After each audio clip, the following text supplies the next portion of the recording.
Fan, KFNC FM and AM, HD1 and HD2, Kansas City. The Drive with Carrington Harrison on your home for Chiefs football. Touchdown, Kansas City! And your home for Royals baseball. Fastball hit high in the air, deep left field, way gone into the bleachers. A two-run homer for Bobby Witt Jr. Watch The Drive by subscribing on our YouTube channel or listen on demand with the Odyssey app or wherever you get your podcasts. This show is always going to stand on principles. Dippin' Dots are incredible. Red Lobster is the best restaurant that America has to offer, and baked beans are trash. You're listening to Kansas City's FM sports station, 96.5 The Fan. Here's C-Dot.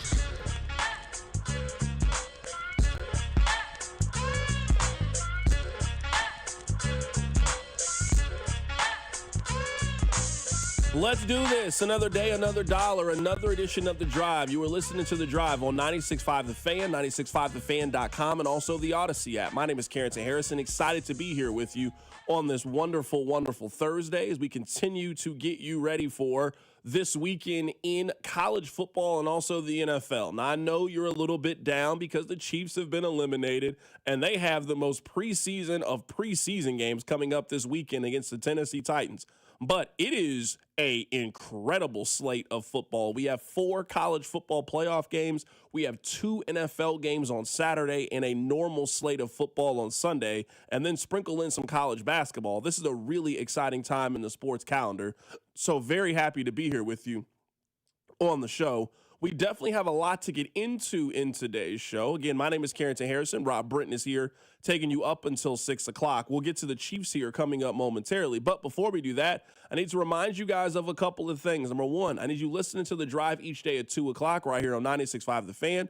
Number two, I need you to tell one friend to check out the show. I mean, if you could tell 2 people to check out the show, I'd appreciate it. It's the holidays. Just tell 2 people. But you know what? If you could just tell one person to listen to the show, that would be the best Christmas gift that I can give. I mean, if Rob's not going to say M-I-Z, you telling one person to listen to the show would certainly make up for it. And number 3, and most importantly, I need you to remember that the open of the show is brought to you by our friends over at The Other Place. I'm actually going to be at The Other Place later today to watch a little Thursday night football. You should head out there as well. If you want to watch a little Thursday night football as well, get yourself a bite to eat, get yourself something to drink, and watch. We have a very entertaining game coming up today between Seattle and Los Angeles. All right, let's get into the Kansas City Chiefs. Let's start with this. There are 2 main objectives as we are heading into the offseason. Number 1 seems very, very obvious. It is get Patrick Mahomes back up to speed. Yesterday, Rick Burkholder addressed the media, and here's what he said about the timeline that he believes Patrick Mahomes is on for this 2026 season. Every player's different. Every sport's different. Every position's different. And with him, traditionally, he's going after it so hard, and he's so in tune with what he does that he does it a little quicker. Ballpark on this thing is 9 months. Could be a month or 2 less, a month or 2 more. You never know what goes on, and everybody's designed differently biomechanically, and so you just have to go through it. And then he's got, position-specific things that he needs to do. So right now, I'll give you this, early on in the rehab phase, we're doing a lot to get his muscles firing, get the swelling down, and he's in a protective brace right now so that all that surgery heals in.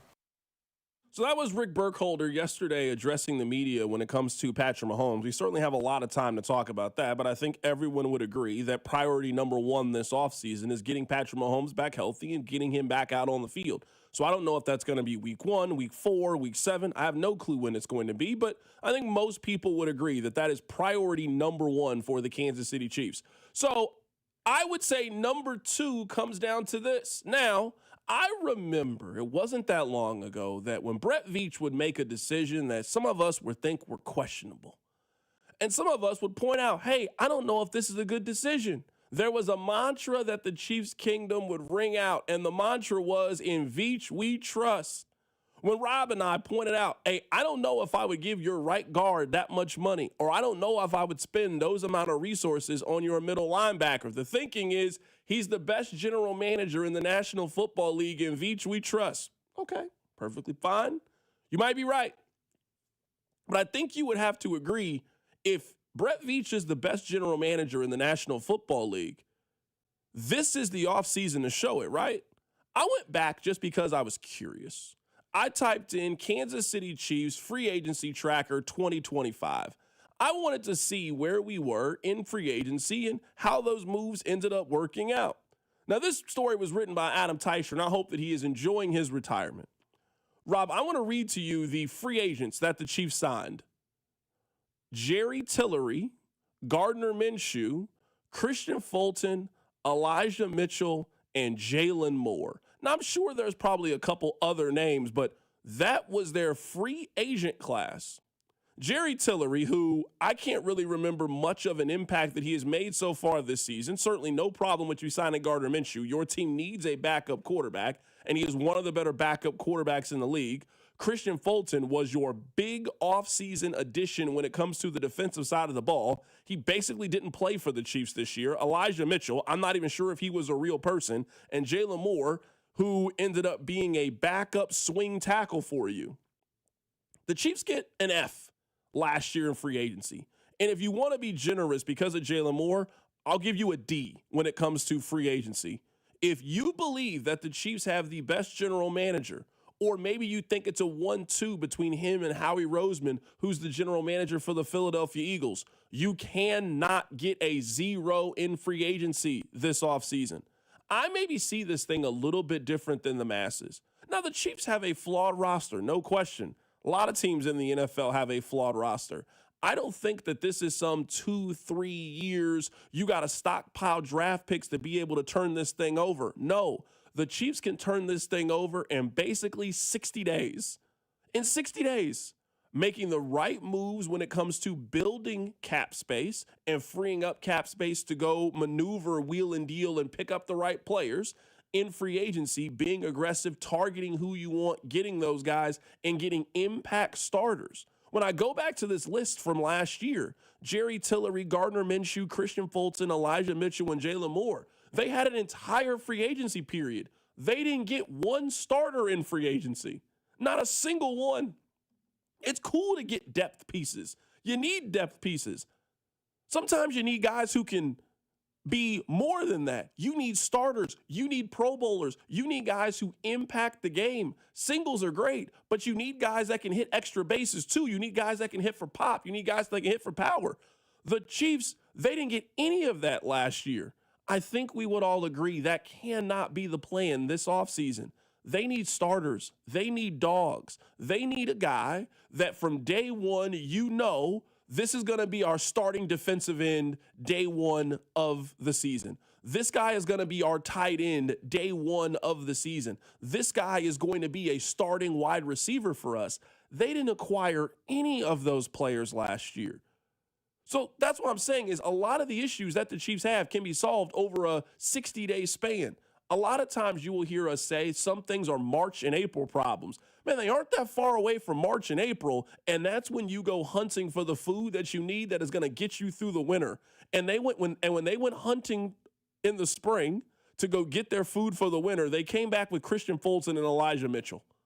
That's not good enough now. Now, that's just one part of it. There is then another very serious player acquisition part of the offseason, the draft. I'm not going to say they get Fs on the last couple of draft classes. Like, we can go through it if you really want and like this pick. What draft grade would you give it? But if you look at this team, they had a 2-year stretch where they hit home runs. Nick Bolton, Creed Humphrey, Noah Gray, Trey Smith, Trent McDuffie, George Karlaftis, Brian Cook, Leo Chenal, Jalen Watson, Isaiah Pacheco. They drafted impact starters. So one way they were able to turn over their roster was they had 2 draft classes where you essentially got 7 very productive players on rookie contracts. And a lot of these guys were able to step in day one and have impacts. Nick Bolton, been a starter since day one. Creed Humphrey, starter since day one. Trey Smith, George Karlaftis, Trent McDuffie, Jalen Watt, guys who were able to instantly come in and help you. That's what they need this offseason. Because if you look at the draft classes they've had since then, it's been a little hit or miss. For every Rashee Rice, I can give you a Felix Anudike-Uzomah, Wanya Morris, and B.J. Thompson. You swung and missed on a lot of these picks. I can give you a Jared Wiley. you just didn't hit on a lot of these picks. We all knew that once you pay your quarterback and it changes the financials when it comes to your roster, you got to continue to do it smart through free agency. You also got to continue to do it in very smart strategic draft picks. And if you look at this year's draft class, man, their draft class just didn't really help them. The Chiefs got very little from their first-round pick this season and their second-round pick this season. Now, their first-round pick, some of it was personal, some of it was injury. You got 8 games, basically, this season from your first-round pick. Omar Narman-Lott got injured, didn't give you a whole lot this year. I don't care how good your quarterback is. I don't care how good your head coach is. You can't continue to get nothing from first-round picks, nothing from second-round picks, or inconsistent effort from those positions, also swing and miss in free agency and think you're going to keep the talent pool stocked. They eventually ran out of it. So if you still trust in Brett Veach and your mantra is still in Veach we trust, it's not a bad stance to have. This is the offseason to show it. And we can have this conversation coming up on the other side. I am not saying that Brett Veach is on the hot seat, but we all follow football. He is not that far away from being on the hot seat. We can talk about that next. Keep it right here. It's The Drive. The Drive with Carrington Harrison.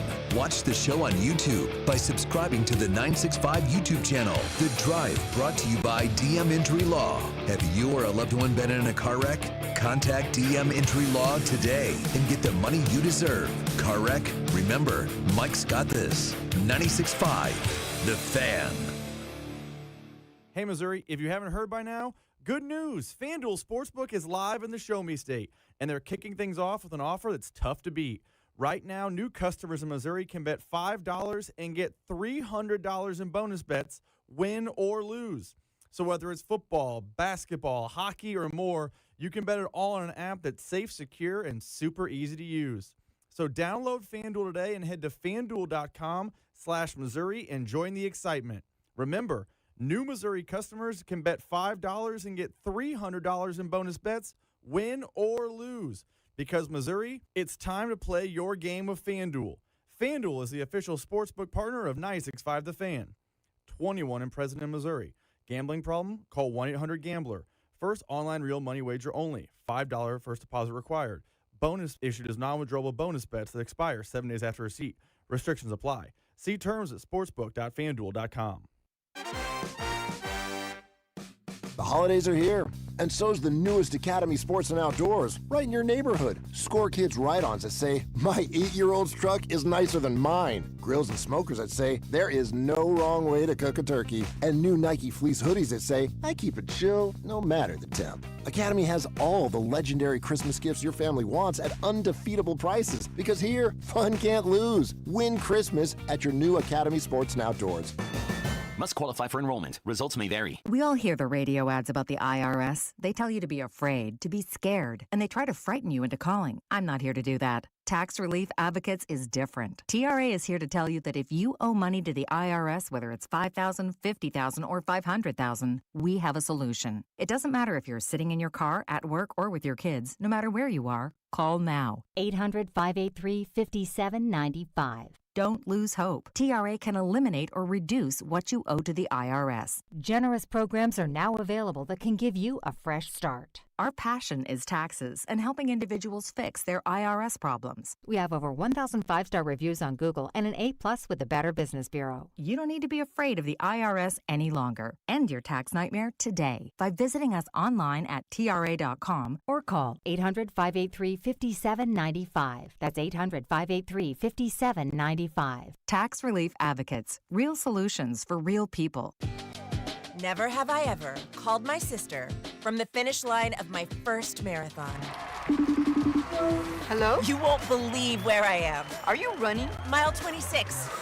I'm gonna make it. Switch to T-Mobile's 55 Plus plan and get iPhone 16e with its advanced camera system on us. Plus, 2 lines for just $30 a line. Guys, I can't believe it. I knew you could do it, babe. That was amazing. Mom, how do you feel? I feel great. I can't feel my feet. Let's take a picture, and then you may carry me to the car. Share every stride, every mile, every memory on America's best network. Switch to T-Mobile's 55 Plus plan and get iPhone 16e on us and 2 lines for just $30 a line. With 24 monthly bill credits and 2 eligible port-ins on Essentials 55 Plus for well-qualified customers with autopay plus taxes, fees, and $35 device connection charge. Credits end and balance due if you pay off early or cancel. Contact us. Finance agreement 128 gigabytes, $599.99 required. Best mobile network in the U.S. based on analysis by Google of Speed Test Intelligence data 1H 2025. Visit T-Mobile.com. Hey, football fans, picture this. You bet on your favorite player to score the first touchdown in the game, but his teammate scores instead. If this happens, BetMGM wants to give you another chance at the end zone. With BetMGM's second chance promotion, you'll get your stake back if your first touchdown scorer scores second instead. That's right. Bet on any pro football player to score the first touchdown of the game. If you're right, you win. If your player scores second, you get your stake back in cash. With BetMGM's second chance offer, you have a chance to keep the fun going after the first player crosses the goal line. Try a first TD score wager with confidence today. BetMGM. Make it legendary. BetMGM and GameSense remind you to play responsibly. See BetMGM.com for terms. 21 plus only. Kansas only. Existing customer offer. Subject to eligibility requirements. Rewards paid back in unrestricted withdrawable funds. Please gamble responsibly. Gambling problem? Call 1-800-GAMBLER. In partnership with Kansas Crossing Casino and Hotel. You know your customers. Ralph likes his coffee black on Fridays, but Mondays he takes a little cream. Jennifer comes in every 3 years when her lease is up to get the newer and better model. And for some reason, pepperoni pizza sells like crazy on Friday nights. Who knew? At Odyssey, we have the expertise to get your media plan done right. With ads like you're hearing right now, to targeted social media campaigns, search engine optimization, and location-based advertising. Advertise with Odyssey and help us grow your business. Visit ads.odyssey.com. You're listening to 96.5 The Fan from the DM Injury Law Studios. Mike's got this. Follow the station on Instagram at TheFan965 for giveaways and behind-the-scenes content. Coming up in about 15 minutes, Matt Verderam is going to join us on the show. So we open the show with this. If you are someone that has firmly believed in the Veach we trust, makes perfect sense to me. If you think that Brett Veach is or was the best general manager in the National Football League, also checks out to me. This is the offseason to show it. Last year in free agency, the Chiefs got Jerry Tillery, Gardner Minshew, Christian Fulton, Elijah Mitchell, and Jalen Moore. That's not good enough. This offseason, they're going to have some money to spend. They're going to get $44 million by simply cutting Jawan Taylor and Travis Kelce's contract ending. You got $44 million to play with in free agency. You can take some big-time swings. That's before you do anything else in free agency. That's before you move some money around for Chris Jones, move some money around for Patrick Mahomes, do something with – you can find cap space if you need to, and the Chiefs can be major players in free agency. And if you could pick up a couple of starters in free agency, a couple of guys that can start for you in the draft, and you got 4 or 5 new starters, and you put that with the foundation you already have, then you are obviously back in business if you are Kansas City. A couple of things. So I'm looking at Brett Veach. This is the offseason of Brett Veach in my mind. He's had a couple of these pop up. After the Chiefs went to the first AFC Championship game and the Chiefs needed to retool their defense, man, the responsibility is on your general manager to get you the parts and pieces that you need to not blow it with the generational quarterback. He did that. They won the Super Bowl the next year. Man, this is the same kind of pressure. And someone asked the question right before we went to the break, Carrington, how could you say that Brett Veach could be on the hot seat? I mean, we all are following football in 2025. I'm not saying he's on the hot seat right now. Man, you are one off season, one misstep. If this team misses the playoffs in 2025 and they are in danger next year, it ain't going to just keep being the offensive coordinator that answers for it or the special teams coordinator that answers for it. It is usually the people a little bit higher up the list. Right now, the Chiefs, I would say, have to make some pretty minor changes. Getting a new offensive coordinator in terms of what we're talking about, A minor change, getting a new special teams coach, a new running back coach, a new wide receiver coach. Man, if this offseason doesn't go to plan and how we all think it could go with the Chiefs with cap space and them having the best starting draft position that they've had in 8 years, if they don't have a great offseason, the person that will have to start answering for that will be Brett Veach, 100%. So I'm not saying he's there now, but it's 2025 and things move really, really quickly. That I would say right now, Veach and Reed are firmly on one side of the island. I'm not saying that Veach should be fired. I'm not saying that Reed should be fired. Spags should be able to come back, and you got to make some changes elsewhere. But if next season doesn't go according to plan, because we're not talking about their quarterback being out the entire season, people think that he could be there from day one.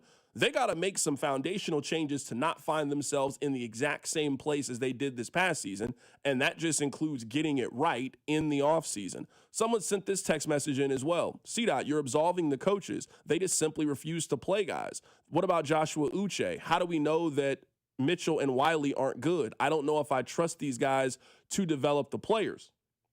I would say this part of it. Rob is the producer. If Rob consistently brings me topics that don't help the show, Rob's not doing his job. He's not helping the show. Like, it's your job to bring ideas and bring things that we can turn into content for the show. So if you're Brett Veach and you are picking up players that cannot see the field, I mean, they didn't give Elijah Mitchell a carry this season. A carry. He's been a healthy inactive, a healthy scratch all year. Somebody signed off on the Elijah Mitchell. I don't think that Brett Veach just did it on his own. I think he's in communication with the staff and his coaches about what we think. He wasn't good enough to see the field for them. Jared Wiley was a guy that we liked and thought had a chance to turn out to be something. Rob, do you want to know how many times they've thrown the ball to Jared Wiley in his career? Like, how many targets he has in his career? Not catches. How many times do you think they have thrown the ball in his direction? Well, I can think of one in the Cowboy game, so I'm going to say one. That's the only one thing that comes to mind. He has 2 targets in 2 seasons. And one's the Cowboy game. He has 2 targets. If you go get Joshua Uche, I don't think that Brett Veach is just making these moves and not consulting anybody. I don't think that Brett Veach is just making these trades and just, hey, I did this thing. Hey, you guys go figure it out.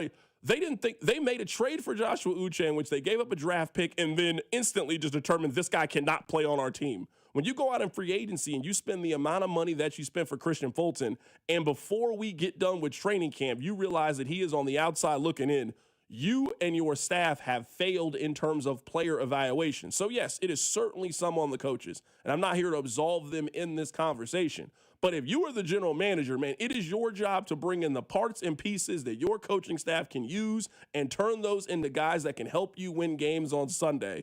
And this coaching staff determined pretty early on that Christian Fulton was not one of those guys. They determined pretty early on that we thought they were going to cut Elijah Mitchell, and they basically did. They just made him inactive every single week. So, I mean, it's a chicken or the egg argument we are making right now when it comes to roster building and how you get this thing going. But there cannot be those level of mistakes. The Chiefs are going to have enough space, enough room. They got enough holes on their roster that you're going to be able to take some swings. You got to make some solid contact. You got to put some balls in play when it comes to free agency and also the draft.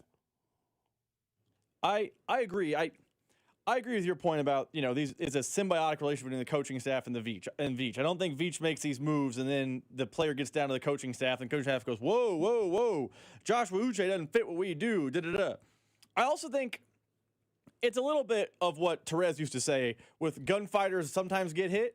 Brett Veach is a good GM, and you're right. He is maybe 6 months away from fixing this thing, and we talk about him in the positive, glowing light. Again, that's all true. But I think sometimes moves on paper that look good don't work out in real life. For a recruiting analogy, how many times have you seen a 4-star kid sign somewhere and everyone's like, oh, he's a 4-star, he's about to be special? He wasn't special. Sometimes you misevaluate. Now, that's Brett Veach's job. He cannot miss. But I don't think this is just Brett Veach being like, hey, I wanted Joshua Uche, and Steve Spagnuolo saying, no, thank you. And there's contentious, it's not, symbiotic over there, One Arrowhead Drive. Sometimes you on paper add Joshua Uche and it all makes sense, and it doesn't come to fruition. You can't have misses like that. You can't, I guess what I would say it, you can't have misses pile up like that, but that's just part of the game sometimes. The problem with Veach is his last offseason was all of those misses. Where in the past, if we looked into a microscope on the 2022 offseason, where he drafted McDuffie and Karlaftis and all these players, man, that same draft he drafted Sky Moore. Sometimes you miss. You just got to make sure the misses are few and far between. Text line 913-586-7965. So I made the analogy, Rob, when it comes to this. I just want to read it and follow up. C-Dot, it's also your job to make sure that Rob gets better and grows at his job. So if Rob fails in his job as a producer, then we lose confidence in you to grow your producer. Or in this analogy, we would just get a new one, right? Like, hey, we brought this guy in. His job was to help develop topics. He didn't develop topics. It's time to start over. That's the portion of the season that the Chiefs are in, is what I'm saying. Now's the time. Hey, these things didn't work. We went to go get a running back. It didn't work. We went to go get a corner. It didn't work. They are a couple of months away from it's time for them to start over and start finding new people that they think can go do the job. And let's see if they can do it. In Veach, we trust. That used to be the mantra of the city. In Veach, we trust. If you trust Brett Veach, this is not a task that is difficult. Tomorrow, if Brett Veach said, I can't do this anymore, and Brett Veach, if they had a vacancy for general manager, it would be one of the more coveted general manager jobs in the last 10 years. People would love to come to Kansas City and be the general manager of the Chiefs.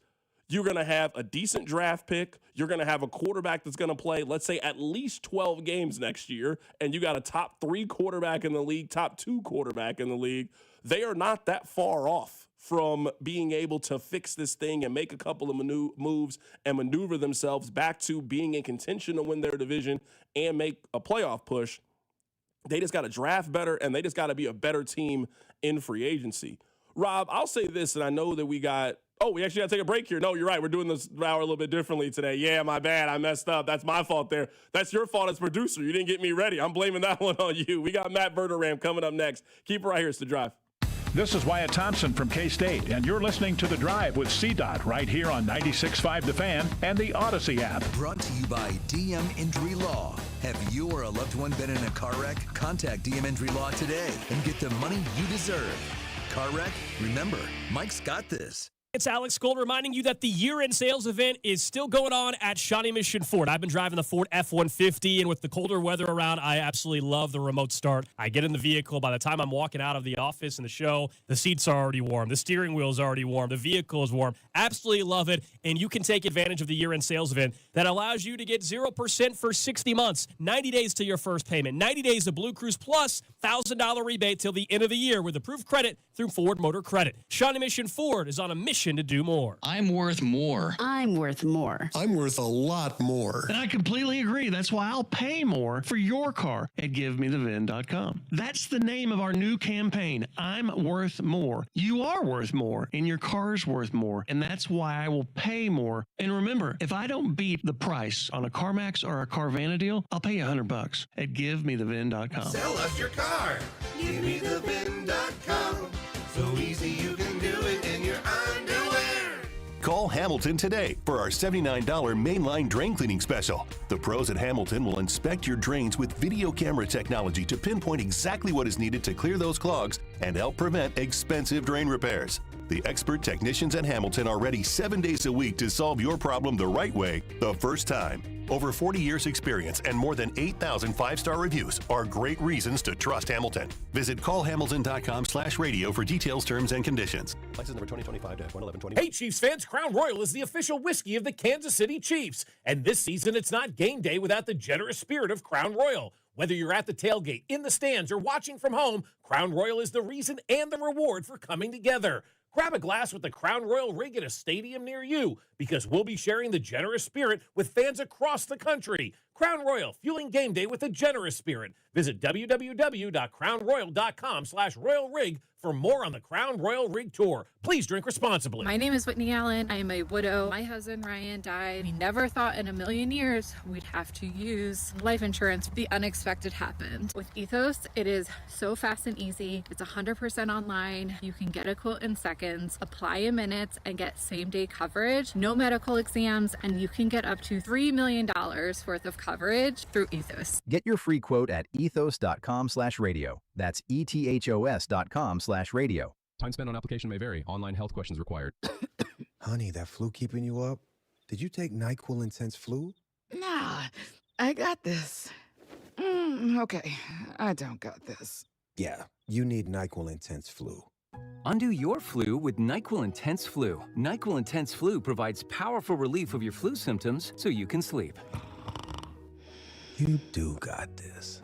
NyQuil Intense Flu. The nighttime sniffling, aching fever. Best sleep with the flu medicine. Use as directed. Keep out of reach of children. If you're drowning in IRS debt and can't afford to pay, then you need to take advantage of special IRS tax programs that are available and free yourself from IRS collection efforts once and for all. Due to the financial hardship consumers are facing throughout the country, the Internal Revenue Service has made it easier to settle delinquent tax problems. An open phone line has been established by Community Tax for consumers to call and see if they qualify. Take down this number or store it in your cell phone, but call the Community Tax Helpline at 800-269-3454. If you owe back taxes to the IRS and cannot afford to pay them back, or even if you have years of unfiled tax returns, there's no need to fear anymore. But you have to call the Community Tax Helpline today at 800-269-3454 for the help that you need. Don't take on the IRS alone. They can attack your wages, savings, pension, home, and even your Social Security check. Call 800-269-3454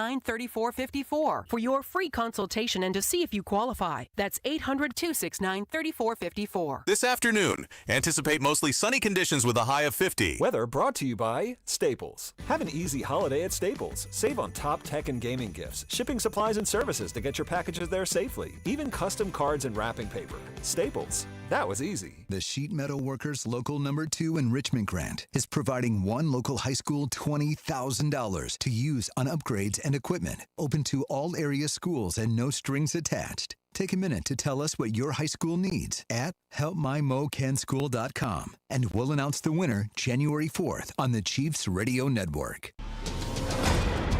Hey, it's George Karlaftis from the Kansas City Chiefs. Welcome to The Drive with CDOT on your home for Chiefs football. 96.5 The Fan.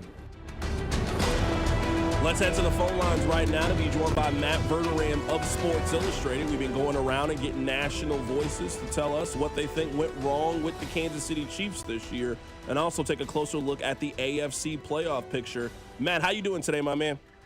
Doing well. How are you? Doing good, man. So we've been talking about this to kind of kick off this conversation is if you were someone that subscribes to the In Veach We Trust, and that definitely has been a mantra amongst Chiefs fans over the last couple of years, this is not an impossible job to turn around if you're the general manager. They swung and missed in free agency. They didn't have a good draft class. They haven't for the last couple of years. If this team can hit in the draft and get a couple of starters, you're certainly going to have the opportunity with where you select in the NFL draft. This team is going to also have cap space to make moves in free agency. This is a very fixable problem if they have a great offseason. It is. They're going to obviously be drafting higher than they normally do, a lot higher. Look, I don't know that I feel like the draft's been off the last 2 years. I mean, they've drafted some cornerstone players. Like Simmons is really good. Suamatia was a disaster at guard. He's a really good, a disaster tackle. It's a really good guard. I am of the belief Worthy can play. I think the way they've used him is ridiculous, and I think this year he basically played with half of a functioning body. But like their drafts have been like just kind of middle of the road.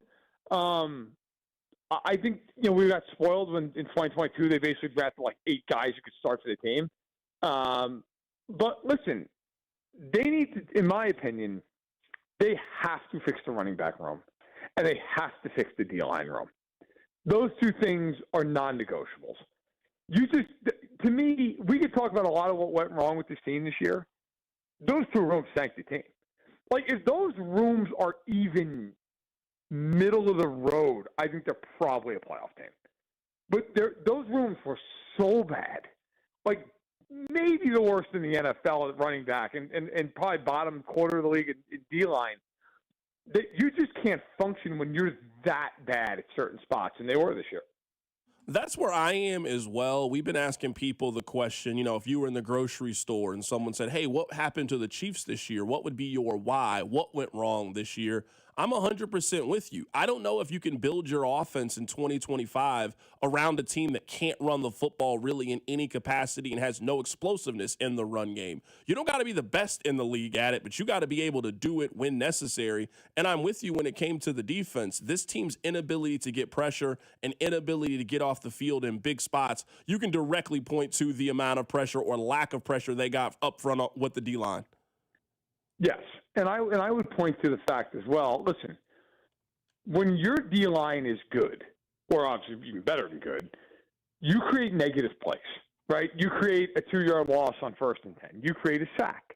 You create maybe a holding call, intentional grounding. Like, you're forcing that of the team to overcome things that typically are drive enders. When you can't do that, and you're just sitting there. Okay, maybe your coverage is great, and maybe it's just a check down for 3 yards. Okay, but that team is still either on or close to being on schedule. When on offense, you can't run the ball. You can't even threaten the other team with running the ball. You are constantly putting your offense in a situation where you are one-dimensional, and it makes it easier for the other team's defensive line to just pin the rears back and go after you and create negative plays. Like, the Chiefs this year saw Mahomes get hit at a rate per game more than he's ever been hit. And you say, well, how is that possible? Their offensive line was good this year. Yeah, because nobody cares if they run the ball. It's just an absolute NASCAR race to Mahomes. That's all it is. And so, why does Josh Allen not get hit that often? Because you're James Cook. You can't do that against the Bills. You can't do that against Lamar Jackson and Derrick Henry. You can do that against Mahomes. And so I think those two rooms, it's easy to me to say they tanked their entire season. It's submarine the entire way the team can play on both sides of the ball. Right now, we're talking to Matt Verderame of Sports Illustrated, going through some of the top storylines with the Chiefs. We'll get to the AFC here coming up momentarily. And to what you're saying, Matt, I think that's the key of getting the superhero Patrick Mahomes back. There's no denying his resume and what he has accomplished. If you are calling Mahomes the best quarterback in the NFL right now, it is solely based off of that and not based off how he has played in these regular seasons. The Chiefs' offense has been 15th ranked in terms of points scored in 3 consecutive seasons. The quarterback that played these last 2 home games, the Texans game and the Chargers game, that is not the best quarterback in the NFL, even though I believe he's the best quarterback in the NFL. This offense has to get back to unlocking a prime version of Patrick Mahomes. Yeah, and I've had this argument with a million people that, they didn't have a great running game years ago and they were the number 1 offense in the league. It's like, well, yeah, they had Tyreek Hill and prime Travis Kelce. It was different. And by the way, those teams, while they were not great running the ball, Damian Williams is Walter Payton compared to anybody on this team right now. They can't run. There's no explosiveness. They can't do anything. And I would also point to, and this is, I know, a conversation that we're all going to be having for the next 3 weeks. I am not a believer that they need to fire Andy Reid. I think that's crazy. But I heard what you said a couple of days ago, and I agree with you 1,000% about if Bill Self and the Kansas City Hawks didn't get to the NCAA tournament, Bill might come back, but everybody can't come back. You can't justify going, oh, it's okay, it's fine. It's not fine. If I'm the Chiefs, I'm moving off of Connor Embry, the receivers coach. I'm moving off of Todd Pinkston, who's a receiver, who's the running backs coach for some reason. I'm moving off of Matt Nagy, who, quite honestly, in 3 years, look, I know he doesn't call the plays. I know he's not in charge of the entire offense. But the one thing that Nagy is in charge of is they need to have attention to detail on offense. And when you watch them, there's no attention to detail. They're constantly running crappy routes where they round the route off and they don't have any kind of perception of space and timeless awareness in terms of how they have to set up these routes. So they work in concert with the other guys on the field. They take a million pre-snap penalties. That is all on Nagy and those assistants in those rooms. Mitchell Schwartz pointed out on Twitter how the Chiefs running backs, they struggle at times to run to the right angle when they're approaching the line of scrimmage. I mean, this is day one basic stuff. And they have not done it well for years. So to me, that's also got to be a part of it. You've got to shake up some of what you're doing because it's not working.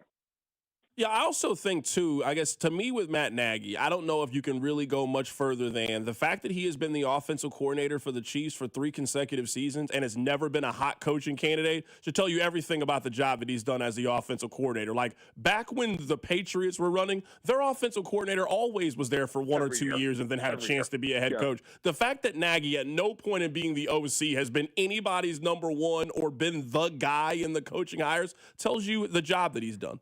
Well, and just look at, you said it, look at their numbers offensively. I mean, look, here's my argument. I've heard a lot of people talk about the talent on the offense, and we both agree the running backs are ridiculous. They need to fix that. But if I said to you, you get the starting 11 of the Chiefs when they're healthy, the full 11, the full offensive line, you got Kelsey, you've got, let's say it's Rice, Worthy, and Hollywood, or if you want to put Thornton in there, fine, however, and then the running back. And I said to you, okay, those 11 guys, how many teams would you trade with to get their 11 guys? How many teams would that be? 4? 5? Like, the Chiefs offensively have a better than average offensive line. They have Patrick Mahomes. Rashee Rice, look, I'm not saying he's the perfect player. He's a very good player. Xavier Worthy is a talented player. Like, how many teams would trade for the Chiefs personnel offensively? A ton of them, the vast majority of them.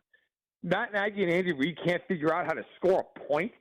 They can't figure out how to beat man coverage. They can't scheme up a run game. I mean, one thing I will say with the Chiefs, that having covered the whole league for SI, that is jarring to me when I watch them. I watch the Giants, who has nobody. They'll scheme up 8 to 10 easy throws a game. The Chiefs never scheme up an easy throw, ever, unless it's behind the line of scrimmage. Everything that Mahomes does is into traffic. It's in tight windows.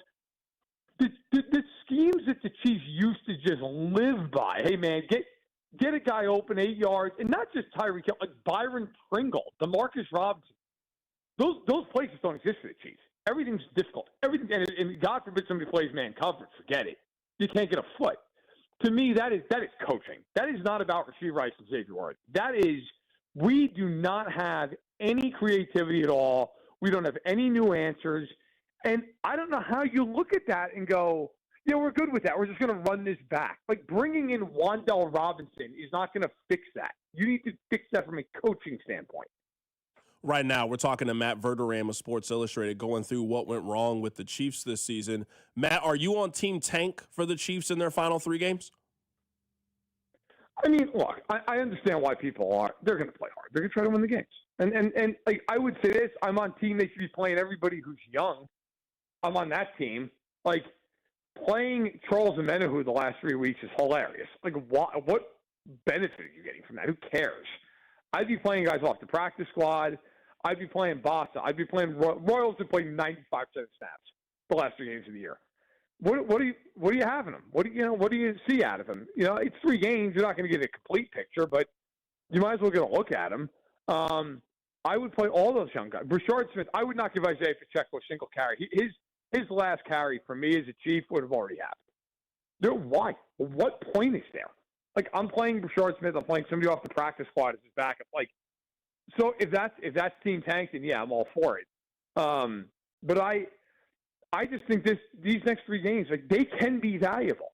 Use them as valuable. You know, get Knowles out there on defense. Get these young guys out there. You know, get Jaden Hicks some reps.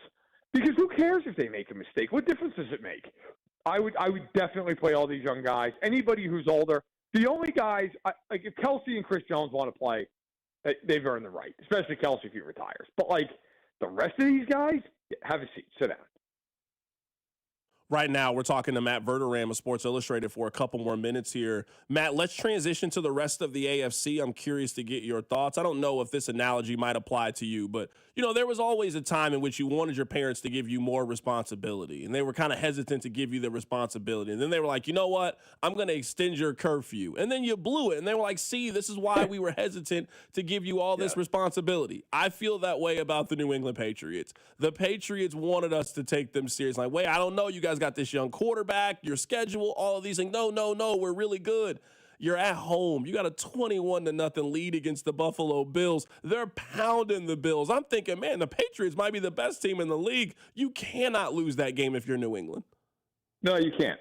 You can't. And I felt like they lost that game because of a lot of sloppy football. May throws a pick in the second half. They gave up over 200 kick return yards to Ray Davis. Like, you can't lose because of that. I mean, two of Buffalo's touchdown drives started at inside the 45-yard line. You can't have that happen. That's crazy. Like, you're just giving the game away. And I think sometimes that's a lesson a young team needs to learn. That's an attention to detail thing. That's not letting your foot off the gas on any given play. That's a lesson that I think if that's an older team that has a 21-0 lead, you're not letting up because you understand how quickly games can turn because you've been in those games, good side or bad side. That's a teaching moment for New England. And I will say this. If I'm Vrabel, as annoyed as I am that I lost that game, I'm telling the guys, hey, guys, listen. We averaged 7.5 yards per play in that game to 5.2. We turned the ball over. We made a million mistakes. We were horrible on teams. And we probably still should have won that game. Like, if I'm New England, I'm walking out of that thing going, okay, look, that's a disaster. And we've got a lot to prove. But also, we didn't go in there and lose 38-10.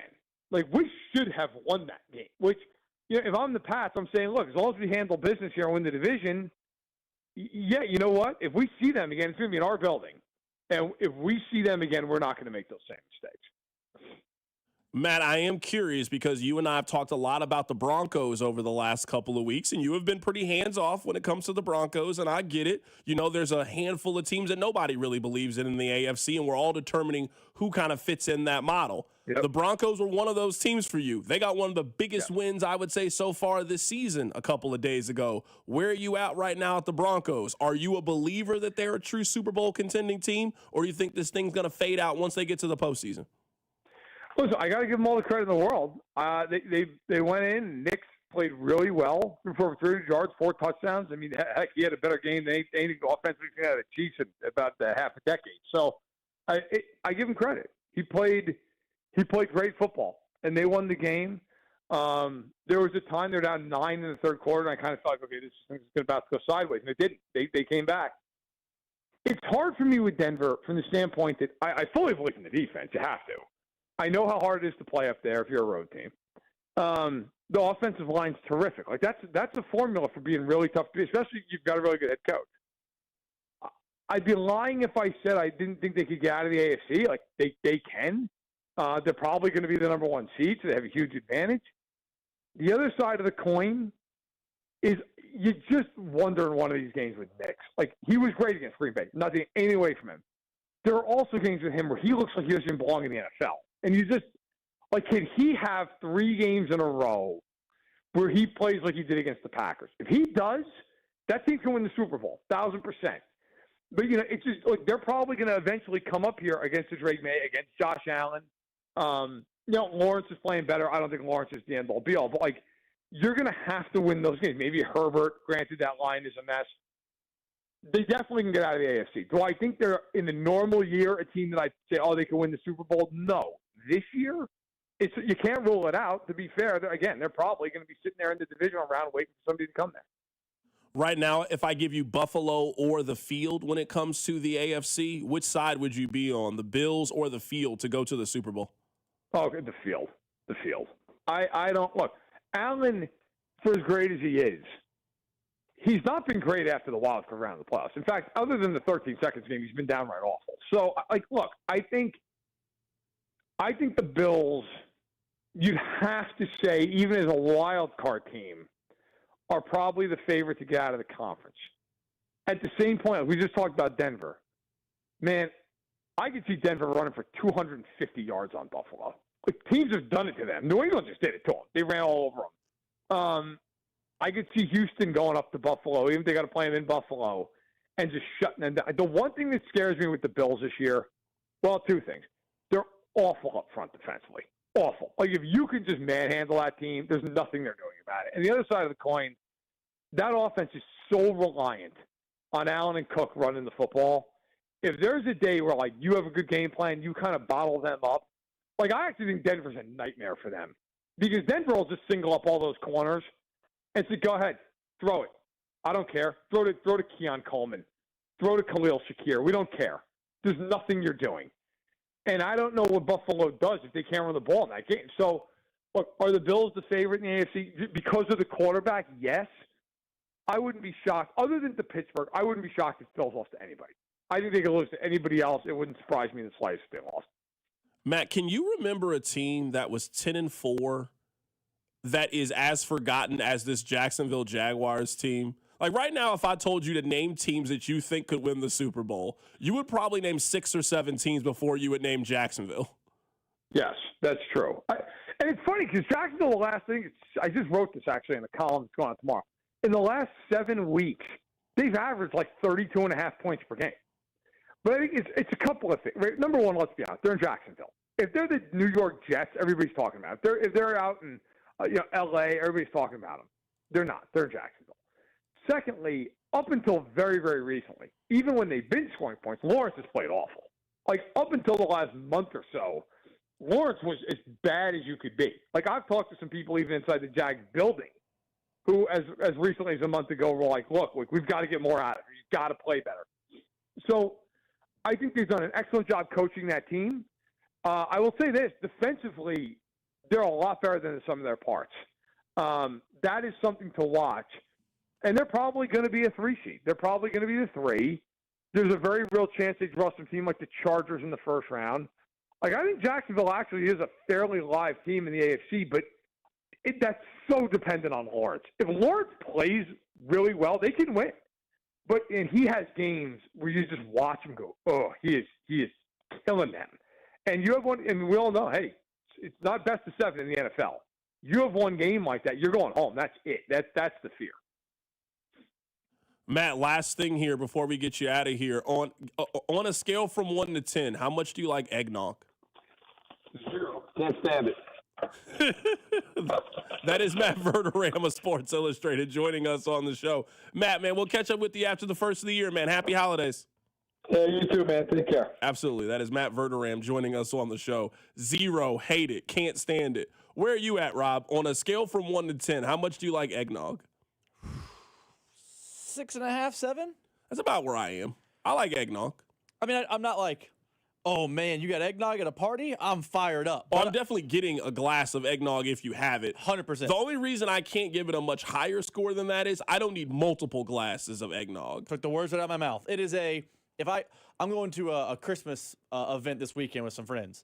I will have a glass of eggnog, and then I will, okay, I've checked the box, I'm done. I'm not, let me just keep going back to that like it's great. It's one and done. Yeah, I'm 100% with you. It's just not something I need multiple servings of. The one serving, I'm going to really enjoy the one serving. I don't need a refill. Don't pour me another one. I am more than fine. Rob, you know what it is? I think I finally figured it out about college football. Maybe this is a bad analogy, but follow me here. Have you ever dated a girl who just, any scenario, she just always is at home? You can take her to a black tie event. You can go get tacos. She just fits in all different environments. I would say that that's college basketball. College basketball is very welcoming. Hey, we don't care if you're Florida Gulf Coast. We don't care. Hey, you guys all make college basketball what it is. It's special. College basketball is as much about Kansas and North Carolina as it is about Valparaiso and Bryce Drew in the shot. It embraces all of those things as part of its history. That is not what college football is.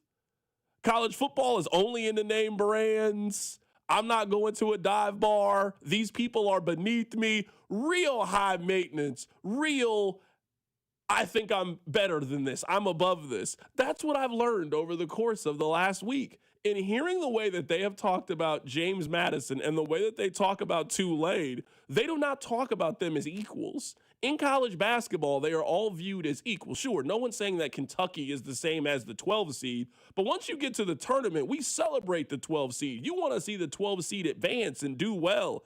That is not at all how college football feels about the schools that are outside of the Power Four conferences. Here is Nick Saban, the most powerful voice in the sport. Listen to how he talks about James Madison. Look, would we allow the winner of the AAA baseball league the International League, whatever they call it. I don't even know the name of it. Would you let them in the World Series playoffs? No, they don't, but I'm saying, but that's the equivalent of what we do when JMU gets in to the college football playoff and Notre Dame doesn't. I mean, they hate the idea of creating space for them. I don't think anyone believes that the NCAA tournament is the absolute best 68 teams. I don't think that's the belief, right? No one thinks that. No one thinks that Holy Cross is one of the 68 best teams, but no, we have a format. You did everything you were supposed to do in that format, so you get to advance your season and play for a national championship. That is not at all how college football feels. No, you are not good enough. You're not good enough. Look at your clothes. Look at your shoes. You're not like us. Why are we doing this to James Madison? All James Madison has done is they fit the formula that you guys create. And then, you know what it is. This system now allowed 2 of these teams in. We're going to keep tinkering with it. The only reason that they even let 1 team into the college football playoff is for lawsuit reasons. The other schools would sue them if they didn't let 1 of them in. If you went undefeated in the Sun Belt and they wouldn't give you a chance, you would absolutely sue and you would probably win. But now it's the loophole where now 2 of them, they're changing the rules again to make sure that this doesn't happen. It is just funny to me how college basketball wraps its arms around Cinderella. And whether it's Joel Klatt or Nick Saban, these are prominent voices in the sport, are basically telling you, no, we don't want this. We think college football is an elitist sport. It is for Georgia. It is for Ohio State. It is for Texas. It is not for Tulane and James Madison. Coming up at the top of the hour, let's get back to talking about the Chiefs. I want to talk more about Matt Nagy as the offensive coordinator. That's next. Keep it right here. It's The Drive.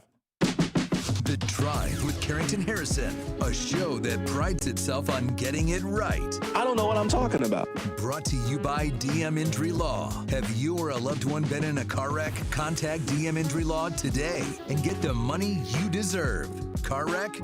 Remember, Mike's got this. 96.5, The Fan.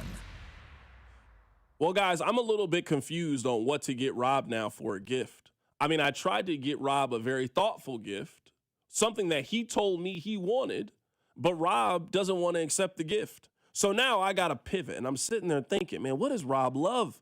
Well, Rob loves Gates barbecue. So you know what I'm going to do? I'm going to get him a Gates gift card. That same gift card that I was going to get him to another restaurant, not anymore. No, he told me he didn't want it. So now, you know what? He and his wife better share a mixed plate. He and his wife better share a beef on bun. They better go get a presidential platter. Maybe I'll get Rob some Gates sauce. Maybe I'll get Rob some Gates seasoning. I know Rob doesn't have the proper seasoning in his home. He doesn't have the extra hot. He doesn't have the original, the sweet and mild, and the Gates salad seasoning. I'm just trying to look out for a friend. I also want you to look out for your friend. So the next time that you're at the grocery store, make sure you grab some Gates sauce. Make sure you grab some Gates seasoning and get that for the Rob Britton in your life. It's Carrington Harrison from The Drive here telling you to check out our very good friends over at Gates Barbecue. BetMGM is now available in Missouri. Sports fans in Missouri can sign up for BetMGM using bonus code DUSTY and get up to $1,500 paid back in bonus bets if their first bet does not win. Enjoy a betting app that was designed for game day. Get into hockey, basketball, and pro football with features like live bets, same-game parlays, BetMGM rewards points, and surprise boosts dropping in your account all throughout the season. It's everything a sports fan could want in one app. BetMGM is now available in Missouri. Sign up today using bonus code DUSTY to receive up to $1,500 back in bonus bets if you don't win your first bet. BetMGM, make it legendary. BetMGM and GameSense remind you to play responsibly. Gambling problem? Call 1-800-GAMBLER. See BetMGM.com for terms. 21 and older only. Missouri only. New customer offer subject to eligibility requirements. Minimum deposit of $10 to participate. Rewards are non-withdrawal bonus bets that expire in 7 days. Please gamble responsibly. Hey, folks. I've got a couple of important questions for you. Do you know how much money you need to retire? Do you have a plan in place for your loved ones? If your answer is no, it's time to get your financial planning on track with UMB Private Wealth. It's never too late to start. Plus, their team supports you at every step of the planning process. Go to umb.com/private wealth to schedule your appointment. That's umb.com/private wealth. Why not start today. Caesars Sportsbook is the only sportsbook app with Caesars rewards. Bet on gridiron action and earn perks on every game, like hotel stays, bonus bets, game tickets, and more. Download the app using promo code Radio250BM and get your first bet matched as a bonus bet up to $250, whether you win or lose. Must be 21 plus and physically present in Missouri. Open to new users only. Minimum odds, -500. Awarded as non-withdrawable bonus bets that expire 14 days after receipt. Bonus bet amount not returned for winning bets. Void where prohibited. See Caesars.com/promos for full terms. Must be 21 or older to gamble. Know when to stop before you start. Gambling problem? Call 1-800-GAMBLER. I'm McCall with Lee Summit Subaru, announcing Lee Summit Subaru's 0% event. Zero, like in 0% financing. Up to 0% financing on select 2025 Subaru models for 72 months. The 2025 Subaru Share the Love event. Subaru will donate $250 to a charity of your choice to help those in need this holiday. And locally, you can choose Hillcrest Transitional Housing. Lee Summit Subaru will also donate $50. Subaru of America will donate $250 per vehicle sold or leased during the promotional period, and store contribution may be combined with Subaru of America donation. Hello, Kansas City. Christopher Youngers here with Cafe Trio. The seasons, they are changing. And if you haven't seen Cafe Trio during the holidays, from Halloween, the Plaza Lights, and Christmas with all of our decorations, well, then you've missed out on one of the most seasonally spectacular dining experiences in town. Offering live music, very spirited holiday decorations, and farm-to-table fresh menus, Cafe Trio is the place to be for the holidays. 45th and Main, cafetriokc.com. Nationwide is so much more than a great insurance company. They're one of America's largest financial services companies. Like how I'm more than Saquon Barkley, the NFL's reigning leading rusher. I'm also the NFL's leading husher. Hey, shh.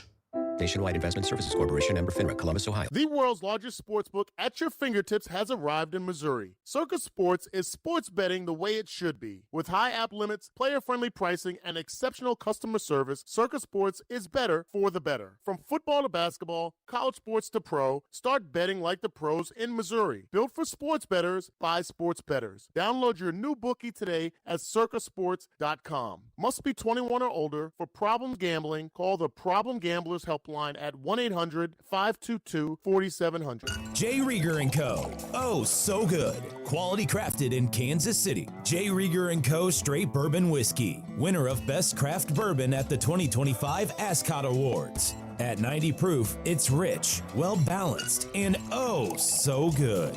Quality crafted in Kansas City.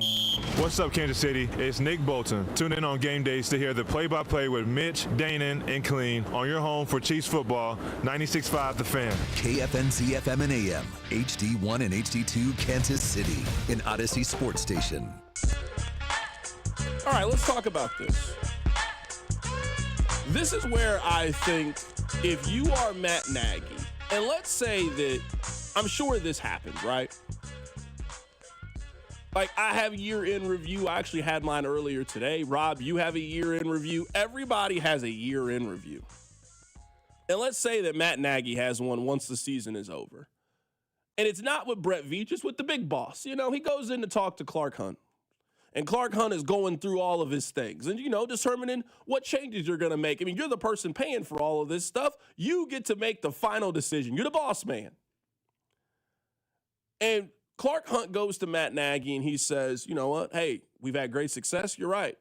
But I'm unhappy with some way the things are going. Why do you think that this offense has been ranked 15th in points scored for each of the last 3 seasons? I wonder what Matt Nagy's answer would be for that. But the biggest knock I would say on Matt Nagy is this. I would say that when the Patriots were cooking, if you could get to be the offensive or defensive coordinator for New England, you guaranteed yourself a head coaching job. I can go through the list if you want. You want to know who their offensive coordinator was the year they won the Super Bowl, the first one, the one against the Patriots? Or the one against the Packers, excuse me? You want to know who it was against? Oh, the Rams. That's actually who it was against the Rams. You want to know who it was against? It was Charlie Weiss. How did things work out for Charlie Weiss? Charlie Weiss got the Notre Dame job, got the Florida job. Charlie Weiss turned it into something. You want to know who their defensive coordinator was during that time? It was Romeo Crennel. Now, Rob, we can take it one step further. When Charlie Weiss was done being the offensive coordinator, he wasn't there for that long. You want to know who took over the offense next? Josh McDaniels. How did that work out for Josh McDaniels? He was able to turn that into and pair that into a head coaching job in the National Football League. Josh McDaniels was only the offensive coordinator for the Patriots for those 3 years, and then he got the Broncos job. You want to know who the offensive coordinator was after Josh McDaniels? Was it Bill O'Brien? Bill O'Brien. How did that work out for Bill O'Brien? Bill O'Brien did it for 1 season, and Bill O'Brien was able to finesse that and turn that into a head coaching job. We can go through the defensive coordinators, Eric Mangini, Matt Patricia.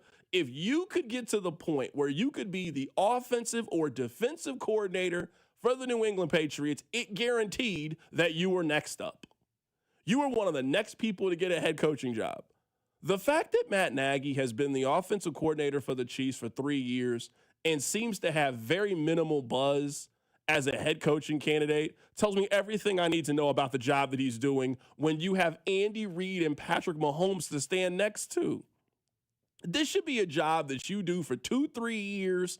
It looks really good on your resume. You build up some hype, you build up some buzz, and the next thing you know, wham, you are the head coach of the Cincinnati Bengals. You're the head coach of the New York Giants. Right now, Rob, it's going to be what, 5-6 openings? Would you say that Matt Nagy is the favorite for any of those jobs? Does Matt Nagy have his pick? Is he a hot candidate? Those candidates always pop up every single coaching cycle. Hey, this is the coach that everybody wants. Does everybody want Matt Nagy to be their next head coach? I think Bomani said this when he was on the show a couple of days ago. Anytime you got a guy that only you want, that's usually a problem. Tomorrow, if Spags stopped being the defensive coordinator, Spags could go be another defensive coordinator in an instant. He doesn't need to just be Kansas City's. Other teams would fire their defensive coordinator to hire Steve Spagnuolo to be theirs. And you know he would come in and turn things around. Look at the rest of the league. When those guys are open, they are not available for very long. Would another team hire Matt Nagy to be their OC? Tomorrow, if the Chiefs said, Matt Nagy, we appreciate everything you've done, but we are happy to let you walk out. Do you think that Matt Nagy is another offensive coordinator in the league for next season? Because I'm not sure if a team takes another chance on Matt Nagy. So if you want to point to the kind of job that you think he has done so far, I think that's it. If you haven't turned this into something bigger and better after 3 years, you haven't taken full advantage of the opportunity that you have been given. This should be one of the easiest jobs in the National Football League. You don't call the plays, and you have Andy Reid and Patrick Mahomes there. Hey, put together some good game plans, show some guys develop, have a good attitude. Andy's going to put a good word in for you. Andy has a history and a track record of getting guys job. He's already helped get you a job in the past. This was his reclamation project. This was his, I failed in the first time, but it wasn't my fault. Let me come back to Kansas City. Let me knock this out of the park, and then let me go be an offensive coordinator somewhere else. That's what this job was supposed to be for Matt Nagy. That is just not how it's gone so far for him. I understand your point, but let me ask you this. Can't you say a lot of the same things for Steve Spagnuolo? And can't you say a lot of the same things for Eric Bieniemy when he was offensive coordinator? Like, Steve Spagnuolo has built one of the best defenses in the NFL. He's been here since 2019. He has been a part of all the success. Has he ever been a hot coaching name with the Chiefs? We can go offensive coordinator for offensive coordinator. Eric Bieniemy. Now, he got head coaching interviews, never got the job, and then when his contract expired in Kansas City, he was an OC in Washington and then UCLA, and now he's a running back coach. So is this a Matt Nagy problem? And I'm not trying to defend Matt Nagy. I also don't want Matt Nagy as the offensive coordinator next year.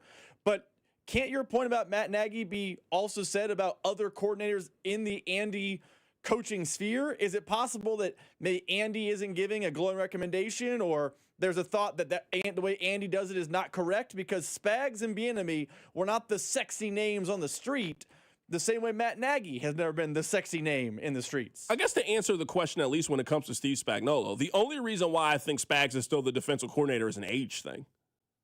I mean, Spags is 65. If Spags was 45, Spags is out of here. You're an incredible defensive coordinator. You absolutely get a job. He'd be looked at like he's DeMeco Ryans. He'd be looked at like one of those guys. I mean, at one point, he was that guy. He was a great defensive coordinator, and he has had multiple chances to be a head coach. It just hasn't worked out for him in the league as a head coach.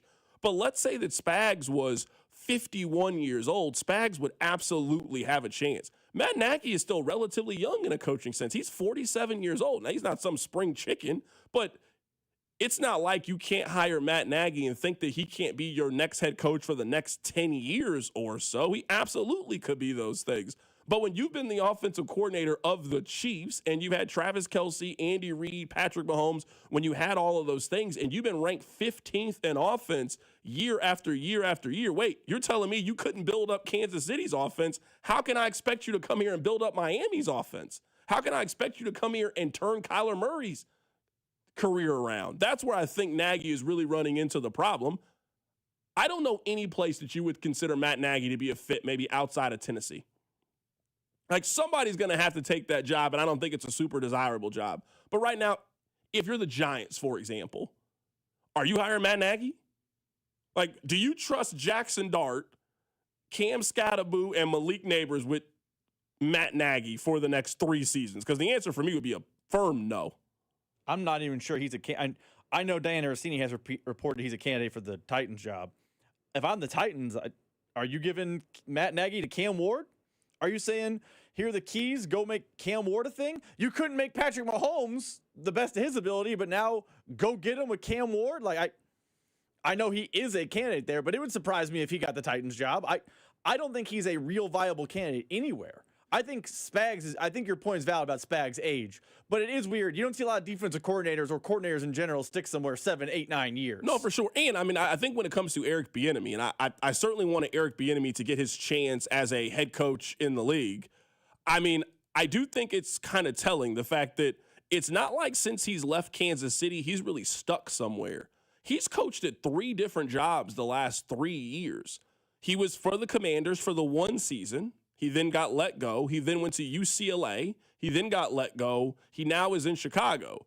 Maybe Eric Bieniemy is just a really good running back coach. And I'm not saying that as a slight, but if you look at their run game and you look at Kyle Monangai, who was a 7th-round pick, and you got Eric Bieniemy as his coach, like, I'm pointing to player development right there. And we see sometimes there's coordinators like that.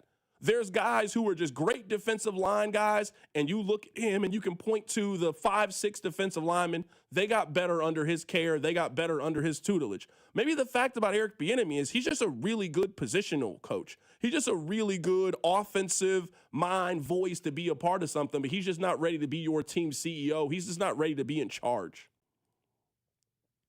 It's definitely possible. I would say, I'm not trying to sit here and defend, re-legislate old things and, rehash old things. If I was Eric Bieniemy's agent, I would point to his time as offensive coordinator with the Chiefs as, look, he can be a good coordinator and coordinators get a chance. I do agree he's an elite running back coach, but he was a good offensive coordinator in Kansas City, which we've now seen as a valuable trait, as the one they have now is not as good. Yeah, I just think it's interesting. This Matt Nagy thing was supposed to be a layup. It was honestly supposed to be a layup. You went to Chicago, you got let go, Andy brings you in, takes care of you, gives you, one of the premier jobs in the National Football League. Honestly, being the offensive coordinator for the Kansas City Chiefs is one of the best jobs that you can have in the sport. You get to work with Andy, you get to work with Pat, your team wins all the time. It's one of the best jobs you can have. And if you're trying to get back to being a head coach, I can't think of too many better jobs in all of football that you would think would be the instant pathway to do well at this spot. I will get another chance. And the fact that Matt Nagy is not in that position to tell you how he's gone, and I don't know how you can justify Matt Nagy coming back for next year. I'm not the one ultimately that makes that decision, but if you're Andy, if you're Clark Hunt, and you were looking at the body of work since he's been here for 3 years. They've been 15th every single time. You cannot sell me new and different and overhaul, and we got to make adjustments and we got to make changes. You can't tell me that if Matt Nagy's hand is over the offense in whatever capacity it's been, whether you think he's calling the plays, whether you think he's a part of the game planning, whether you think it's designing, scheming, adjustments, whatever it is, you cannot continue to have that person in charge of it based off the results of what we have seen so far. If you're going to be new and fresh, then you got to be new and fresh, and you can't continue to do that with the same offensive coordinator that you've had. Keep it right here. It's The Drive. The Drive with CDOT. Tune in as Nate Taylor of ESPN joins the show in studio every Friday at 4 on your home for Chiefs football. 96.5 The Fan.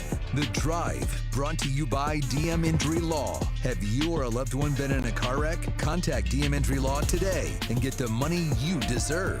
Car wreck? Remember, Mike's got this. Hey, Missouri, if you haven't heard by now, good news. FanDuel Sportsbook is live in the Show Me State, and they're kicking things off with an offer that's tough to beat. Right now, new customers in Missouri can bet $5 and get $300 in bonus bets, win or lose. So whether it's football, basketball, hockey, or more, you can bet it all on an app that's safe, secure, and super easy to use. So download FanDuel today and head to FanDuel.com/Missouri and join the excitement. Remember, new Missouri customers can bet $5 and get $300 in bonus bets, win or lose. Because Missouri, it's time to play your game of FanDuel. FanDuel is the official sportsbook partner of 96.5 The Fan. 21 and present in Missouri. Gambling problem? Call 1-800-GAMBLER. First online real money wager only. $5 first deposit required. Bonus issued as non-withdrawable bonus bets that expire 7 days after receipt. Restrictions apply. See terms at sportsbook.fanduel.com. Must qualify for enrollment. Results may vary. We all hear the radio ads about the IRS. They tell you to be afraid, to be scared, and they try to frighten you into calling. I'm not here to do that. Tax Relief Advocates is different. TRA is here to tell you that if you owe money to the IRS, whether it's $5,000, $50,000, or $500,000, we have a solution. It doesn't matter if you're sitting in your car, at work, or with your kids. No matter where you are, call now. 800-583-5795. Don't lose hope. TRA can eliminate or reduce what you owe to the IRS. Generous programs are now available that can give you a fresh start. Our passion is taxes and helping individuals fix their IRS problems. We have over 1,000 5-star reviews on Google and an A+ with the Better Business Bureau. You don't need to be afraid of the IRS any longer. End your tax nightmare today by visiting us online at TRA.com or call 800-583-5795. That's 800-583-5795. Tax Relief Advocates. Real solutions for real people. Home remodeling shouldn't be stressful. Hey, it's Bob Fesco, and West Shore Home is proving it doesn't have to be. With real-time scheduling and precision scan-to-plan accuracy, they make your remodel fast, easy, and convenient. That's why hundreds of thousands of homeowners have trusted West Shore Home to transform their bathroom, windows, and doors. Plus, right now, when you buy a full bath remodel, you'll get a second shower for free and lock in an extra $500 off just for listening to the show. But you need to schedule now at westshorehome.com/fan. We love entertaining during the holidays, but we also love spending time with friends and family. That's why we're letting Hy-Vee do everything, because Hy-Vee has convenient pre-made holiday meal packs for any size gathering. Made fresh and ready-to-heat menu favorites like succulent turkey, honey glazed spiral ham, or prime rib, plus savory sides, rolls, and a choice of dessert. And don't forget the wine and spirits department. So pick up your meal the day before the holiday and then just heat and serve on the big day. This holiday season, let Hy-Vee do the cooking while you take the credit, only at Hy-Vee. Score big savings with Hy-Vee and the Kansas City Chiefs. Big points mean even bigger savings. Just shop Hy-Vee the day after a game and earn a fuel saver discount equal to the Chiefs score and based on the amount you spend. If the Chiefs score 42 points, you save 42 cents a gallon with any $42 purchase. The more we score, the more you save. Win or lose, everyone scores the day after a Chiefs game only at Hy-Vee. Offer good in-store and online. Some restrictions apply. See store for details. Got any gadgets? Get online protection. NordVPN has a ho-ho holiday deal just for you. Secure up to 10 devices with a single account. NordVPN's Threat Protection Pro feature helps you avoid malware, phishing, and annoying trackers. Just a few taps and you're safer online. Let your gadgets sparkle with online security. Go to NordVPN.com and get up to 77% off plus 3 extra months. NordVPN. Guys, thanks for helping me carry my Christmas tree. Zoe, this thing weighs a ton. Drewski, lift with your legs, man. Santa! Did you get my letter? He's talking to you, Bridges. I'm not. Of course he did, right, Santa? You know, my elf Drewski here, he handles the nice list. An elf? I'm 6'3". What everyone wants is iPhone 17. And at T-Mobile, you can get it on them. That center stage front camera is amazing for group selfies. Right, Mrs. Claus? I'm Mrs. Claus's much younger sister. And at T-Mobile, there's no trade-in needed when you switch, so you can keep your old phone. Or give it as a gift. And the best part, you can make the switch to T-Mobile from your phone in just 15 minutes. Guys, my side side of the tree is slipping. Timber! The holidays are better at T-Mobile. Switch in just 15 minutes and get iPhone 17 on us with no trade-in needed. With 24 monthly bill credits for well-qualified customers plus tax and $35 device connection charge. Credits end and balance due if you pay off earlier or cancel. Finance agreement, 256 gigs, $830. Eligible port in and new line, $100 plus a month plan with autopay plus taxes and fees required. Check out in 15 minutes or less per line. Visit T-Mobile.com. Brought to you by Gomers. 5 locations in the KC Metro or online at Gomers.com. If ringing in the holidays includes cheers and libations, Gomers has your back. Voted #1 KC Liquor Shop, they offer a wide variety of beer, wine, and spirits at great prices. Stop by one of their 5 locations. You'll be glad you did. Here's traffic, brought to you by DM Injury Law. Have you or a loved one been in a car wreck? Contact DM Injury Law today and get the money you deserve. Car wreck? Remember, Mike's got this. Got a crash with debris in the road, and it's 435 westbound at Warnall. Right lane is blocked. Crash, right lane blocked. 35 southbound past 67th, and that explains the backup through Shawnee. You've also got a stall now, right lane blocked, 35 southbound at 119th. I'm Val with traffic on 96.5 The Fan. You're listening to 96.5 The Fan from the DM Injury Law Studios. Mike's got this. Hey, it's Trey Smith from the Kansas City Chiefs. Welcome back to the Drive with CDOT on your home for Chiefs football. 96.5 The Fan. All right, welcome back into the show. My name is Carrington Harrison. Very happy to be here with you on this wonderful, wonderful Thursday. We have a lot to get into in today's show. Let's talk a little bit about one of the top stories right now in the National Football League. I don't want to paint it like this is the top story in the league, but the Miami Dolphins are making a change at the quarterback position. Here's the latest from Ian Rappaport. Tua Tagovailoa, their starting quarterback for the last several years, is heading to the bench, and sources tell the insiders Quinn Ewers, the former 7th-rounder from the University of Texas, is going to make the start for the Cincinnati Bengals. All parties have been informed by Coach Mike McDaniel. It is official. Quinn Ewers does get the start. Now, Mike McDaniel has said after the Miami Dolphins fell out of playoff contention on Monday, their playoff hopes officially ended, that everything was on the table to get this offense functioning like it should be. Tua for sure has had his moments this year, but more often than not, he has struggled. Too many interceptions, too much inefficiency. McDaniel is looking for more, and he had a couple different options. Zach Wilson, the former Jet starter, has been the backup for most of the year, but my understanding is Quinn Ewers has really impressed behind the scenes and has certainly jumped out for this coaching staff as someone who would make a significant difference on offense. Quinn Ewers now set to get the start, and obviously this causes major, major questions about the future of Tua Tagovailoa in the Dolphins organization. Certainly seems more than possible they'll move on from him after this season, even considering that he is due more than $50 million fully guaranteed, and if they do eventually release him, would be more than $90 million in dead money, which they could split off into the next 2 years. This is my question in the National Football League, and I've had this question for a while, and I would say that every single time I get proven that, you know what, teams just don't look at it the same way that I do. I understand the importance of having a quarterback, and you are essentially dead in the water if your team doesn't have a starting quarterback.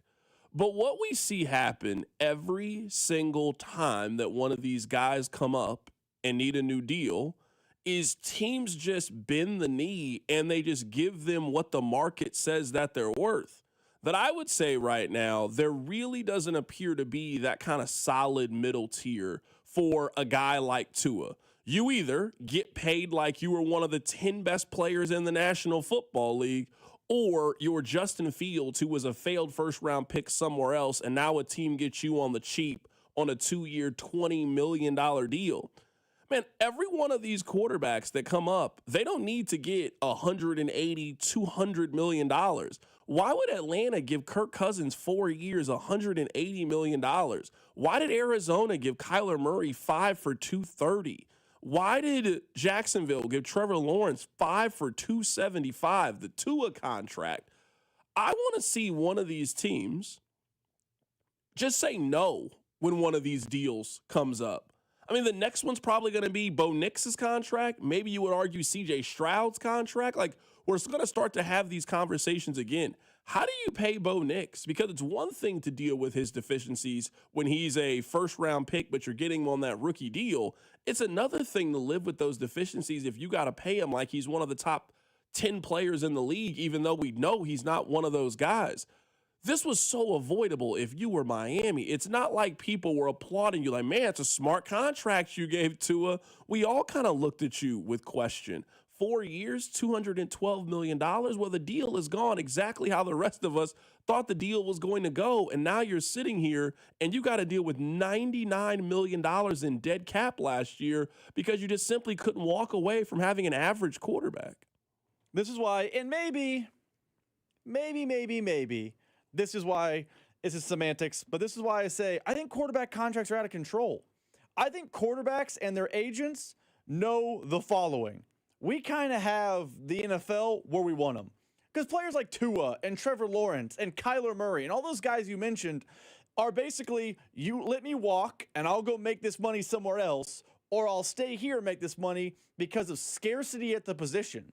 And again, maybe this is semantics, and we are saying the same thing differently, but until someone in the NFL says, nope, we're not paying that, they go somewhere else and they prove to be just who they are, then people say, look, the great decision by team blank.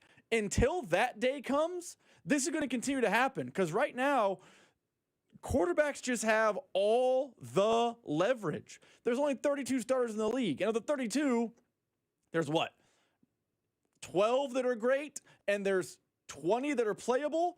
You kind of get stuck in no man's land, and all these quarterbacks know it, and they're able to leverage that to maximize their contract more so than any other position in the league. Yeah, I would just say that we are kind of getting to the point where it is better for you to just draft and start over and then wait to pick up a former failed first-round pick and see if you have something. Like, the Dolphins would be in a much better situation if they had just gone in the direction of trying to get Sam Darnold. Sam Darnold is on a 3-year, $100 million deal, while Tua is on a 4 for $212 deal. Which one of these contracts would you rather have? It is better. You would be in a better position if you had tried to go get Baker Mayfield. If you got Tua Tagovailoa's deal is worth more than Sam Darnold and Baker Mayfield's deal combined. Both of those guys are on a 3-year, $100 million deal. So if you're trying to find maybe some kind of bargain basement value and you can get good quarterback play but save yourself some money to try to improve the rest of your roster, I mean, that's the way to be able to do it. And it's crazy because, I mean, in the grand scheme of things, the Tua contract isn't even that big of a deal anymore compared to where we are. I mean, right now, 14 of the 32 quarterbacks in the league have a $200 million deal. So right now, I mean, you are spending at least $200 million on the position. You have a quarterback that you have no future with, or you have a rookie and you are preparing to give him a $2 million deal, $200 million. You're preparing to give that money to CJ Stroud. You're preparing to give that money to Drake May. You're preparing to do that with Bo Nix. Like, that's kind of where you are when it comes to these teams. I'm just going to be really curious when one of these quarterback contracts come up, there has to be a team that just says, no, we don't think this is the best way to build your roster. And I think Instant Text Line points out the Vikings last year with Darnold kind of did this, except for the Vikings are a little bit unique in the fact that they had the heir apparent. Like, we haven't seen a team say no to quarterback when they didn't have a backup. We haven't seen the Cardinals say no to Kyler Murray and we're going to roll the dice. They were leveraged. The Vikings said no to Sam Darnold because J.J. McCarthy's on the roster. Now, we can disagree about what J.J. McCarthy is. That's fine. They had a replacement top 10 pick sitting there. Outside of Sam Darnold, which I've explained is a different situation, no NFL team has said, we'll go without. And to your point about, the bottom of the barrel, bargain shopping with Baker Mayfield types, I think GMs are scared to do that because it's tougher to find the right one. And when you miss, you miss. Like, I assume the Jets preseason felt like, hey, we're going to survive in advance for a year with Justin Fields. Maybe we found something. Maybe we found our Baker Mayfield. If we did, that's a bonanza. If we didn't, so it goes. But if you miss, most GMs get fired for missing on that play. Yeah, but I would say it's a sort of damned if you do, damned if you don't. You get fired because you gave Tua a bad contract. You get fired because you don't get the quarterback right. Like, it's not like if you moved on from Tua and So you're always walking that tightrope every single time. Someone just sent this in. C-Dot, but the Dolphins made that deal with the hope of winning a Super Bowl. If Miami wins a Super Bowl after the contract, are we having the same conversation? My brother, Tua has one playoff appearance, and they got beat 26-7. They were never going to the Super Bowl. Let's not even have a Super Bowl conversation with Tua Tagovailoa. They didn't win a playoff game with this contract. They didn't win their division with this contract. It's not like this is a shock. I would understand if Houston signed C.J. Stroud to a big-time deal. Hey, we've made the playoffs 3 times with you with our quarterback. We won playoff games. We think that you are there. At what point watching Tua as the quarterback for the Miami Dolphins did you think it was in the Dolphins' best interest to pay him? And at what point in Tua's career did we think that there was another level for where he could potentially go? I mean, Tua has been in our lives now for 8 years, if we are counting in Alabama. It ain't like we don't know him or haven't seen him before. He's never thrown 30 touchdown passes in a game or in a season. He's never done this one time. He's taken his team to the playoffs one time, a game in which they had no chance of winning. So I hope you weren't signing that contract with the expectation that Tua was going to take you to a Super Bowl and turn into something that he wasn't. There's nothing in Tua's football history that would tell us that he was going to turn into somebody else after that money. Yeah, I mean, I understand the texter's point. I'm not trying to run down the texter. You know, what if they had won the Super Bowl? But yeah, I mean, they haven't. You got to win a playoff game to win a Super Bowl. I agree. You got to win one. That's a wild change in variables to what happened. They paid Tua. He didn't win any playoff games. He's now probably going to get cut. If we change all the variables, yes, the outcome would be different. For example, I bet we look differently at Trevor Lawrence's contract if he wins the Super Bowl this year. I don't think he is going to win the Super Bowl this year because he's been a roller coaster of up and down, really good, really bad, but he didn't win the Super Bowl. So why are we even discussing this hypothetical? Hypothetically, what if blank, blank, and blank happened? They didn't, so why discuss them? Yeah, someone just sent in, I'd rather be fired for doing something than sitting on my hands. I think that's the mentality of the general managers. Man, I'm in the business of getting it right. That's what I'm in the business of. And given Tua 4 years, $212 million, it is impossible that you can be right. It's impossible. He is not the solution. We've known this. It's not like anything that's happened with Tua has come as a shock. It's not like Tua was that guy as a rookie, and then he signed the contract, and we're like, wait, what happened? No.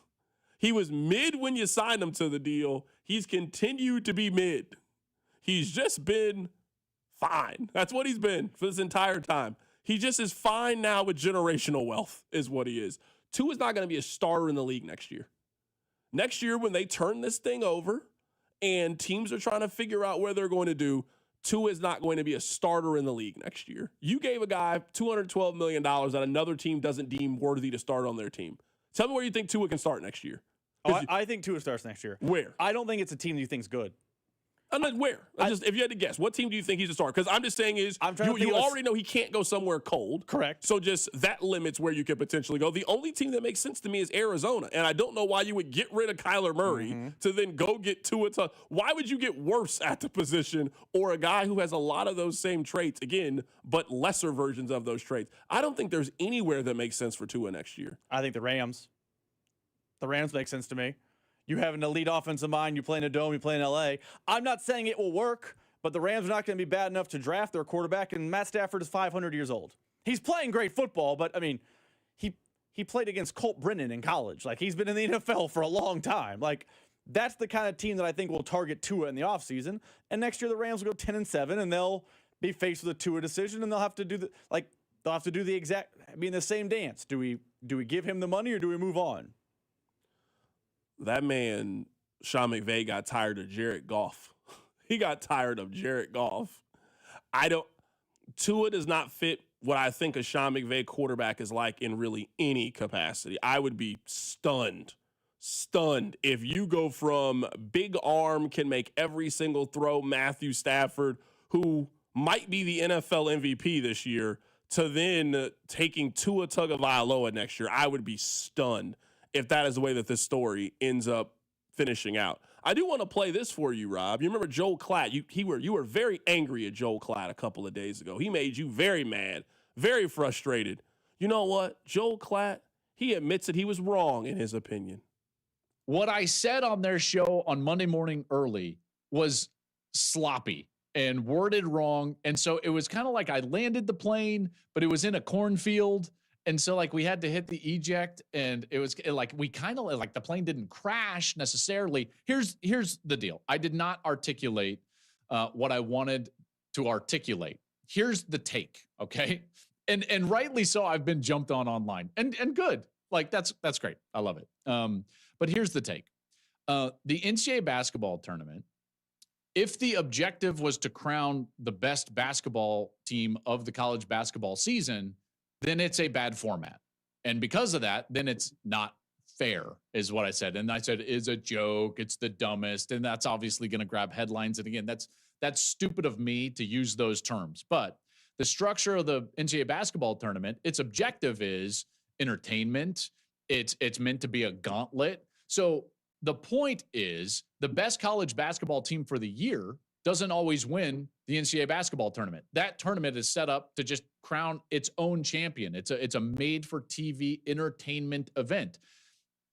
And it's great. And by the way, I do love the NCAA basketball tournament. But if you're asking me, is it structured properly to crown the best team of the season? Then the answer is no.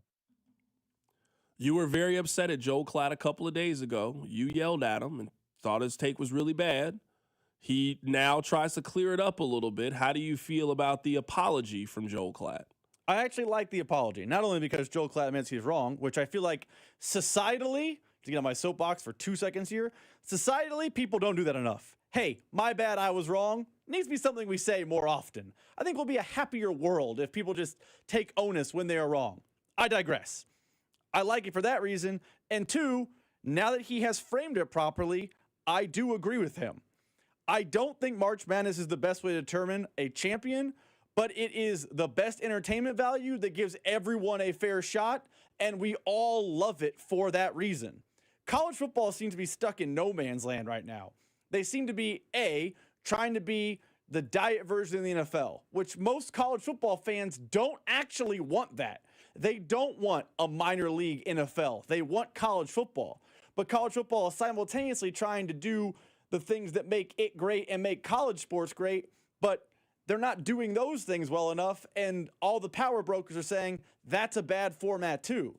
So now that Joel Klatt has cleaned up his, quote, sloppy take, I think he's right here. But college football needs to figure out what it is. If it is the diet NFL, you're probably going to lose some fans because that's not what college fans like. But what you're doing and cutting out the JMUs and stuff, that's the path. Or are you going to be what college basketball is? And college basketball leans heavy into what its fans like. They like that any given night, crazy things can happen, the ball bounces just right, and you might have a plumber from Wichita against Julius Randle, and on one given night, something spectacular can happen, and it's television gold, and we all love it, and we're all engrossed in it for 3 weeks. If you're going to do that. But college football is stuck in this weird in-between where I don't think they know what they are. This is where I'll defend the take just a little bit. I think some of it is a volume argument. Just much more teams make the college basketball tournament than make the football tournament. So that's just going to eliminate a lot of it anyway. We just let more people into it. I also think we have a pretty easy to follow formula in college basketball to determine the tournament, that you don't have to be a rocket scientist or you don't need to be Joe Lunardi to be able to figure it out. We kind of know what 5 seeds look like in the NCAA tournament. We know what 1 seeds look like and 2 seeds. Like, sure, maybe a team gets underseeded, but we don't really have a scenario in which we think the KU is going to be a 2 seed and then they get seeded as a 7 seed. Like, we got a pretty good idea of where you get pitched. I think right now a major problem with college football is we don't really know what the criteria is to make the postseason. And everything else that we have, we know the criteria. I can tell you what you need to do as a baseball team to make it. I can tell you what you need to do as an NFL team to be able to make the postseason. NBA, you pick your sport. It's not that hard to be able to figure out. You cannot tell me the qualifications to be an at-large team in the college football playoff. I have absolutely no clue. Because I think Notre Dame did enough, but then they didn't get picked. I think that this team did something. You're telling me that doesn't work, but then this team got in for the same reason. That's the thing that I think complicates things. it's easy to understand how we get the bracket of 68. I don't think we really have an idea of how we find the 12 teams that make the college football playoff, hence the arguments that we have. I also think, and I was someone who I will admit now I was wrong with the advantage of hindsight. I thought when they had this problem last year, it was because, we just haven't had enough, we haven't had enough college football playoffs to know what criteria is. I'm sure when the field first expanded to 64, people were like, what do you mean? What's an 11 seed? What's an 11 seed look like? What do we know about their resume? Now we all know. But I think the biggest problem college football has is not just criteria, it's they seem to make up the rules as they go. And we've talked about this a lot on the show. I agree with you. Notre Dame, based on the criteria we had from last season, should have made the postseason this season. Alabama, based on the criteria we had from last season, shouldn't have made the postseason this season. And yet, they did and Notre Dame didn't. So, I don't think this is just we haven't seen enough college football playoffs to kind of understand what their criteria and grading curve is. I think they're making it up year by year by year. And I have no idea who's on the NCAA selection committee. Maybe it's a different group of people every year. I don't know. But I know this. I know who's on the college football playoff committee. And the fact it changes and has huge turnover year by year, I think is creating a criteria problem, to your point. Coming up at the top of the hour, Danny Parkins is going to join us on the show. We'll figure out what was wrong with the Kansas City Chiefs this year and also get his thoughts on the rest of the AFC. That's coming up. Keep it right here. It's The Drive. The Drive with Carrington Harrison on your home for Kansas City sports. 96.5 The Fan. Brought to you by DM Injury Law. Have you or a loved one been in a car wreck? Contact DM Injury Law today and get the money you deserve. Car wreck? Remember, Mike's got this. I know that hiring can be challenging. You sort through tons of resumes and you get too many so-so applicants. You're just waiting for someone to match your role perfectly. Well, now, there's a place where you can meet them fast. ZipRecruiter. Need to hire right away. Start your search for strong candidates. The right fit awaits. Build your team. Build it sooner. Meet your match on ZipRecruiter. Just head to ZipRecruiter.com/free right now to try it for free. And you're on your way to meeting your match. 4 out of 5 employers who post on ZipRecruiter get a quality candidate within the first day. So try it now. Go to ZipRecruiter.com/free. Once again, that's ZipRecruiter.com/free. Meet your match on ZipRecruiter. Try it free. The holidays are here, and so's the newest Academy Sports and Outdoors, right in your neighborhood. Score kids ride-ons that say, my 8-year-old's truck is nicer than mine. Grills and smokers that say, there is no wrong way to cook a turkey. And new Nike fleece hoodies that say, I keep it chill no matter the temp. Academy has all the legendary Christmas gifts your family wants at undefeatable prices, because here, fun can't lose. Win Christmas at your new Academy Sports and Outdoors. Save up to $4,500 with Hamilton Plumbing, Heating, AC, and Rooter, thanks to limited time tax credits and special incentives on energy-efficient HVAC systems. But don't wait. Those federal tax credits expire after December. Upgrade your heating and cooling system, and you can enjoy lower energy bills and year-round comfort. Over 40 years experience and more than 8,000 five-star reviews are great reasons to trust Hamilton. Visit callhamilton.com/radio for details, terms, and conditions. And lock in your savings before time runs out. License number 2025-11121. What's up, Missouri? Tony Gonzalez here. Your moment is finally here because DraftKings Sportsbook is live in Missouri. You can get in on all the action with fast withdrawals, a safe and secure app, and betting that's easy to use anywhere you go. And the best part, DraftKings keeps the excitement going with awesome promos and offers all season long. That's why it's America's top-rated sportsbook app. Don't wait. New customers sign up today. Bet just $5 and get $300 in bonus bets instantly. Let's go, Missouri. Get in the game. Download the DraftKings Sportsbook app and use code 965. New Missouri customers bet $5 and get $300 in bonus bets instantly. That's code 965 in partnership with DraftKings Sportsbook. The crown is yours. Gambling problem? Call 1-800-GAMBLER. 21 and over. Physically present in Missouri. Eligibility and restrictions apply. Terms at DraftKings.com/sportsbook. Bonus bets expire 7 days after issuance. For additional terms and responsible gaming resources, see sportsbook.draftkings.com/promos. This is the story of the one. As the purchasing manager at a manufacturing plant, she knows the only thing more important than having the right safety gear is having it there when you need it.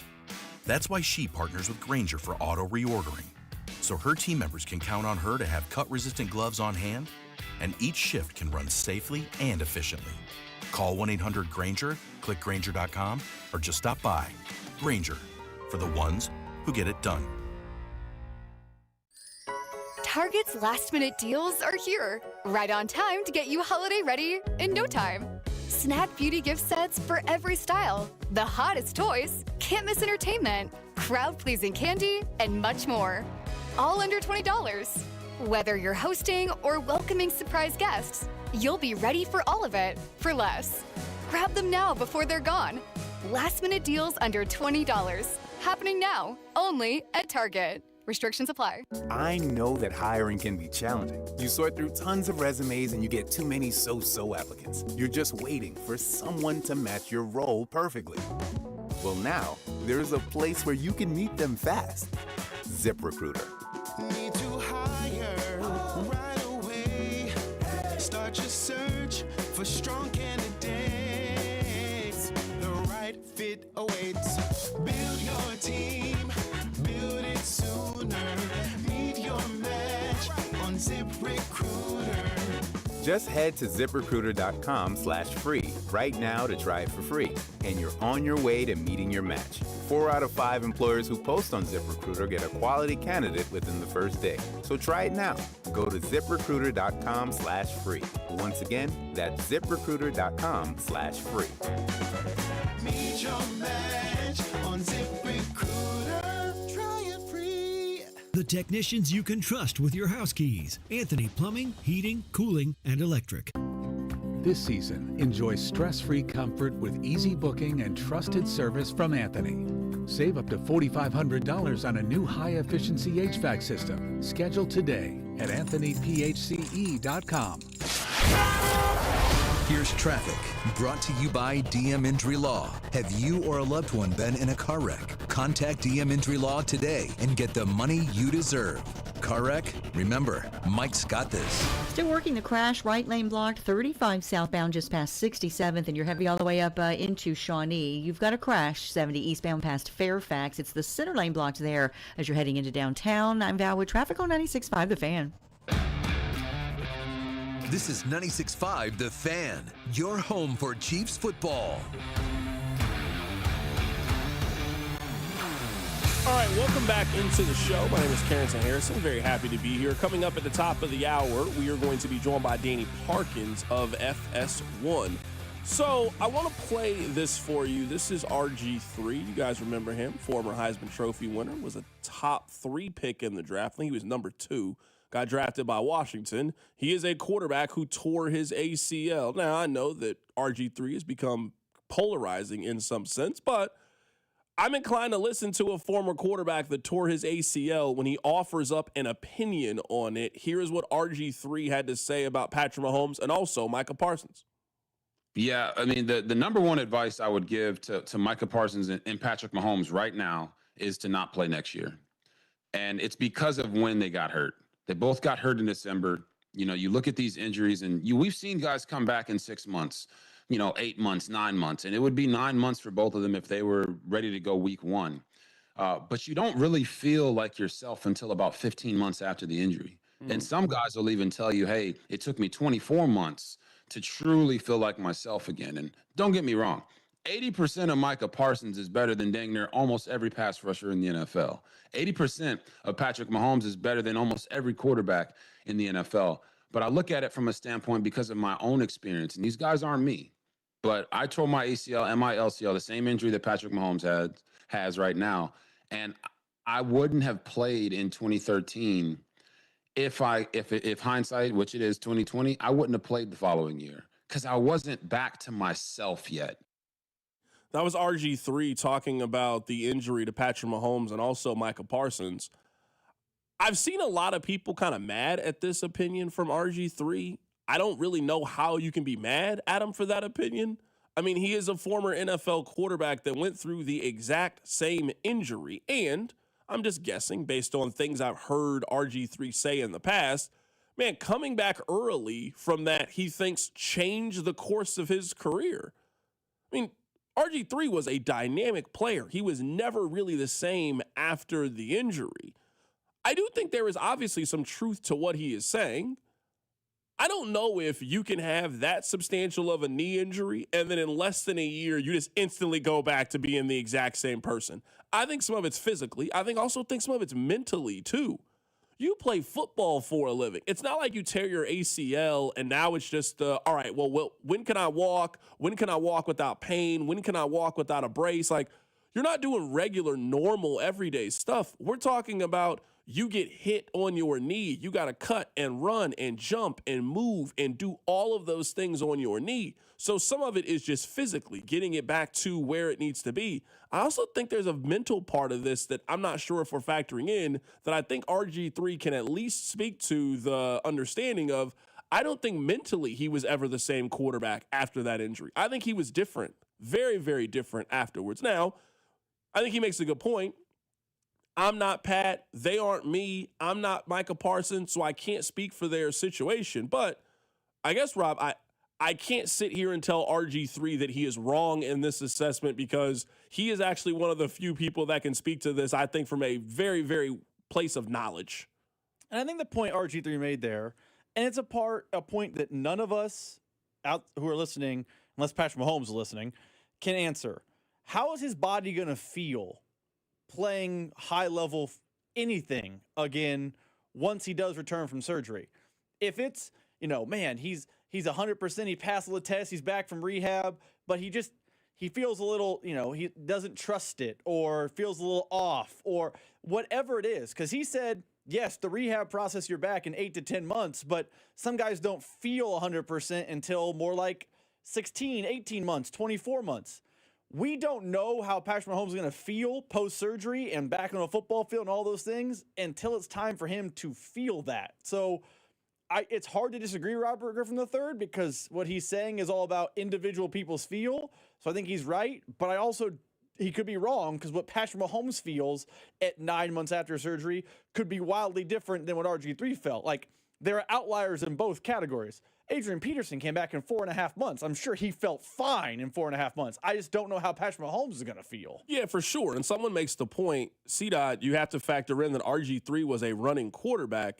I mean, I'm not calling Patrick Mahomes a running quarterback. That's not what he is. But I think we would all agree that mobility is very much in the center of what makes Patrick Mahomes such a dynamic player. Rob, we don't talk about this enough. I mean, Patrick has had at least 60 rush attempts in 6 of the last 7 years. Pat definitely takes off in scrambles, and we also know that in the backfield, he's moving around and doing these things to buy that little bit of extra time that you would need to make the throw down the field. So yes, he is a very different kind of quarterback than RG3, but he's also not, this isn't Joe Flacco or Peyton Manning that athleticism and mobility was not fundamental to who they are.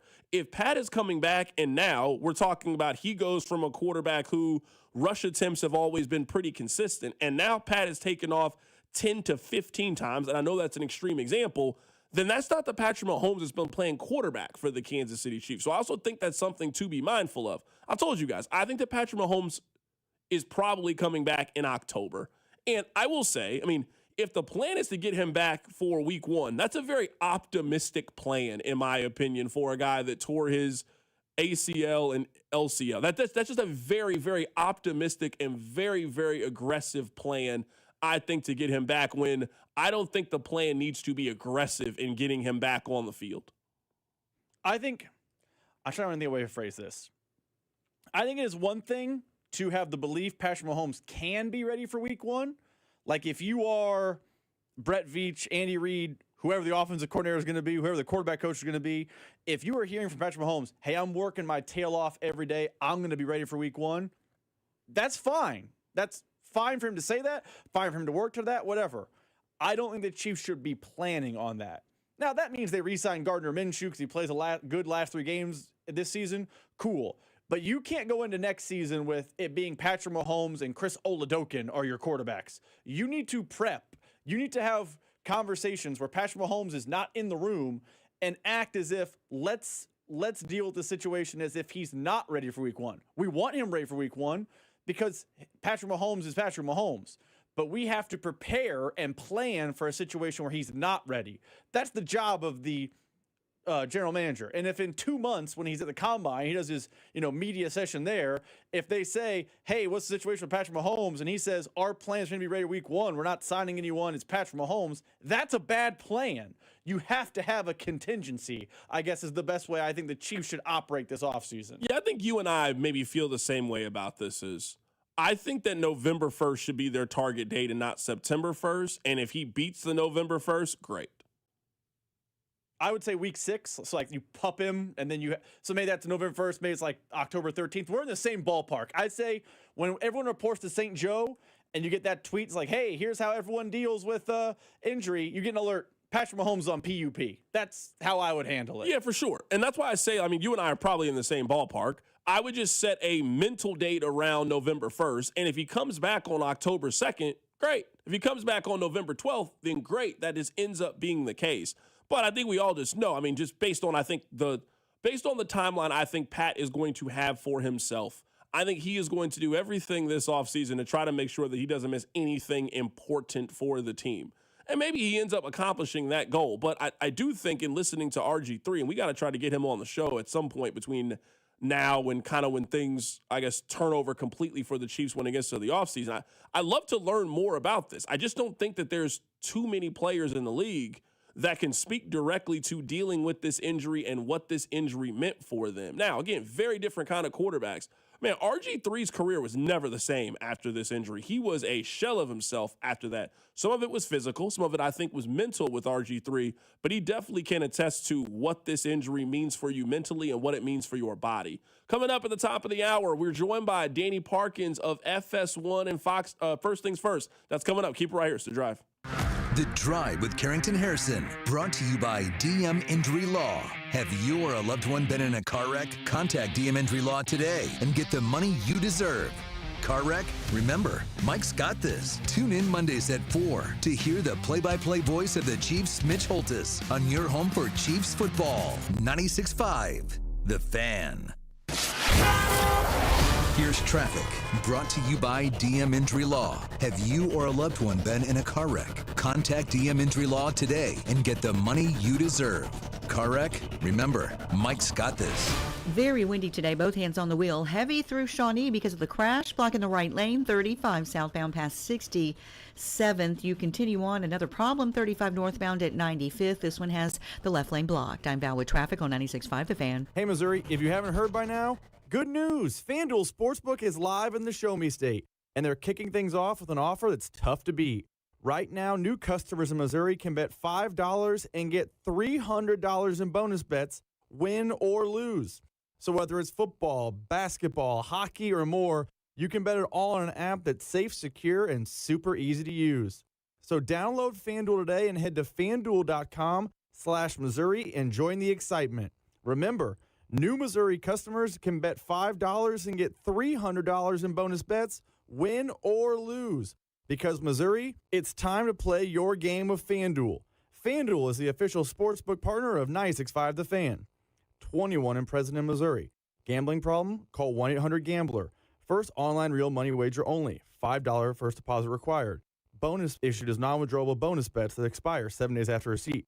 Restrictions apply. See terms at sportsbook.fanduel.com. Car, truck, or motorcycle wreck? Remember, Mike's got this. Paid for client portrayal and endorsement. Choice of a lawyer is an important decision and should not be based solely upon advertisements. After my car wreck, there was a lot I didn't know. I do know. If you've been hurt in a car wreck, call me. I've got this. Mike's got this. 816-888-7500. Mike's got this. Every NFL Thursday is your chance to hit the jackpot on FanDuel, because FanDuel's Thursday touchdown jackpot means that you can win a share of $2 million in bonus bets each and every week. To get in on this Thursday's action, all you have to do is place an anytime touchdown score bet before the game kicks off. And if your player scores either the first or the last touchdown in the game, then you'll win your bet plus a share of bonus bets. All you need to do is visit FanDuel.com. Use my promo code KFNZ to take a shot at the jackpot. Remember my promo code KFNZ for your chance to win a share of $2 million in bonus bets. Play your game with FanDuel, an official sports betting partner of the NFL and 96.5 The Fan.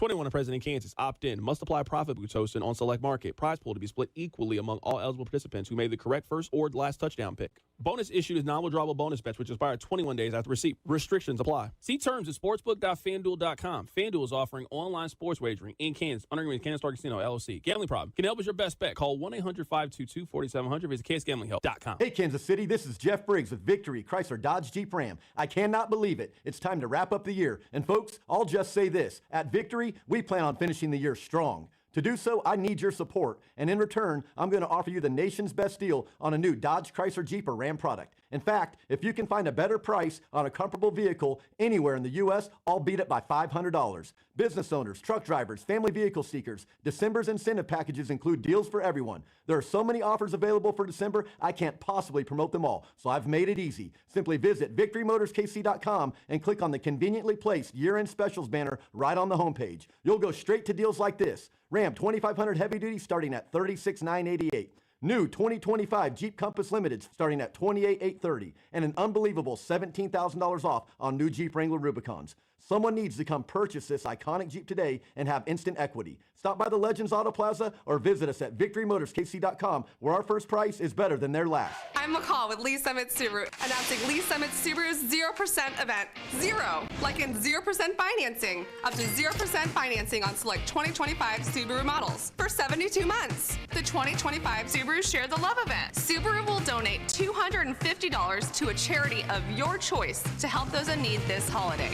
And locally, you can choose Hillcrest Transitional Housing. Lee Summit Subaru will also donate $50. Subaru of America will donate $250 per vehicle sold or leased during the promotional period, and store contribution may be combined with Subaru of America donation. Hello, Kansas City. Christopher Youngers here with Cafe Trio. The seasons, they are changing.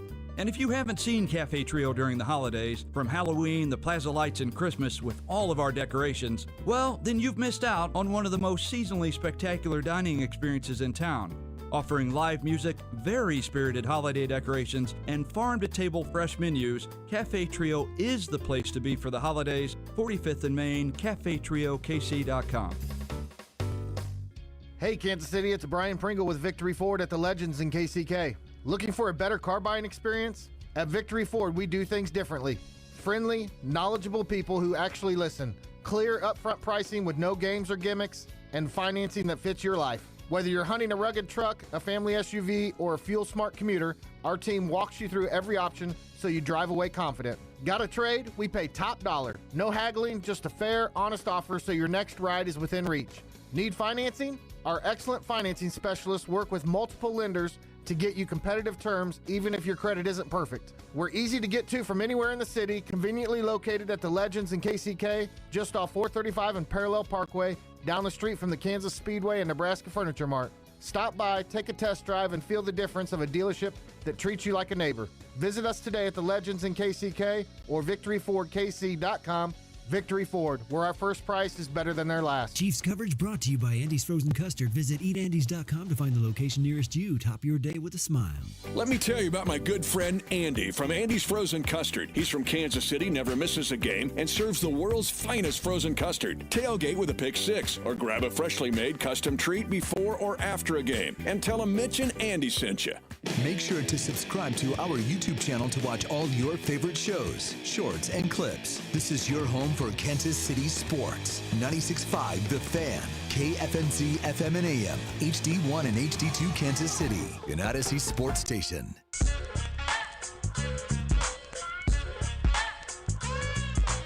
Welcome back into the drive on 96.5 The Fan, 96.5thefan.com, and also the Odyssey app. We are happy to head to the phone lines right now to be joined by Danny Parkins of Fox Sports 1 and First Things First, but that's not what he goes by on this show. Park, what's good? Good afternoon, CDOT. Got to be weird times in Kansas City. It's Royals season all of a sudden. This is the real test on if you think Brett Veach is the best general manager in the NFL. Like, the problems that the Chiefs have, it's not like this can't be solved in one offseason if you knock it out of the park. If you have a good free agency period and you can get a couple of starters in the draft and you get Patrick Mahomes back, let's say by week 4 of the NFL season, you can still very much be in line to get back to contending for an AFC West championship and making a serious run in the playoffs. It really comes into how good is their general manager, how quickly can you turn this thing around? Yeah, I mean, listen, there's a ton of things, right? Like, Obviously, Mahomes has to come back and be Mahomes. No reason to think that he won't. I think it's overwhelmingly likely that he will, but you have to be open to a small possibility that, at least for next year, he is some lesser version than himself. 5%, 10%, something like that. But Mahomes should come back. I assume you're operating under the belief that Kelsey is retiring. That matters. And I'd be interested in, like, an honest assessment of how good are the weapons on this team really? Like, is Rashee Rice a 1? I assume that's something that is debated there. How high are you willing to draft a running back? Like, are you willing to use a first-round pick on a running back? I think that's, like, a legitimate question for the Chiefs, given how bad their run game has been, and that you're definitely going to want to take a lot of the pressure off of Mahomes next year. You know, I haven't done too much of a dive on the wide receiver question. Like, if Alec Pierce became available, would you be willing to give him north of $25 million per season? Like, you know, just off the top of my head. Like, what about Kyle Pitts? Like, if he leaves Atlanta and he just finally had the best game of his career. Like, those are the types of things that Brett Veach is going to have to ask. But you're right. The key is going to be, how do you hit in the draft? Do you hit in the draft? Where do you prioritize pass rush? You know, you've got a million off-season topics at your fingertips there. Right now, we're talking to Danny Parkins of Fox Sports 1, and first things first, I do want to deep dive into the Kansas City Chiefs, but I have to ask you this. There are very few people in the world that are closer to Nick Wright than you are. He has branded himself as the Chiefs guy. How was he handled this week with, you know, his thing is dropping the banners, and all these games are preseason games. We don't take the regular season very seriously. Arrowhead Invitational. How is our dear brother Nick Wright handling this week? You know, it's similarly to Chiefs fans, similar to you. It's you know, it's weird. You know, but so he was devastated, obviously, by the injury. I know him and Mahomes exchanged messages the night of the game, and you know, he's optimistic that he'll be back for next season. He thinks any sort of talk of Andy Reid being fired is completely ridiculous, or Chiefs fans turning on him. And you know, he's enough of a pragmatist to know that it happens, but yeah, thankfully he's already made his fame and fortune. You know, he rode LeBron James and Patrick Mahomes to fame and fortune. The contract is guaranteed, and now if the Chiefs backslide a little bit, you know, he'll be okay. He'll wipe away his tears with $100 bills. So let's talk about this, at least portion of it, and we've kind of dipped our toe in it a little bit. We've had a lot of national voices on, and it's great to now say you're one of these prominent national voices. What did you think was wrong with the Chiefs? Because, like, I have my theories, but I'm super close to it. I'm curious as somebody that obviously still keeps an eye in it, but just isn't in the day-to-day digging in the weeds when it comes to the Chiefs. What did you see as the problem? What do you think wrong for Kansas City this season? See, I think it's been more than one season. Like, I don't think last year's team was 15-2 good. Last year's team was a complete outlier in one direction in one-score games. Block kicks, drops, penalties, like everything possible went the Chiefs' way last year, and then got blown out in the Super Bowl, and it was like, oh, okay, they met another team that was really good, that was better than them, and it really wasn't a fair fight. Like, that did not feel like if they played Philly 10 times, they would have won 5 of them. That felt like if they played Philly 10 times, they would have lost 8 or 9 of them. So I think that last year's team was not anywhere near as good as the record and then the final destination, the Super Bowl, indicated. And then this year, a lot of the peripherals actually suggested that they were better than their record. Point differential, offensive ranking, defensive ranking. But they lost all those one-score games. You know, they had second-half leads in a lot of games that they lost. One game they lose because of penalties, and I'm sure it's more than one game, but like it felt like one game it was penalties, and then another game it was drops, and then another game it was defense. And it was just like they could never piece together a good offensive game with a good defensive game, or a good defensive game with a good offensive game, or a clean game on special teams with a clean game with penalties. And so I honestly think they're better than their record indicated this year. Obviously, they were a terrible third down defense. They were a terrible rushing team, and all of those factors put together, like situationally, kind of, you know, Butker was worse this year when he had been unbelievably nails. Like, that matters in close games. We're seeing it for the Chargers this year. You know, the Chargers have a ton of offensive line injuries, but Cameron Dicker's been the best kicker in the NFL, so they've won a lot of close games. So I think it's a ton of factors, but this is not like the sexiest thing in the world. But when you only play 17 football games and the difference between the best team and the worst team is usually like 10 points, right? This isn't college football. Like, can you execute in situational football? Can you win one-score games? The Chiefs have been the best team in the history of the NFL at that for the last few years, and this year they were arguably the worst team in the league. This is where I'm looking at this as maybe just more of a disappointment than I think people are kind of potentially ready to acknowledge. You know, you grew up in Chicago. You couldn't envision missing the playoffs with the prime Michael Jordan, Tom Brady. You got the prime Tom Brady missing the playoffs. Like, the fact that this organization kind of let things get to the point with, I know he got hurt at the end of the season, but I mean, they were on the ropes anyway when it came to making the postseason and needed help. The fact that you have a 30-year-old top 3, top 5 quarterback in the history of the National Football League and had those inconsistencies is just a testament to how poorly everything went this season. Yeah, listen, missing the playoffs in Mahomes' prime is a huge failure. Period. Like, it's a huge failure, especially now, right? When 40% of the NFL makes the playoffs. Like, it is a huge failure, full stop. It's a failure for Brett Veach. It's a failure for Clark Hunt. It's a failure for Andy Reid. It's a failure for Patrick Mahomes. Like, it is just a failure across the board. And the glass half full way of looking at it is, obviously you don't want Mahomes to be hurt, obviously. But he is and has been the deodorant for a lot of problems around the team, and he might end up only really missing 3 games, right? Like, if you were going to lose that game to the Chargers anyway to get eliminated, and then he gets hurt, and he misses the last 3 games of this regular season, and you weren't going to make the playoffs anyway, and then he comes back, like, yeah, his offseason will suck and not be as enjoyable, and he won't be able to play in, like, the celebrity golf tournament in Tahoe, and he'll have to be rehabbing instead of focusing fully on football, and that sucks for him, and I genuinely do mean it. Like, I'm not saying that flippantly. Like, that does suck.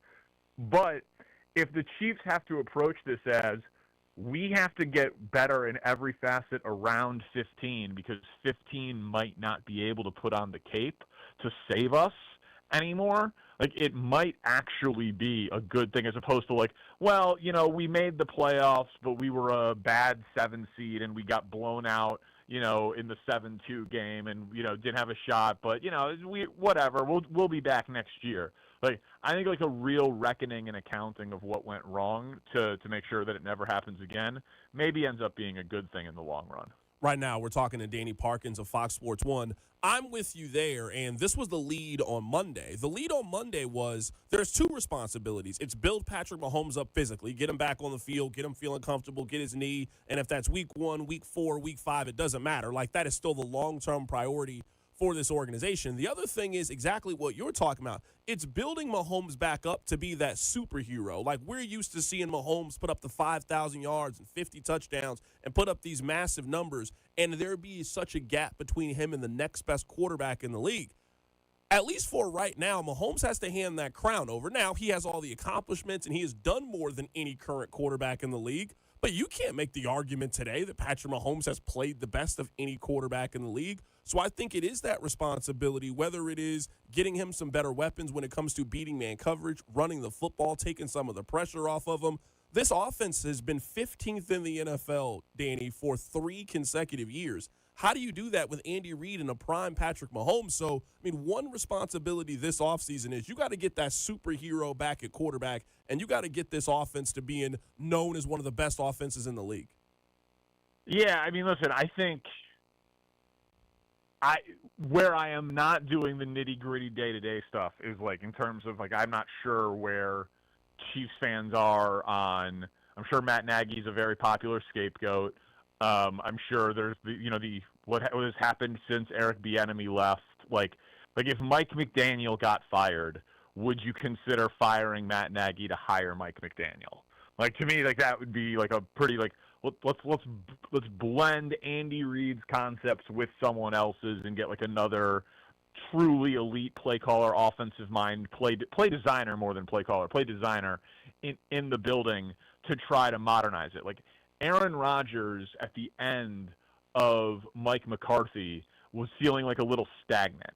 And people were like, man, what, I guess we got to draft Jordan Love because like this guy's just it's not looking very good anymore. It's not making much of a difference. He's not scary.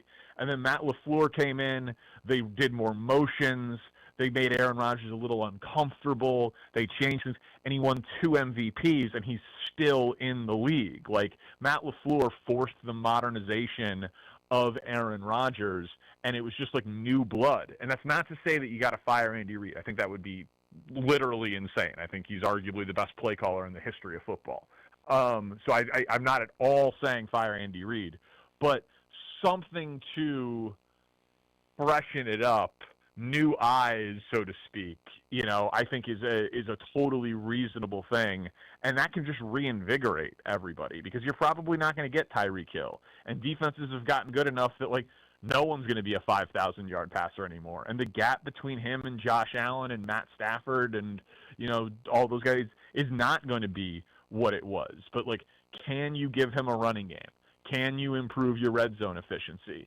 Can you have your explosive play rate increase? Like those are things that are available for you with scheme and coaching that, you got to do a full audit. So the audit should include Andy Reid and his coaching staff. I always like giving us the opportunity to big up the run that we had when we were together. I do think there are a lot of parallels, and I would say one way that you and I were able to really start to make noise in Kansas City and really start to see some progress in our show is we started really attacking the weaknesses of our opposition. We noticed their predictability, and we were able to program and do things that attack those things. I think in some ways that's what's happened to the Kansas City Chiefs, that when the Chiefs need this thing or this thing, well, we'll go get Juju because we know him. We'll go get Hollywood because he makes us feel comfortable. That I think you have had 3-4 years where there have been the Broncos and the Patriots and the Chargers. All they have done is try to figure out how to catch up with Kansas City, and those teams close those gaps, I think, just much more quickly than Kansas City anticipated. Yeah, I think, listen, man, that's right. But let me ask you, what pick do you think the Chiefs are going to have in the draft? Probably like the 16th overall pick. I would be surprised if the Chiefs didn't win another game this season, given the fact that they have Tennessee and they have Las Vegas. So let's say they get one more win this season. That probably puts you with like the 13th to 16th overall pick. Okay, so let's just for a number. Let's say they got the 15th pick in the draft. 15th pick in the draft, and let's say they're graded the same: pass rusher, running back, wide receiver, and you are Brett Veach. What do you do? I'm taking the pass rusher. I think that's their biggest need heading into the offseason. You have George Karlaftis on one side. You need somebody who can get pressure on the opposite side. Like, I much honestly rather them kind of go find that guy in free agency. Like, to me, they need to find their version of Danielle Hunter. They need a 28-year-old pass rusher that they overpay for in free agency, that you put him over there on the other side and you don't got to worry about it. His job is to go get after the other team's quarterback and to get 10.5 sacks this season. So at least for me, I would kind of maybe look at it as just really throwing a lot of resources at the problem. But to me, pass rush is the number one thing on my wish list. I would then go number 2. To me, they need like a big body receiver. They need one of those kind of receivers. They just got like a lot of 5'11", wiry guys. They need a tough, over-the-middle, yards after catch kind of receiver, and then running back would be 3rd on my list. Yeah, okay. Well, so we're pretty aligned, at least in terms of what the top 3 things are. And the truth is, you just need to hit on it. Like, it's like if I told you, like, you know what, they didn't think that there was a pass rusher out there, but this year they got a legit stud starter at running back and wide receiver. You'd be like, oh, wow, great offseason. Or if they didn't add a huge receiver, but they added a great pass rusher and a great running back, you'd be like, you know what, great offseason. You can't swing and miss on your big investments when you're in Mahomes' prime. So listen, Mahomes is going to play another decade. Andy Reid's going to coach for a while. The Chiefs are going to win a lot more playoff games. I think they'll get another ring at some point. Like I don't think that this thing is over. I just think that there was, you're on a long flight, and there was turbulence unexpectedly in the middle of the flight. You're like, we were in cruising altitude. I'd already had 2 cocktails. I was getting ready for my 3rd, and all of a sudden, like, they're rushing the beverage cart back, and the flight attendants are sitting down, and it just got like really, really uncomfortable in the middle of the flight. But it'll smooth out again. I think the Chiefs are going to be fine. Danny, I'll get you out of here with this last question. If I gave you the Bills or the field in the AFC playoffs, what side would you be on? You're the second person who's asked me that this week. Like I picked the Bills before the season. And so, like, they're still my Super Bowl pick, but I think it's been just very clear that there's no dominant team. Like, I will, if the bet was even money, I would take the field. Like, I think that's, I'm not trying to be, like, confrontational. I just think that that's kind of obvious. Like, every team has at least one serious flaw. For the Bills, it would be their run defense and the fact that they're going to have to go on the road for a couple of rounds at least of the AFC playoffs. Like, Josh Allen is the best player in football right now, and he's the most accomplished quarterback, dismissing Aaron Rodgers because of age. So, like, clearly, like, if you just do your analysis based on who's the best quarterback, it should be Josh Allen. But, like, if they have to go, their path could be at Baltimore, at Denver, at New England in order to get to a Super Bowl. Like, could they do it? Yeah, but, like, if it's that path or the field, I'll take the field. And I would take the field against the Rams in the NFC also. I don't think there's a clear dominant team that's, like, head and shoulders above everybody else this year. That is my guy, Danny Parkins, joining us on the show today. He is on Fox Sports 1. You can catch him on First Things First. Danny, I would say that there are about 4 podcasts that I listen to almost every single episode. You are now a regular on 2 of those. So you know what? You have become even a bigger part of my life. Oh, man. You can feel, I appreciate that. Feel free to skip. You know what I mean? Because you and I can talk, but then I'm happy to come on. So, but yeah, man, it's been fun. Like, I get together with Bomani a little bit now here in New York, and so him and I have become tighter, and so him going on his podcast has been cool. Obviously, me and Colin now for a couple of years has been great. It's been fun, man. It's been fun. I'm just, being best friends with Nick is just it's amazing on a number of levels, and he's the number 1 pick in the draft. Like, he's the best person doing this thing by far, I think, at this point. But it's also fun to just, like, I know I'll never catch him. I know I'm not as good as him, but just trying to keep up is fun. It makes me a lot better. So it's been a cool year and a half being out here. Absolutely, Danny, man. We'll catch up with you during the NFL playoffs when this thing is just leading towards Jacksonville, Seattle with Bad Bunny during the halftime. It's going to be one of the most memorable Super Bowls of all time. I mean, I don't know what you're talking about. Bears, Bills. Let's go. Bears, Bills. Sounds great. Can't wait. Or Bears, Patriots. Little 85 rematch. How about that? Super Bowl Shuffle Part 2. People are saying. That's our guy, Danny Parkins of Fox Sports 1 and also First Things First, joining us to talk a little bit of NFL. We got some breaking news. The Drive. First to breaking news in Kansas City. A lot of stadium things are happening right now. This is from Jonathan Ketz. Breaking news out of the city of Topeka. A spokeswoman for Ty Masterson says that the Royals will not be on Monday's Legislative Coordinating Council agenda. Fox 4 receives the confirmation. So reports are coming out that there is a meeting scheduled between the Chiefs and the state of Kansas coming up on Monday, and that the Royals will not be a part of this meeting. Let me read to you guys a statement from the Kansas Department of Commerce. Quote, we are aware of media reports regarding the LCC meeting on Monday. The state of Kansas is in active discussions with the Kansas City Chiefs about the prospects of building a new stadium and other facilities in the state of Kansas. No final agreement has been reached, but this would be a massive economic win for the state of Kansas and benefit Kansans for generations to come. We are aggressively pursuing this opportunity. That is from the Kansas Department of Commerce. Rob, you are a Kansan through and through. What do you make of this breaking news? I mean, it is the winds of change, the rumor mill, the reporting, whatever term you want to use. It feels like both teams are coming to the Kansas side. It feels like we've been talking about 119th and all with the Royals for a while now, and it feels like the Chiefs are going to come across state line, and my presumption, this is me speculating here, would be Legends area because that's what makes the most sense. But it feels like we have some tangible news now, and it feels like Jackson County is losing both teams. That's my opinion of what I'm hearing and feeling based on the reporting. Yeah, I guess I would say just initial reaction to all of this is the Chiefs side of this is not really that surprising. There are two options right now in front of the Chiefs. They have never discussed a new stadium in Missouri. The new stadium idea has only been proposed in the state of Kansas.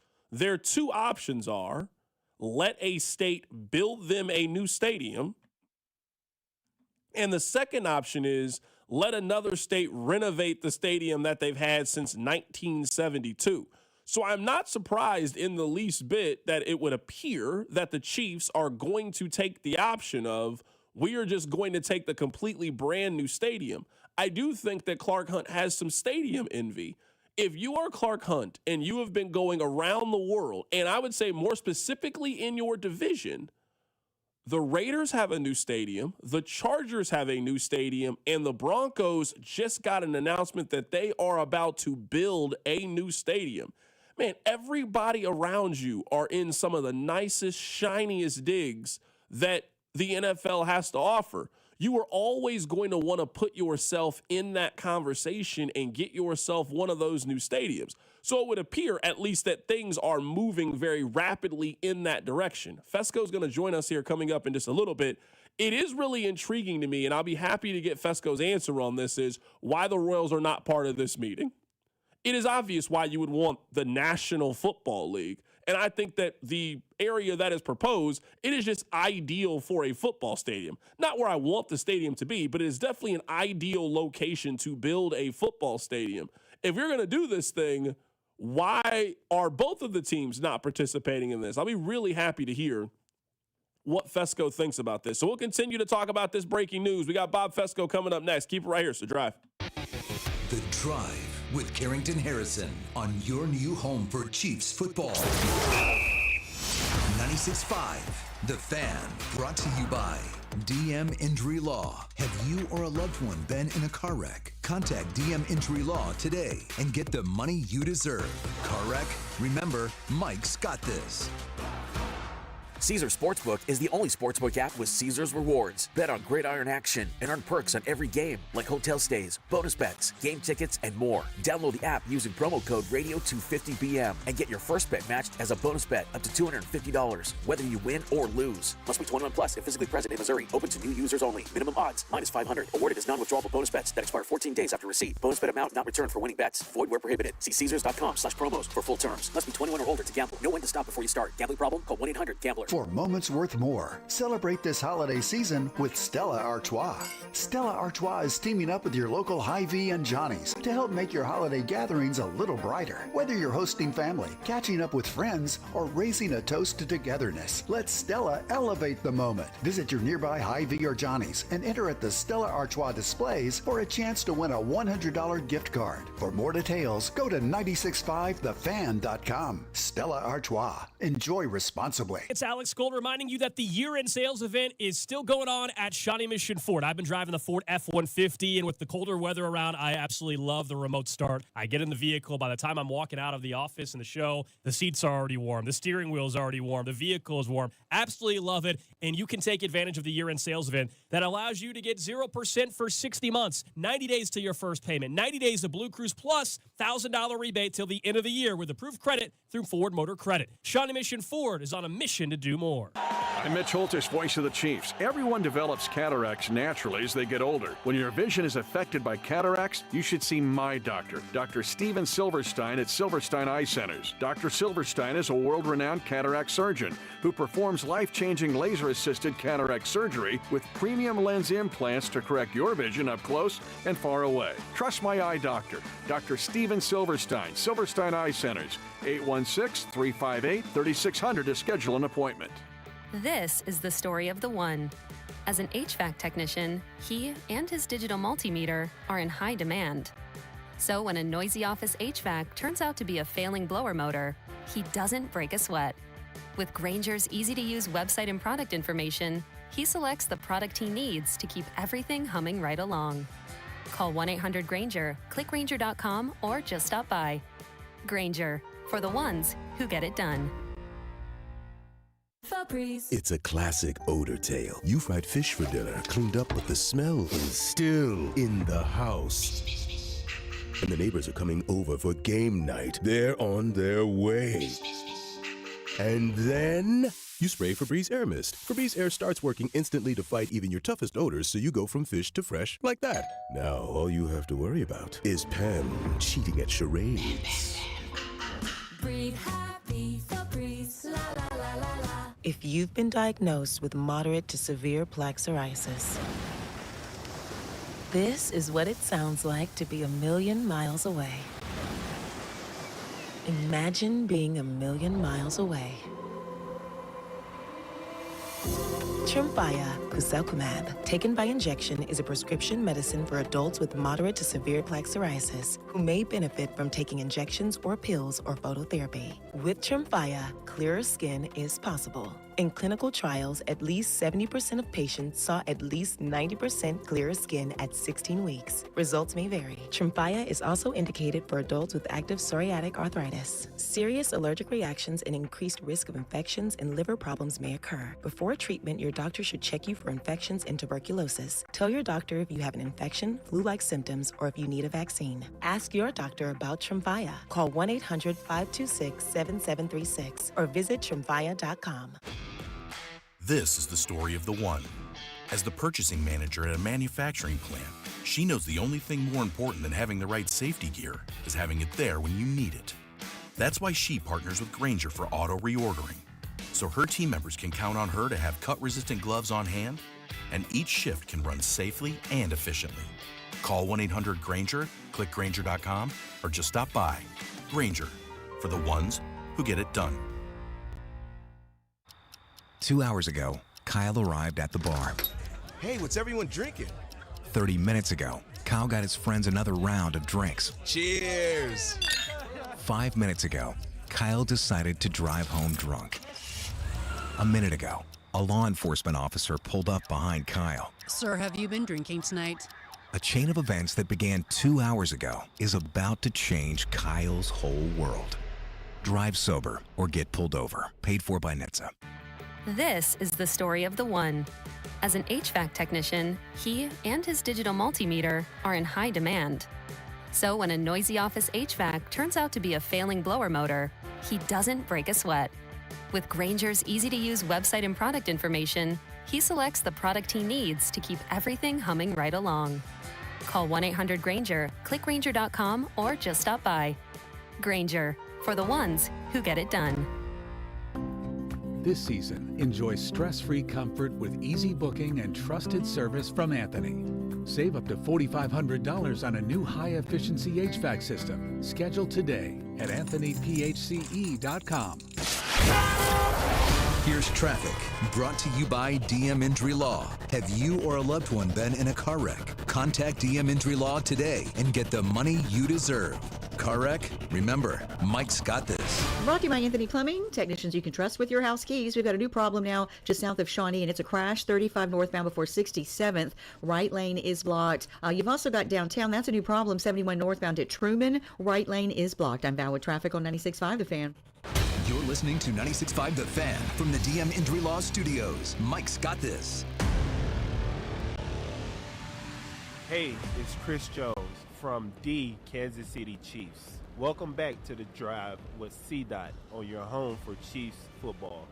96.5 The Fan. All right, we got a lot to get into. Let's head to the phone lines right now to be joined by Bob Fesco. Fesco, happy that you can make some time for us. What do you make of this breaking news right now about the stadiums? I guess the stadium regarding the Chiefs, not the Royals.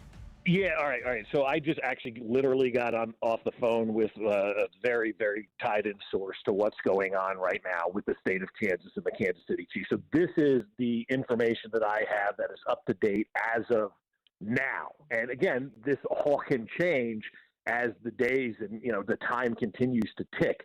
But where we stand right now are the LCC meetings have been scheduled for weeks. That's not new information. That's been on public record, I think, for about 3 weeks now, that this group, the LCC, is going to meet in Kansas. What the LCC is, for layman's terms, to bury all the minutia, that they're the people who approve the Star Bond District. So they have to give their approval for anything to happen. Monday's meeting, like I said, has been scheduled for a while.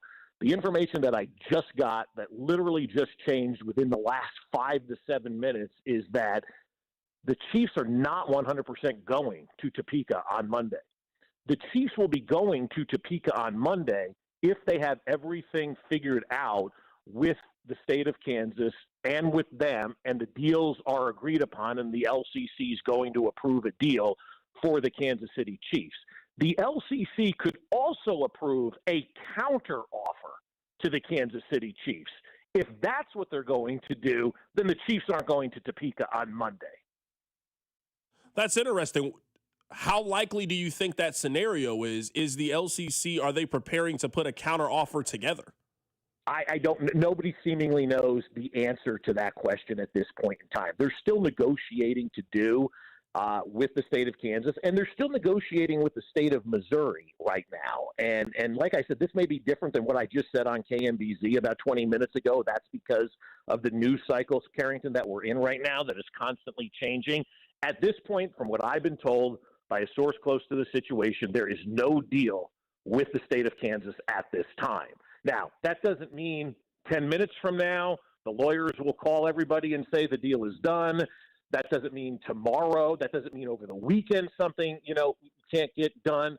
But I think there is going to be some serious pressure from the state of Kansas to the folks at the LCC to get this deal done on Monday. Now, that being said, there's the possibility that this deal doesn't get done on Monday. So as of this moment, there is no deal with the state of Kansas, and the Chiefs at this time are not preparing to go to Topeka unless they know that the LCC is approving everything and all the I's and T's are dotted, and Kansas has agreed to what the Chiefs want. The Chiefs agree to what Kansas wants. They've got a legitimate deal on paper that they're ready to go. If the LCC is going to just vote to approve an extension, then they are not going to go to Topeka, Kansas to be there for them to sign some papers on an extension.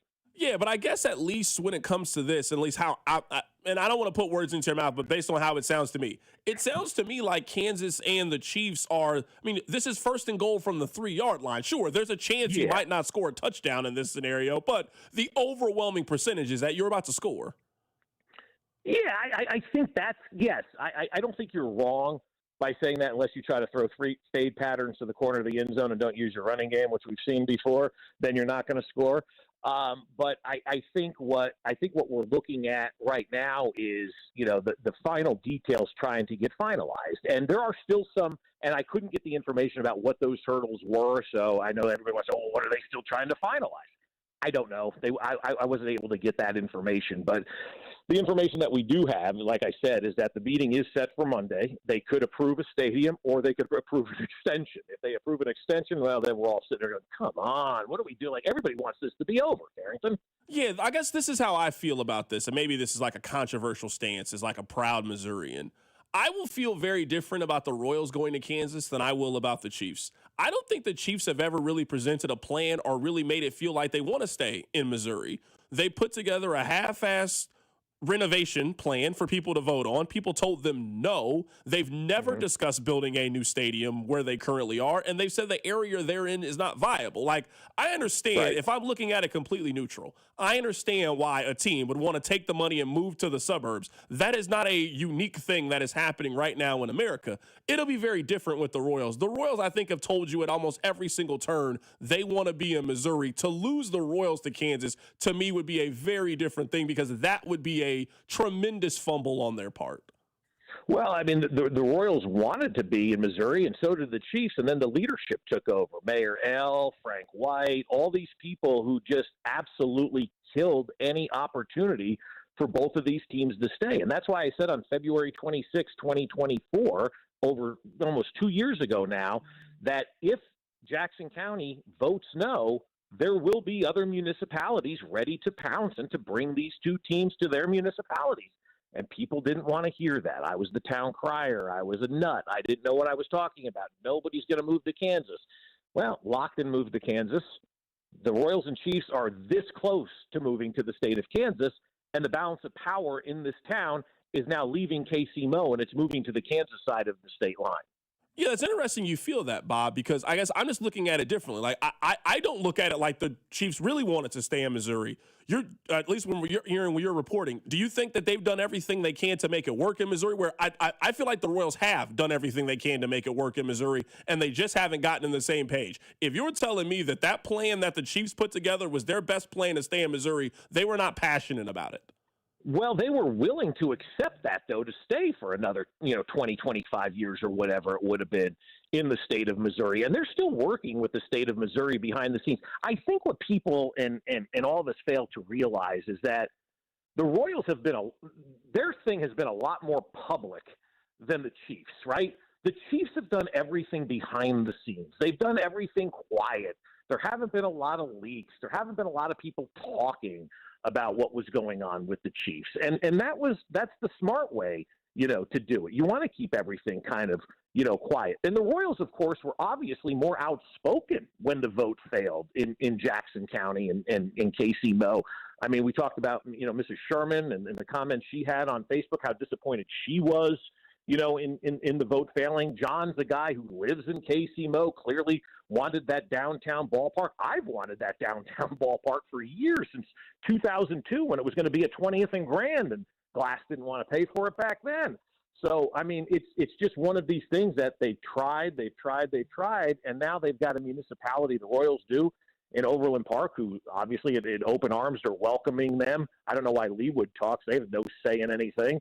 So, that's a municipality that's kind of kept quiet. You haven't heard much out of Johnson County. You haven't heard much out of Wyandotte County. You haven't heard much out of Overland Park or Olathe or Shawnee, the two areas that have been rumored for the Chiefs practice facility. Everybody on the Kansas side has signed NDAs and kind of kept quiet in this. So I think that's why maybe you feel that way, is just because the Chiefs thing has been kept so kind of mum through all of this.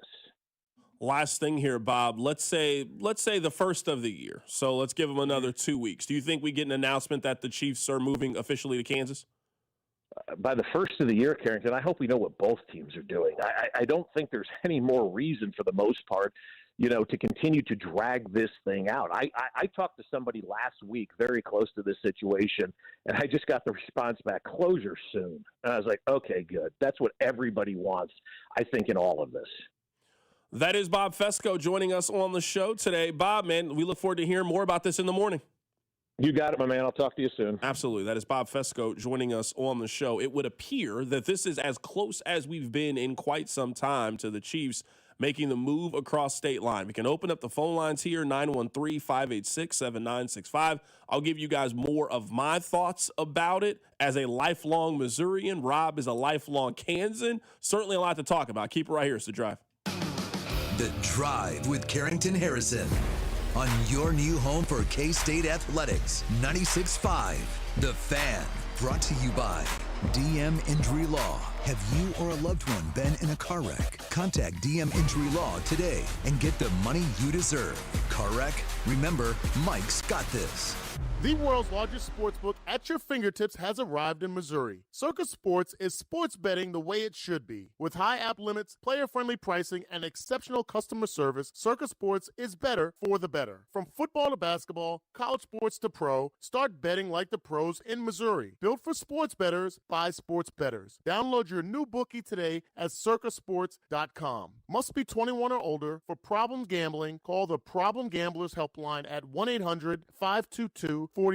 Ben, it's the holidays, a time of love and joy. But if you suffer from erectile dysfunction, the season can be tough on you. This is Jeff for Heartland Men's Health, and if you and your partner are experiencing struggles because of ED, change it up this year. Give the best gift you can give to the one you love by treating your ED and restoring your relationship. At Heartland Men's Health, we're experts at treating ED. And as a Prometic restorative health practice, we've literally seen countless thousands of relationships renewed across the nation. Plus, with treatments having success rates well over 90%, coupled with many treatment options, we can likely find the right one for you. You may even find you're performing like you haven't in years. So call us and give your partner the best gift you can give this season, a renewed, restored relationship. Your first visit is only $99 and includes blood work, a medical consult, and if medically advised, a test dose. And if that test dose doesn't work in our office, your visit is free. Call 844-447-6600 or go to heartlandmenshealth.com. We have 3 offices: Overland Park, Independence, and North Kansas City. Hi, this is Toby Tobin along with Jason Goodenkoff from Lewisburg Ford, Lewisburg, Kansas. Hi, Jason. Hello, Toby. Great time of the year. It is that time of year, Toby. It's the year-end sales event. Ford always puts their best foot forward, and Lewisburg Ford is always $50 over invoice. We've got the 000 promotion going on right now, Toby. That means we've got 0% financing for 66 months with 0 down payment and no payment for 90 days on 25 F-150s, 25 Explorers, 25 Escapes, 25 Mach-E, 25 Lightning, and 25 Transit. It covers about the whole gamut for everything we've got out there, Toby. And you got 0 down payment, and you got no payments for 90 days. So we've got huge incentives. That is huge. What else? Right now, you can get up to $9,000 off a brand new F-150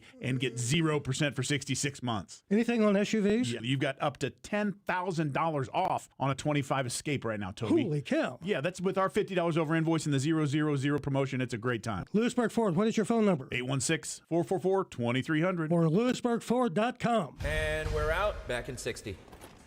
Hey, what are you eating? Chimichurri filet mignon. It's a Factor meal. Oh, nice. Wait, they let you eat like that in the pros? Oh, they insist on it. A pro's work starts on the plate. Oh, man, that does look good. Let me have a taste? Get your own. All right. Where do I find this? Is it factormeals.com? Yep, and they've got a deal going on. Oh, love a deal. I am so in. Smart move. Pro move. All right. Factor. Eat like a pro. I know that hiring can be challenging. You need someone to match your role perfectly. Well, now you can meet them fast on ZipRecruiter. Build your team. Build it sooner.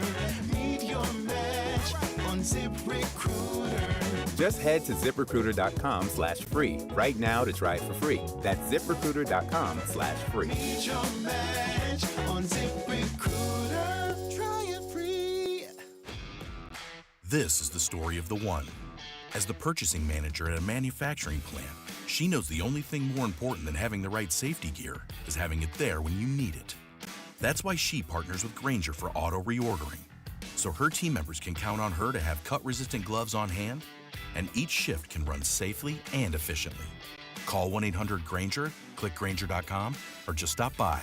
Grainger, for the ones who get it done. 2 hours ago, Kyle arrived at the bar. Hey, what's everyone drinking? 30 minutes ago, Kyle got his friends another round of drinks. Cheers! 5 minutes ago, Kyle decided to drive home drunk. A minute ago, a law enforcement officer pulled up behind Kyle. Sir, have you been drinking tonight? A chain of events that began 2 hours ago is about to change Kyle's whole world. Drive sober or get pulled over. Paid for by NHTSA. Chiefs coverage this past hour has been brought to you by WaysideWaves.org. Save a life this holiday season. Wayside rescues thousands of animals each year. Your gift today provides a complete circle of life-saving care they need to heal and find loving homes. Donate today, and your gift will be matched. Visit WaysideWaves.org to make your life-saving gift today. Here's traffic, brought to you by DM Injury Law. Have you or a loved one been in a car wreck? Contact DM Injury Law today and get the money you deserve. Car wreck? Remember, Mike's got this. Okay, headed out of Overland Park, we've got the crash 35 northbound just before 67th. Big backups. It's the right lane blocked, and then southbound traffic affected as well. A crash 435 northbound at Midland, left lane blocked there. I'm Val with traffic on 96.5 The Fan. This is your home for Kansas City sports. 96.5 The Fan.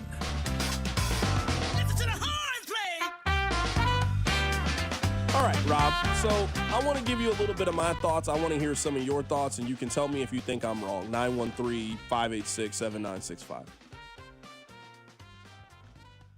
I'm not that upset at the Chiefs for this part of the conversation.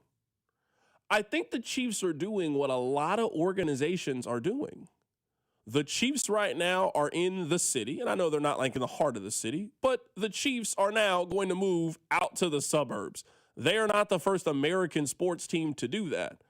I believe that the Chiefs at almost every single turn have communicated to you that they don't want to be in the Truman Sports Complex. You remember that press conference they had, it was about a year ago with Mark Donovan, and Mark Donovan said that he didn't believe that the area around the stadium was viable for economic development We should have known right then and there what their plan was. The Chiefs have a plan of being something more than just a football team. The Chiefs want to have their hand in ventures in a bunch of different things. They want to have barbecue competitions and beer fest and host American Royal and host concerts and they are in the business of doing all of those things. So when they've told us that they are trying to squeeze every money or every dollar that they can from inside the stadium, we obviously know they're going to try to squeeze every dollar that they can outside of the stadium, and there is no money to squeeze out of that stadium around it. That's not my opinion. That's what they think. That's how they feel. I also think this is important. I don't think the Chiefs have really tried to stay in Missouri, where I guess I'm just looking at it of the relationship has just come to a close. The Chiefs, who have one of the greatest structures in all of American sports, they released a renovation plan that excited nobody. Not a single person was excited about their idea. You guys remember old Kauffman Stadium, and then you saw what the restructure was going to look like for the new one? Oh my goodness. Yes, I want that. You got excited. You couldn't wait. They released a idea that they couldn't sell people. I think the Chiefs did almost quite possibly the bare minimum that you could do in an election. So much, in fact, that when they lost, their owner wasn't there. Can you imagine on the front end, you feel confident enough to ask everybody who lives in Jackson County for money, but you don't think enough of the people to even show up? Whether they had won or lost, he wasn't there.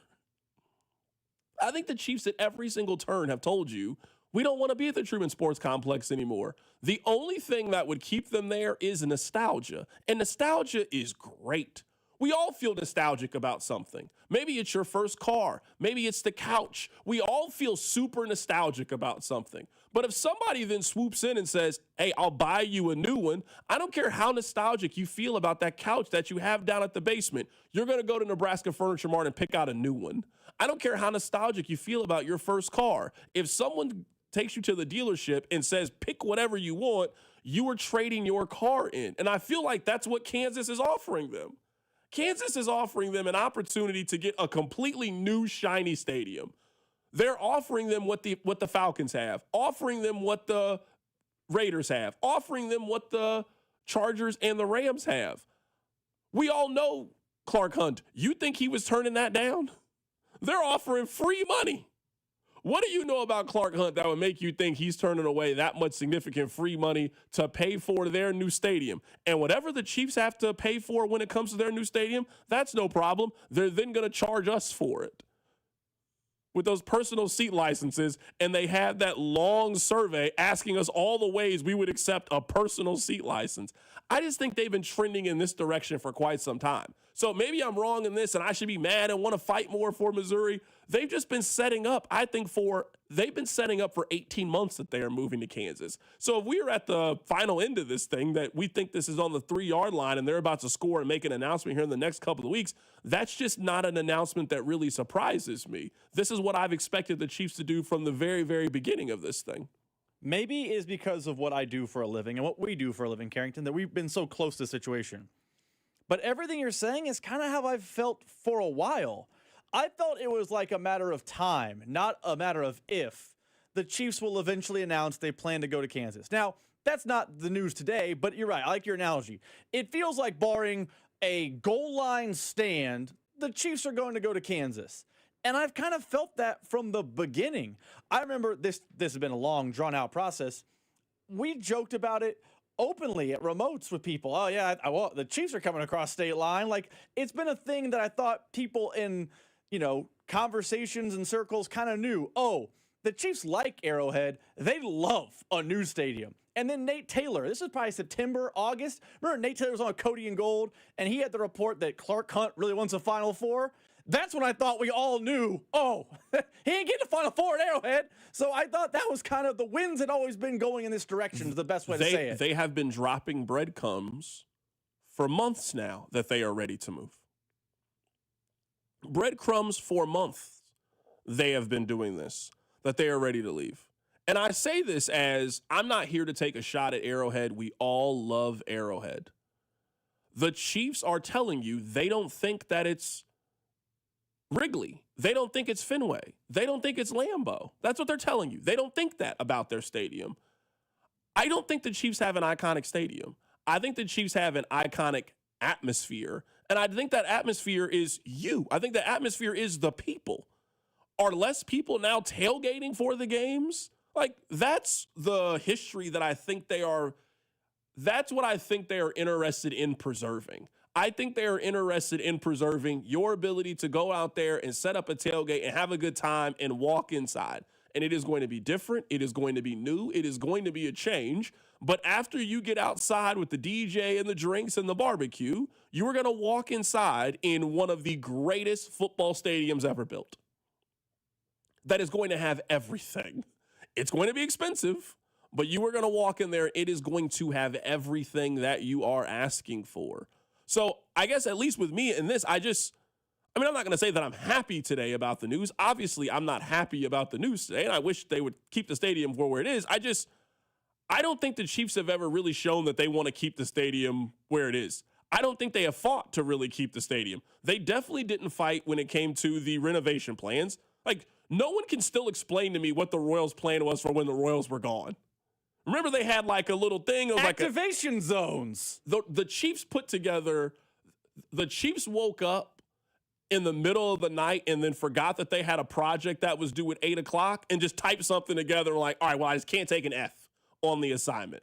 So they didn't get an F on the assignment. They got a D on the assignment. Hey, C's and D's get degrees. So they put together a very half-baked renovation plan. And they have never spoke glowingly about the area in which they are in. So then you just factor that in. You factor in the money. You factor in the area. You factor in the space. Also, another very important thing, Kansas also gives you the ability to own the stadium. So you get to own it. It's ours.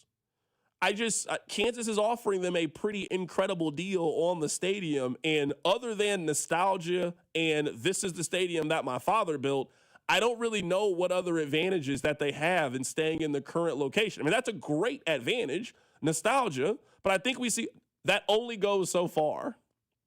Nostalgia, like anything, has an expiration, and they're telling you when the expiration is. It is 2030 is what they're telling you it is. It's great. I hope all of us get to appreciate Arrowhead for a little bit longer while we still have it. But this is what teams do. There are not many teams in American sports that still have the same stadium that they have since the 70s.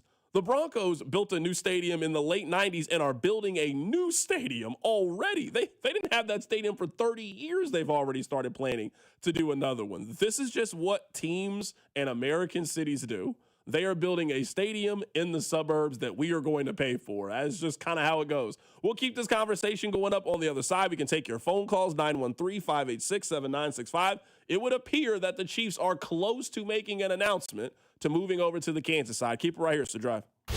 The Drive with Carrington Harrison.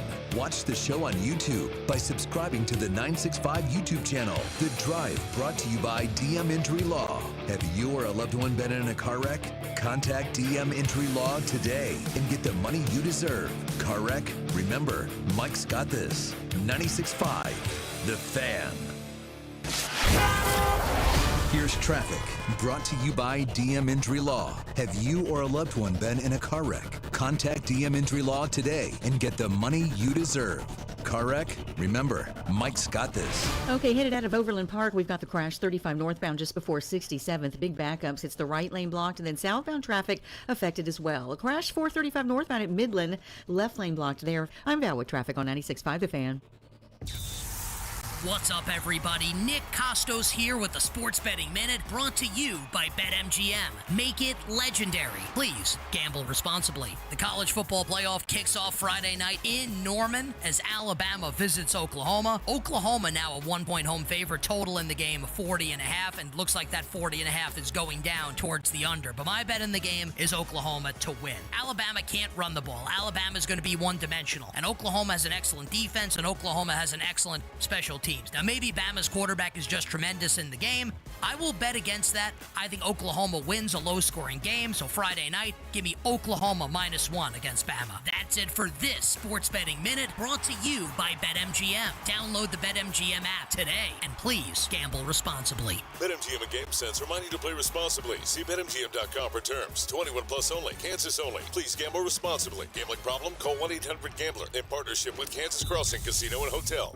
J. Rieger & Co. Oh, so good. Quality crafted in Kansas City. J. Rieger & Co. Straight Bourbon Whiskey. Winner of Best Craft Bourbon at the 2025 Ascot Awards. At 90 proof, it's rich, well balanced, and oh, so good. Quality crafted in Kansas City.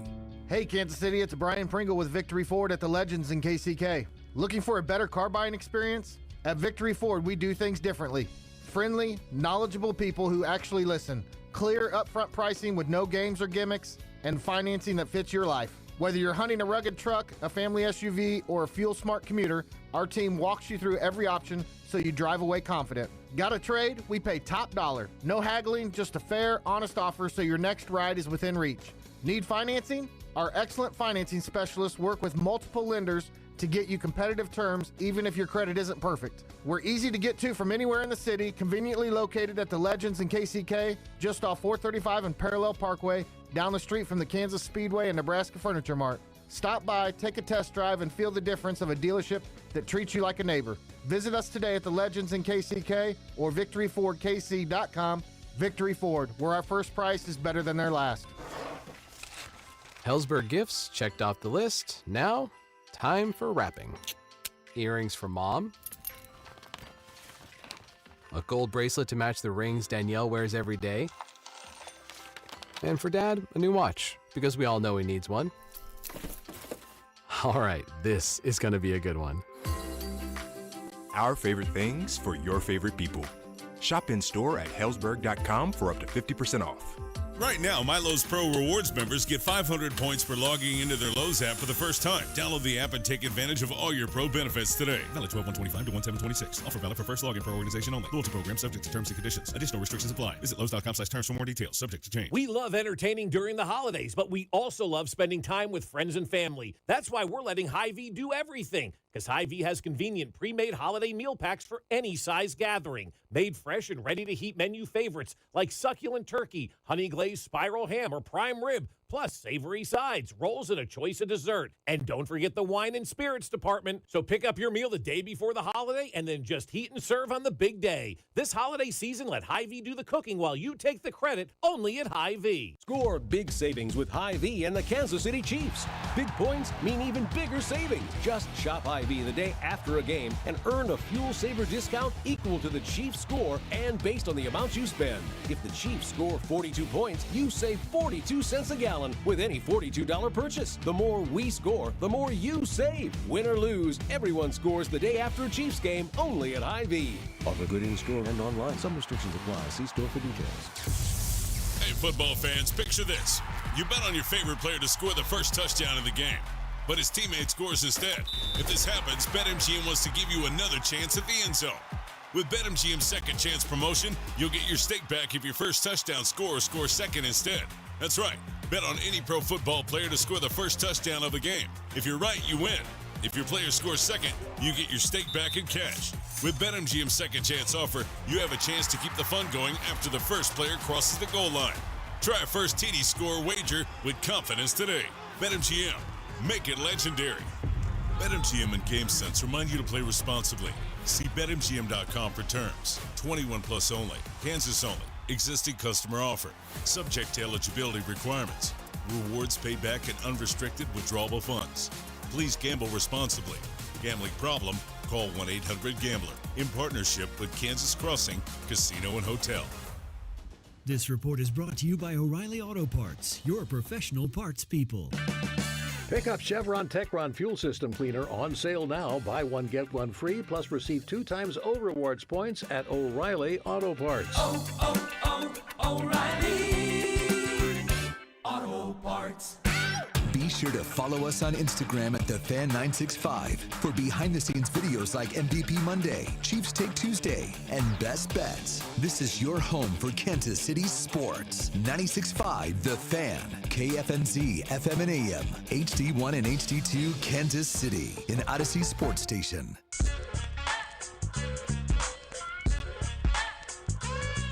Congratulations on getting through your 9 to 5. Thank you so much for listening. It is The Drive. So let's update you guys on the breaking news, and it can just be me, you, and Rob, and taking phone calls for the rest of the day. 913-586-7965, because I want you guys to get a chance to chime in on this. So this is the report. This is the rumor, if you have been at work. The rumor, the report, is that there is a meeting coming up on Monday in Topeka. The Chiefs are supposed to go to this meeting. The expectation of this meeting is that the Chiefs and the state of Kansas are going to finalize some information that would lead to them moving to that side of state line. It is important to know that the Royals will not be at this meeting. So I'm perfectly fine, for the basis of this conversation, to not discuss the Royals. They ain't in it, they ain't in it. So why do we need to talk about them? This meeting has been confirmed by just about everybody. This is from the Department of Commerce. Quote, "We are aware of the media reports regarding the LCC meeting on Monday. The state of Kansas is active in discussions with the Kansas City Chiefs about the prospects of building a new stadium and other facilities in the state of Kansas. No final agreement has been reached, but this would be a massive economic win for Kansas and benefit Kansans for generations to come. We are aggressively pursuing this opportunity." So that is the official statement from the state of Kansas. I understand that my opinion comes from somebody who lives in Missouri and has never lived a day outside of the state of Missouri. Not in college, not as a kid. I've only lived in Missouri. I obviously want the stadiums to stay on this side. But, and maybe this is just me getting soft in my old age, we are only arguing this because of a theoretical line. The Chiefs are not moving away. They are just moving to a different part of the city. This is actually very common in other places. A team was in the city, they then took that team and then moved to the suburbs. The Atlanta Braves just did it. And I think the Atlanta Braves have served as a model for a lot of these other teams. Get out of the city, go out to the suburbs where you got all the space and you can create and build what you want. And I think the Chiefs see this as more than just a new stadium. I think they see this as an entertainment venture.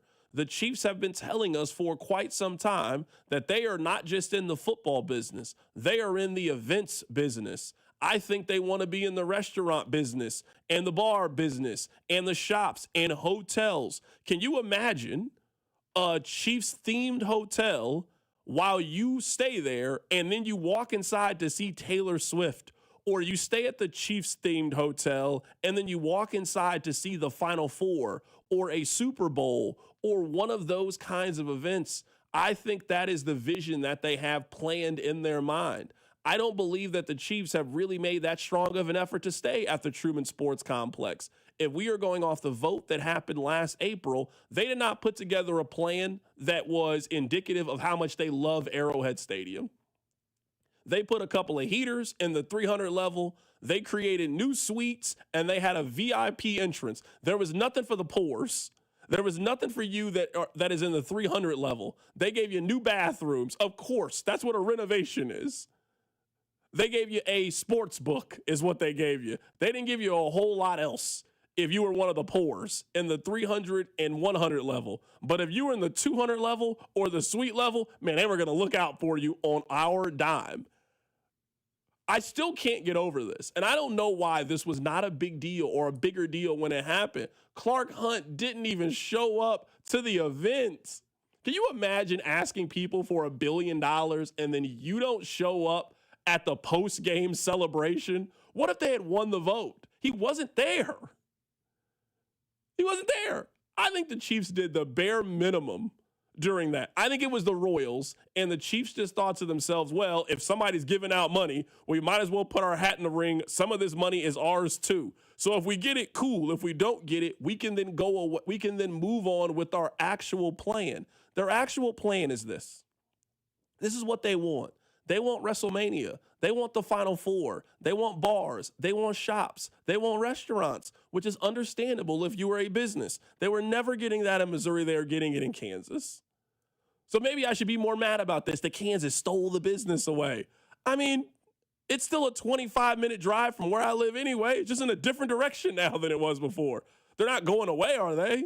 They're not changing their name. They're not changing the color scheme. They're not changing the helmets and the jerseys. They're not changing anything. It's going to be the same.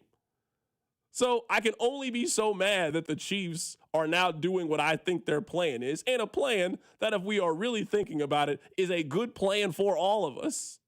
It is a new, renovated, completely fresh football stadium that is going to hold more major events for all of us.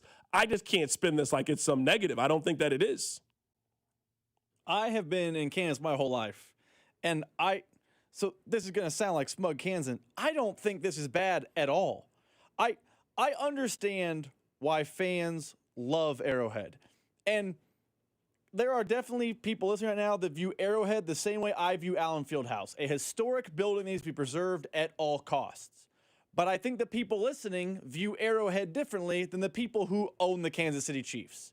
Because the Chiefs, to your point about dropping breadcrumbs, have kind of been telling us ever since the vote failed, yeah, Arrowhead's nice, but you know what's nicer? SoFi. You know what's better? Allegiant. Ooh, we love Allegiant. Allegiant's gorgeous. I can't find the audio. I was looking for it. Do you remember when Mark Donovan had a press conference? This could have been any time in the last 3 years. And he said, it's hard to not be jealous when you go to Allegiant and when you go to SoFi. That's them saying the thing without them saying the thing. They are jealous of the Chargers. They are jealous of the Raiders. Now, because the vote failed 2 years ago, or a year ago, whenever it was, they have been given an opportunity to have their own fancy stadium, and they can still fill it with Kansas City Chiefs fans, and they can have Final Fours. Nate Taylor, I can pull the audio, was on Cody and Gold in either September or October, and he said, hey, Clark Hunt wants a Final Four. He ain't doing that at Arrowhead. To your point, they've been in the non-football business for a long time at Arrowhead. You know what you can't do in March at Arrowhead? Outdoor stuff. You never know what Kansas City weather is going to hold. You know what you can do? Outdoor stuff at a new stadium. They can have Beyonce on Tuesday and the Chiefs on Sunday. They can't do that at Arrowhead. So I think I understand why fans are potentially upset that the Chiefs are possibly moving across state lines. I get it. But I think a new fancy stadium is actually not bad for the city or the community at large, because it means more cool events could be coming to Kansas City, and that's a net positive in my opinion. Someone on the text line just sent this. Guys, you guys sound like you're in favor of the elite and not the working man. How can you take the side of the greedy Hunt family? The Chiefs have told us at every single turn that we owe them money. That's what they've told us. Somebody is paying for this. Whether they're going to stay where they are and they are going to have a tax on the stadium like they currently have, or what's happening in Kansas. So if you ask me what my preference is, my preference would be to pump another $1 billion, another $1.5 billion in where you are, and make it one of those kinds of stadiums. Make it a Cameron Indoor. Make it an Allen Fieldhouse. Make it a Fenway. Make it a Wrigley. They are telling us that that's not how they view it. And I don't think that we view it that way. There's no scenario in which people at the University of Kansas would be fine with them building a brand new state-of-the-art basketball gym.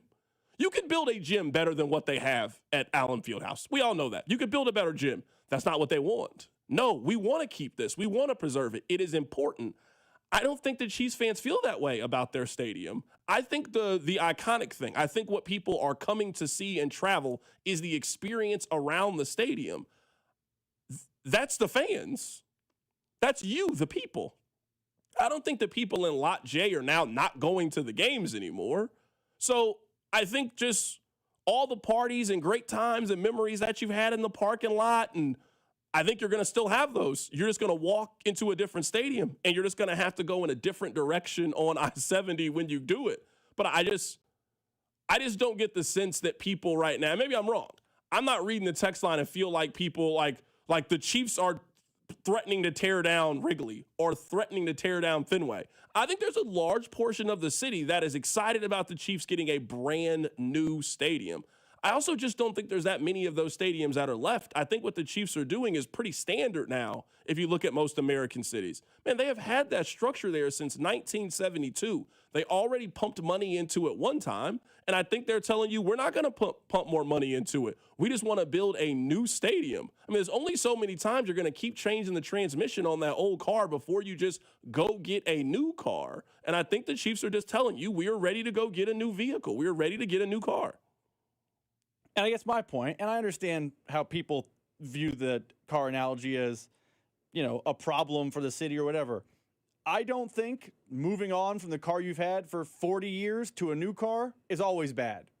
I understand why people would be frustrated by it, and I get that. But I don't think moving on from the car that you had when you were 16, I love this car. I've been through so much of this car, but it's starting to cost a lot, and there's a new car that will cost me less over time. I don't think it's a bad decision to go to the new car. I also don't think it's a bad decision to stay with the old car. I don't think the Chiefs can do a wrong pick here, but based on the reporting, it feels like, barring a setback, in the next 4 to 5 days, there's going to be an official announcement that they are headed to Kansas, likely in the Legends or in Wyandotte County. That's my presumption. We don't know a location exactly. I imagine the dot is about to be home with the Chiefs, but it's not always a bad thing to get that new car. Sometimes you put nostalgia away, and the brand new shiny thing is the better thing. Yeah, someone on the text line says that CDOT, in your argument, you are ignoring the state line is a big negative for the state of Missouri to have the team move to Kansas. No question about it. I'm with you.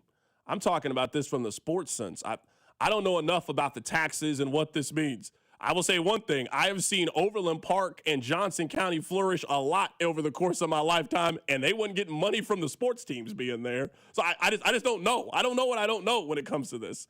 Again, I'm not happy. This is not my plan. This is not what I want to have happen.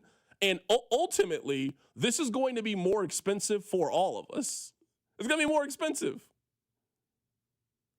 This is like a restaurant that did a remodel, and now they're about to hand you the menu, and that burger you used to get that was $12.99, it's $15.99. They're going to pass the cost to us 100%. I'd also say, apologies for interrupting. No, you're good.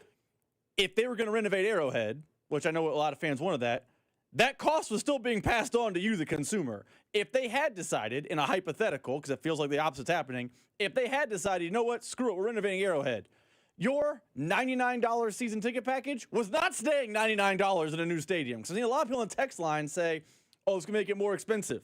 It was always going to get more expensive, no matter what. Renovation or new, the price was going to go up. That's just the harsh reality of the world. Yeah, I just think this is like that line on The Wire that the price of the brick is going up. The price of the brick is going up. The price of the brick is going up. They're going to get a majority of the money from the state of Kansas and the Star Bonds, and what is left over, they're going to pass it to season ticket holders with a personal seat license.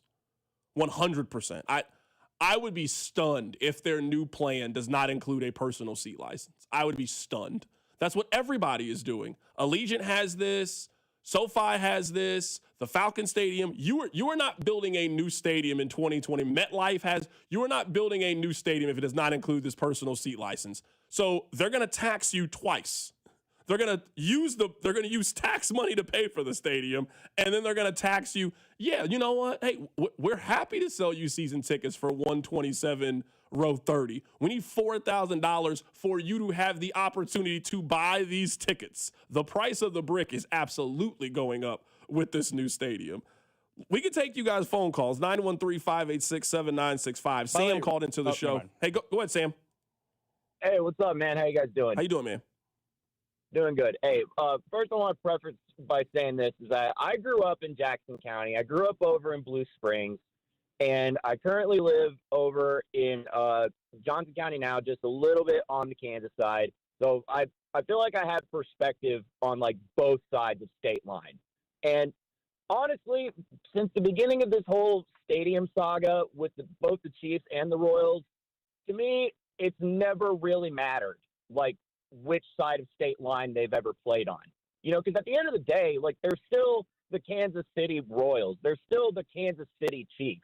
It's not like they're moving to, like, Oklahoma City or San Antonio or Utah or something. They're still playing for Kansas City, right? And they're just basically moving across state lines. And they're basically just moving across the street. To me, it's seriously not that big of a deal. But what I've noticed in this whole thing is I've noticed that Jackson County people and Johnson County people, it's turned into a whole Missouri versus Kansas thing, and that really needs to stop. It's stupid. It's immature. Leave the whole Missouri-Kansas thing to the college kids in Lawrence and Columbia, all right? It does not make that big of a difference. And Jackson County folk need to stop trying to gatekeep the teams, okay? Like, all the Jackson County folks are going to be up in an uproar saying, like, oh, if they move across state line, these are our teams. Like, I'm never going to go to a game again. Yeah, you are. Yes, you are. Stop lying. You're going to go to games just like Johnson County and Wyandotte folks have been going to Chiefs and Royals games crossing state line since 1972. And you will do the exact same. Sam, I'm with you, man. I appreciate the phone call. I'm 100% with you, bro. I'm with you. It is a lot of posturing there. And maybe this is just we all just go across the state line so much. I'm with you. Have you been to a Current game, Rob? You cross state line to go to the Current game. Have you been to a concert before? You just came to MUKU. Like, what are we doing here? We go across the state line literally all the time. So someone on the text line said, what is a personal seat license? I will read to you. This is word for word from the Los Angeles Rams website. It is a one-time deposit that is mandated to go towards the construction of SoFi Stadium, giving fans the right to purchase season tickets and playoff tickets to the Rams games through 2068. It also provides the fan with the level of ownership and additional benefits above and beyond a traditional ticket price. Quite simply, this is a cover. That's what they're charging you, a cover. So if you want the season tickets, they are happy to sell it to you. Hey, these tickets, they are $125 a piece. You pay for 9 games. We're also going to charge you $5,000 for the right to buy this.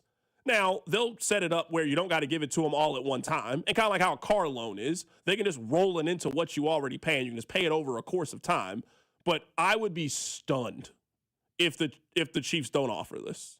It would go against, why are you building the shiny new stadium to then not do all the things that all of these other teams are doing in the shiny new stadium? This is what the Falcons do. This is what the Rams do. This is what the Raiders do. You're not doing this. So, yeah, I mean, they're going to squeeze every dollar out of this thing if they can. That's just big business. But I know we're kind of on time here. I just want to let you know that this segment is brought to you by Baker University. Oh, my bad. I'm sorry, Baker. My bad, Baker. Stadium ain't going nowhere near Baker. I'm going to tell you that right now. Ain't going nowhere over there. Make your next era orange at Baker University, the first university in Kansas, and ranked number 1 in return on investment among private universities in the state. Baker University forever in our orange era.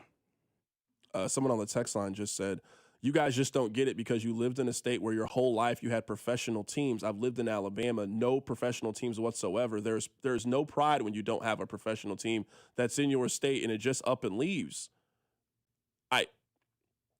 It's not leaving the area. I understand the pride that you were talking about. I live in downtown Kansas City.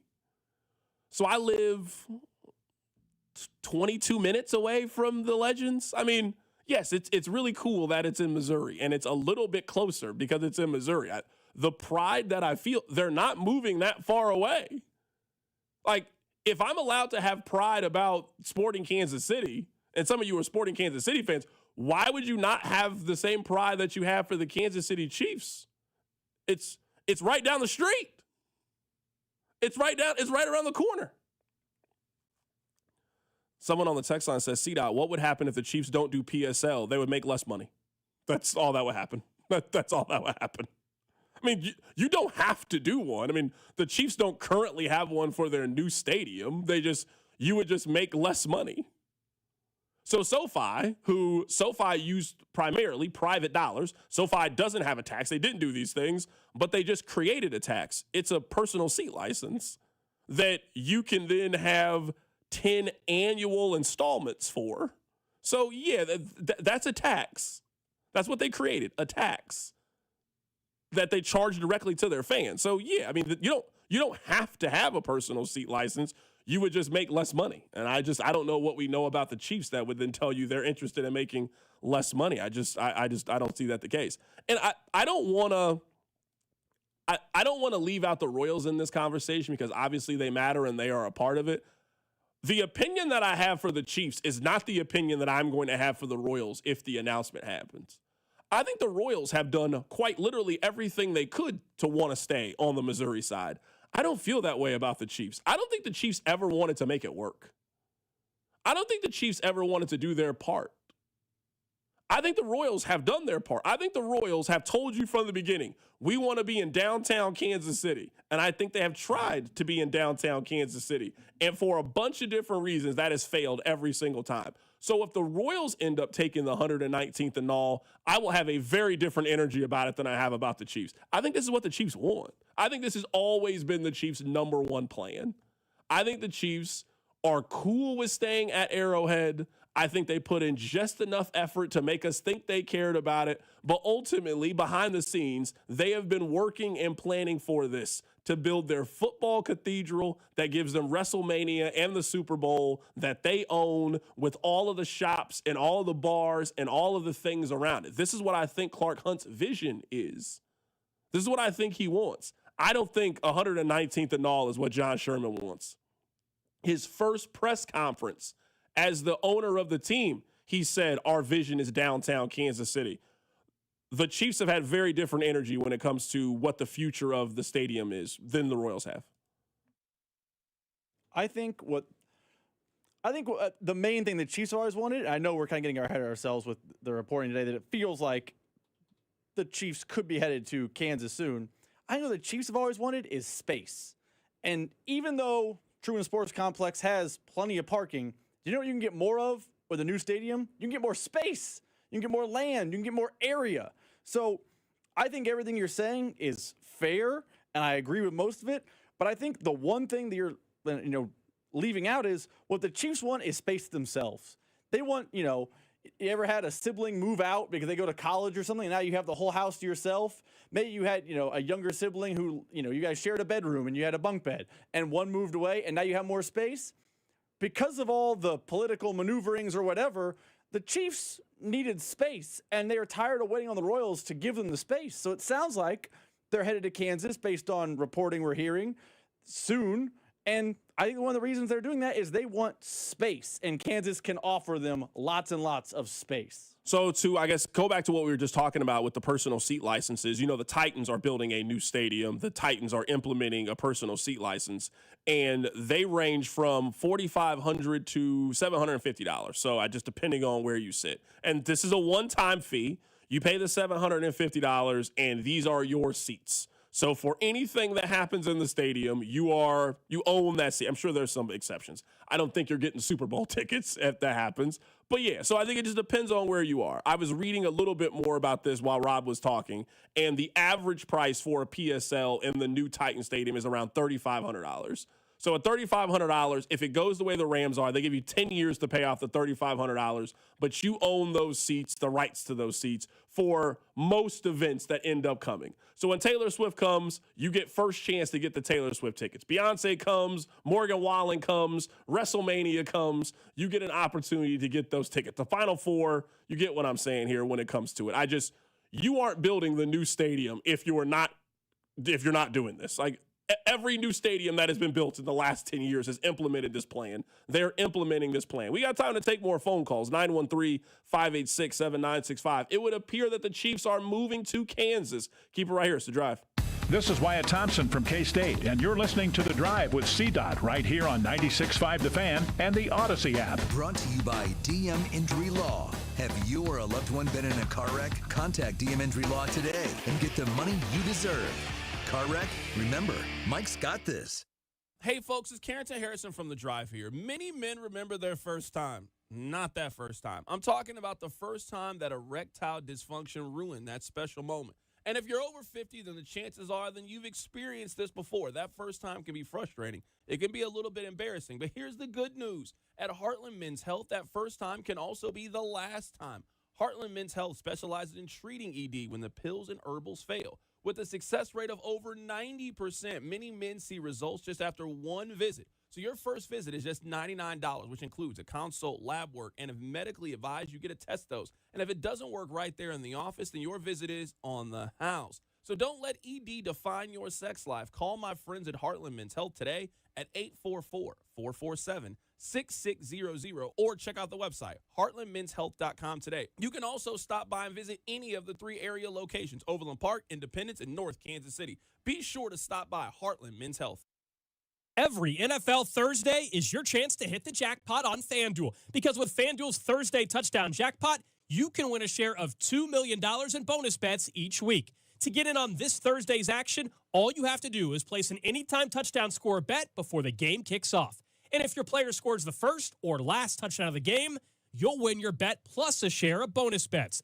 Just visit FanDuel.com/Alex to take a shot at the jackpot. That's FanDuel.com/Alex for your chance to win a share of $2 million in bonus bets. Play your game with FanDuel, an official sports betting partner of the NFL and 96.5 The Fan. 21 and present in Kansas. Opt in. Must apply a profit boost token on select market.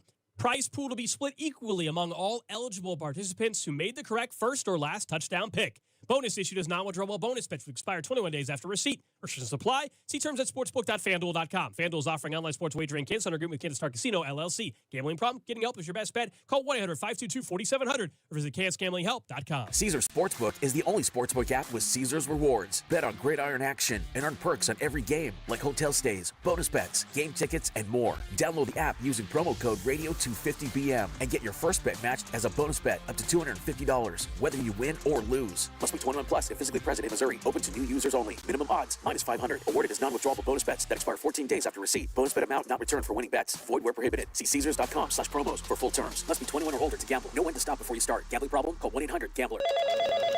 Spreadsheets, clunky software, 100 different logins just to run your business? Ah. There's a better way. Odoo. One simple, connected platform that handles sales, inventory, accounting, and more. So you can focus on growing, not juggling. Make the switch today at odoo.com. That's ODOO.com. This is the story of the one. As the purchasing manager at a manufacturing plant, she knows the only thing more important than having the right safety gear is having it there when you need it. That's why she partners with Grainger for auto reordering, so her team members can count on her to have cut-resistant gloves on hand, and each shift can run safely and efficiently. Call 1-800-GRAINGER, click Grainger.com, or just stop by.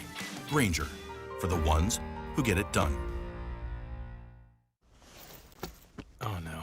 Ah, that's the sound of someone who's misplaced My debit card. their debit card. Where'd I leave that thing? Not at the gas pump, or the checkout counter, or the roof of your car. Now, if he has the Chase mobile app, he can use Card Lock. Wait, I could just lock my card. Yep, just a few tippy taps on his phone, and that sound? That's peace of mind from Chase. Chase mobile app is available for select mobile devices. Message and data rates may apply. JP Morgan Chase Bank N.A., member FDIC. Hi, I'm John Ray, your friend and jeweler at Shane Company. When you buy an engagement ring or fine jewelry gift from Shane Company, you get more than what you paid for. Our jewelry comes with our all-inclusive free lifetime warranty. It covers everything. There's no fine print. You'll get unlimited cleanings, resizings, and repairs. Plus, it even protects your engagement ring's center stone. We stand behind the quality of our jewelry, and that's our gift to you this holiday. Peace of mind. Because a friend knows the best things in life are free. Shane Company, your friend and jeweler. Here's traffic, brought to you by DM Injury Law. Have you or a loved one been in a car wreck? Contact DM Injury Law today and get the money you deserve. Car wreck? Remember, Mike's got this.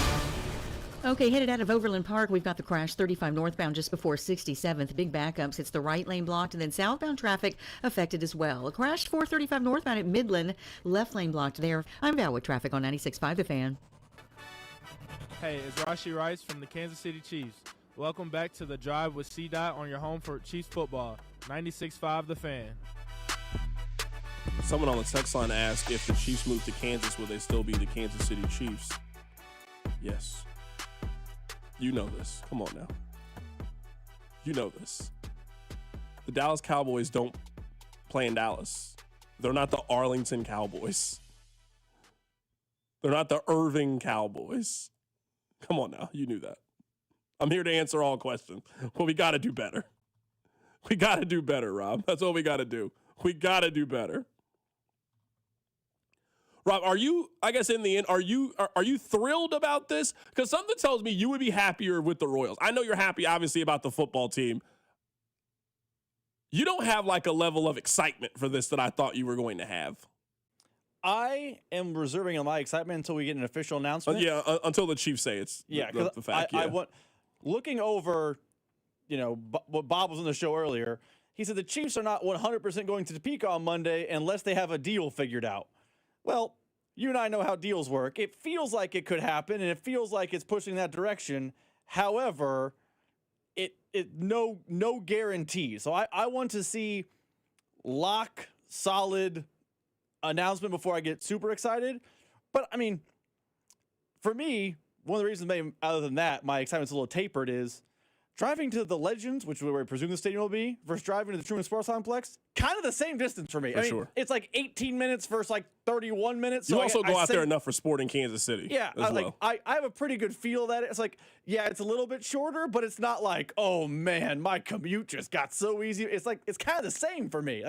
Nothing's changing other than I don't cross state line to go to a game. Yeah, I mean, the biggest thing for me, at least in all of this is, and I do want to take you guys' phone calls, the biggest thing for me is just the price of the brick is going up. It is going to be more expensive if they end up doing this. By the way, Rod, real quick, the mayor, Quentin Lucas, who we're working on having on the show tomorrow, has issued an official statement. Quote, Kansas City does not negotiate in public and will not change course today. Are they losing? As the city and our Missouri partners continue discussions with our long-term partners at the Chiefs and Royals, we remain steadfast in working toward an arrangement in the best interest of our community and the greatest success of our teams on and off the field. Are he losing? Are we allowed to tell him the behind-the-scenes part? That is some word salad. Are we allowed to tell them the behind-the-scenes part?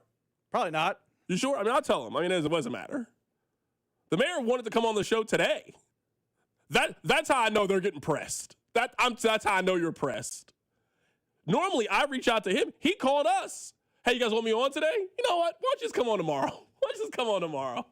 You know what I think you need? I think you need a hot bath, a good meal, and a good night's rest. His phone probably on fire right now. By the way, Governor Kehoe has also issued a statement. Of course, because they losing. You can always tell who's losing by who gives a statement. Have you noticed it? Kansas is giving no statements right now. Well, they had that Department of Commerce statement that was like, well, yeah, from nobody. That's who they had it. They just had a random person release a statement. In Missouri, everybody releasing a statement. They got Brad Pitt about to release a statement. They got the president of the University of Missouri about to release one. Here's the comment from us on behalf of the governor from a spokesperson. That's how you know they're getting smoked right now. Governor Kehoe and his team remain in frequent communication with the Chiefs and Royals to keep them in Missouri. He believes Missouri is the best home for both teams and continues working with the teams to make the right decision to grow and invest in the Show Me State. All right, well, right now, Missouri is hitting a 3 and a blowout loss to cut the lead from 31 to 28. I mean, good shot. It was a good shot. I mean, I can't hate this. You know what the Chiefs are doing right now? This is like that Patrick Mahomes touchdown pass to Xavier Worthy in the Super Bowl. That's what they're doing right now. That's not a good analogy. I got a better analogy. Remember when Jacob Cruz got hot at the end of the KUMU game? That's this.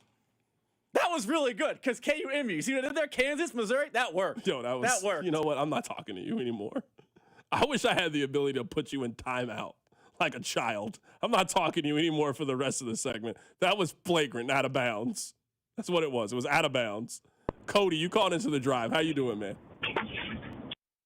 Been better, C-Dot. How are you? I understand, man. I appreciate you calling in today.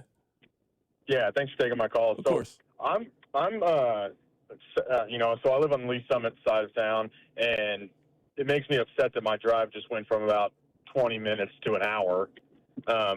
But my real problem is that all of these new stadiums are going to a very corporate structure. You know, they're wanting to sell suites. And, you know, the thing that makes Arrowhead special, and this has been going away for a number of years, but it has been the fan experience inside the stadium. And that's going to go away when you put in luxury suites, because they're going to make this thing a spectacle. All these new stadiums are like that. And I just worry that the allure of playing at Kansas City is going to be dissipated by that. Cody, I think what you were saying is completely fair. I appreciate the phone call. I don't disagree with anything you are saying. The analogy that I would make is if you've been to a club before, you have noticed over time how the club doesn't really care that much about you if you don't got a table. If you got a table, oh man, it's fun. It's really fun if you got a table. The pretty girls come over, they got the sparklers, they give you all kind of juice, and it's great if you got a table. Man, if you don't got a table, they move out. You don't exist. Move out of the way. You can't sit down. You can't do anything. They do not care about you if you don't got a table. I think what you were saying right now, when these stadiums are built for the people in the suites. I mean, they're cool if everybody else comes, sure. I mean, we got to feed you. We got to give you a place to sit. We got to give you a bathroom. That's about it. That's all you're getting. You don't get much else if you're one of the poorest. You're not getting much else. You don't got a table. You are in GA in the club. That's exactly how they're treating you. Brian, how you doing today, man? Doing all right. How are you guys? Doing good, man. Hey, I just wanted to say it's too bad they didn't start developing that area about 10 years ago or something, because there's, we talk about hotels, and there's rundown hotels across the street. It's a cool drive to see both those stadiums next to each other. I drive by every day twice. I'm from Green Valley to Shawnee, and the Chiefs go to the Kansas side. I love it. I live in Shawnee, so that'd be awesome. It's really just kind of where I'm at with it. I think it would be neat if they would have brought that more of an entertainment district in the past. I hope they can make a new one as loud as they make that one. And don't forget, 10 years before the new stadium comes around? Was it 35 or something like that before it's all said and done? So it's not like it's next week that they're moving across state lines, if they do move across state lines. Yeah, Brian, I appreciate the phone call. I'm 100% with you. I understand it's disappointing. We still got some time to appreciate Arrowhead Stadium. We got 4 more seasons. I mean, they have 4 more seasons guaranteed. They have to stay in this one. The lease isn't up until 2030. So they have 4 more years in their current stadium. And if I had to guess, at some point in 2026, and wherever they are going, they're either going to break ground on a new stadium in Kansas, which that's what I expect them to do, or they'll announce a renovation plan, and they'll start doing it little by little, and it'll just happen around you. But, yeah, I suspect at some point in 2026, the Chiefs will break ground with the intention of opening up a brand new stadium in 2030 or 2031 out in Kansas. And the stadium is going to be amazing. As somebody who has recently went to Allegiant Stadium, it doesn't really have a whole lot of personality. It doesn't have a whole lot of feel, but it is an incredible stadium. It is a really, really nice stadium. It's also the Raiders. I mean, I don't know if the Raiders can give you a whole lot of feel and personality. Their team ain't that good. Let's go back to the phone lines. John called into the show. Hey, John, how you doing, man? Hey, how's it going, C-Dot? How you doing, man? Appreciate you calling in. So, I'm a Olathe. I'm born and raised Olathe. I'm actually a fan of this. I know it's unpopular, but I just joined in, so I don't know if you guys already talked about this, but I don't think it's the drive time that Missourians really care about. I think it's not in Missouri, it's in Kansas. It used to be the Kansans had to go to Missouri. You guys live in Kansas, but all the amenities are in Missouri. And then now it's flipped. And so I just think there's going to be all that, and there's going to be drama and whatnot. And, yeah, that's all I got to say. No, John, I'm 100% with you, man. I appreciate it. I say this as a proud Missourian. Part of the identity of being a Missourian and being someone who lives in Kansas City on this side is that you have had the teams. That is absolutely part of the identity if you live in the state of Missouri. That if you are Rob or you live in Kansas, you got to come over here to do all the cool stuff. You want to go to a concert, you got to come over here. You want to go to a sporting event, you want to go to the Kauffman Center, that is absolutely part of the fabric of if you live in Missouri. That is the thread of that is one by one being pulled away. If you're Rob, I don't really know why you would ever come over here if they don't have the sports teams. What are you coming over here for? Almost everything you need is on that side. I mean, you come over here every once in a while, go see a little Katy Perry from time to time, but soon there will not be a whole lot of reasons to come over to Kansas City, Missouri if you live on 135th and Metcalf, for example. What are you over here for if you don't work over here? You got everything you need over on that side. That is absolutely part of this discussion. We can keep taking phone calls here. We got a really good Thursday night football game. In fact, one of the best Thursday night football games ever coming up. Keep it right here. It's The Drive. Drive with Carrington Harrison, a show that prides itself on getting it right. I don't know what I'm talking about. Brought to you by DM Injury Law. Have you or a loved one been in a car wreck? Contact DM Injury Law today and get the money you deserve. Car wreck? Remember, Mike's got this. 96.5, The Fan. Well, guys, I'm a little bit confused on what to get Rob now for a gift. I mean, I tried to get Rob a very thoughtful gift, something that he told me he wanted, but Rob doesn't want to accept the gift. So now I got to pivot, and I'm sitting there thinking, man, what does Rob love? Well, Rob loves Gates Barbecue. So you know what I'm going to do? I'm going to get him a Gates gift card. That same gift card that I was going to get him to another restaurant, not anymore. No, he told me he didn't want it. So now, you know what? He and his wife better share a mixed plate. He and his wife better share a beef on bun. They better go get a presidential platter. Maybe I'll get Rob some Gates sauce. Maybe I'll get Rob some Gates seasoning. I know Rob doesn't have the proper seasoning in his home. He doesn't have the extra hot. He doesn't have the original, the sweet and mild, and the Gates salad seasoning. I'm just trying to look out for a friend. I also want you to look out for your friend. So the next time that you're at the grocery store, make sure you grab some Gates sauce. Make sure you grab some Gates seasoning and get that for the Rob Britton in your life. It's Carrington Harrison from The Drive here telling you to check out our very good friends over at Gates Barbecue. This is the story of the one. As an HVAC technician, he and his digital multimeter are in high demand. So when a noisy office HVAC turns out to be a failing blower motor, he doesn't break a sweat. With Grainger's easy-to-use website and product information, he selects the product he needs to keep everything humming right along. Call 1-800-GRAINGER, click Grainger.com, or just stop by. Grainger, for the ones who get it done. It all comes down to this, folks. Yep, the entire season is on the line. But my throat has officially thrown in the towel. Sounds like you need Vicks VapoCool drops. They're max strength and vaporize sore throat pain. Whoa! These VapoCool drops hit fast. Speaking of fast, did you just see that play? Yeah, he vaporized that ball. That pun should have come with a penalty. Vaporize sore throat pain with Vicks VapoCool drops. Use as directed. Every NFL Thursday is your chance to hit the jackpot on FanDuel, because FanDuel's Thursday touchdown jackpot means that you can win a share of $2 million in bonus bets each and every week. To get in on this Thursday's action, all you have to do is place an anytime touchdown score bet before the game kicks off. And if your player scores either the first or the last touchdown in the game, then you'll win your bet plus a share of bonus bets. All you need to do is visit FanDuel.com. Use my promo code KFNZ to take a shot at the jackpot. Remember my promo code KFNZ for your chance to win a share of $2 million in bonus bets. Play your game with FanDuel, an official sports betting partner of the NFL and 96.5 The Fan. 21 and present in Kansas. Opt in. Must apply profit Pitocin on select market. Prize pool to be split equally among all eligible participants who made the correct first or last touchdown pick. Bonus issued is non-withdrawable bonus bets, which expire 21 days after receipt. Restrictions apply. See terms at sportsbook.fanduel.com. FanDuel is offering online sports wagering in Kansas under agreement with Kansas Star Casino LLC. Gambling problem? Can help us your best bet. Call 1-800-522-4700. Visit ksgamblinghelp.com. Never have I ever called my sister from the finish line of my first marathon. Hello? You won't believe where I am. Are you running? Mile 26. I'm gonna make it. Switch to T-Mobile's 55 Plus plan and get iPhone 16e with its advanced camera system on us. Plus, 2 lines for just $30 a line. Guys, I can't believe it. I knew you could do it, babe. That was amazing. Mom, how do you feel? I feel great. I can't feel my feet. Let's take a picture, and then you may carry me to the car.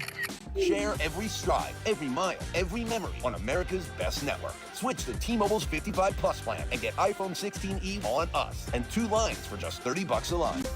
With 24 monthly bill credits and 2 eligible port-ins on Essentials 55 Plus for well-qualified customers with autopay plus taxes, fees, and $35 device connection charge. Credits end and balance due if you pay off early or cancel. Contact us. Finance agreement 128 gigabytes, $599.99 required. Best mobile network in the U.S. based on analysis by Ookla of Speed Test Intelligence data 1H 2025. Visit T-Mobile.com. This is the story of the one. As an HVAC technician, he and his digital multimeter are in high demand. So when a noisy office HVAC turns out to be a failing blower motor, he doesn't break a sweat. With Grainger's easy-to-use website and product information, he selects the product he needs to keep everything humming right along.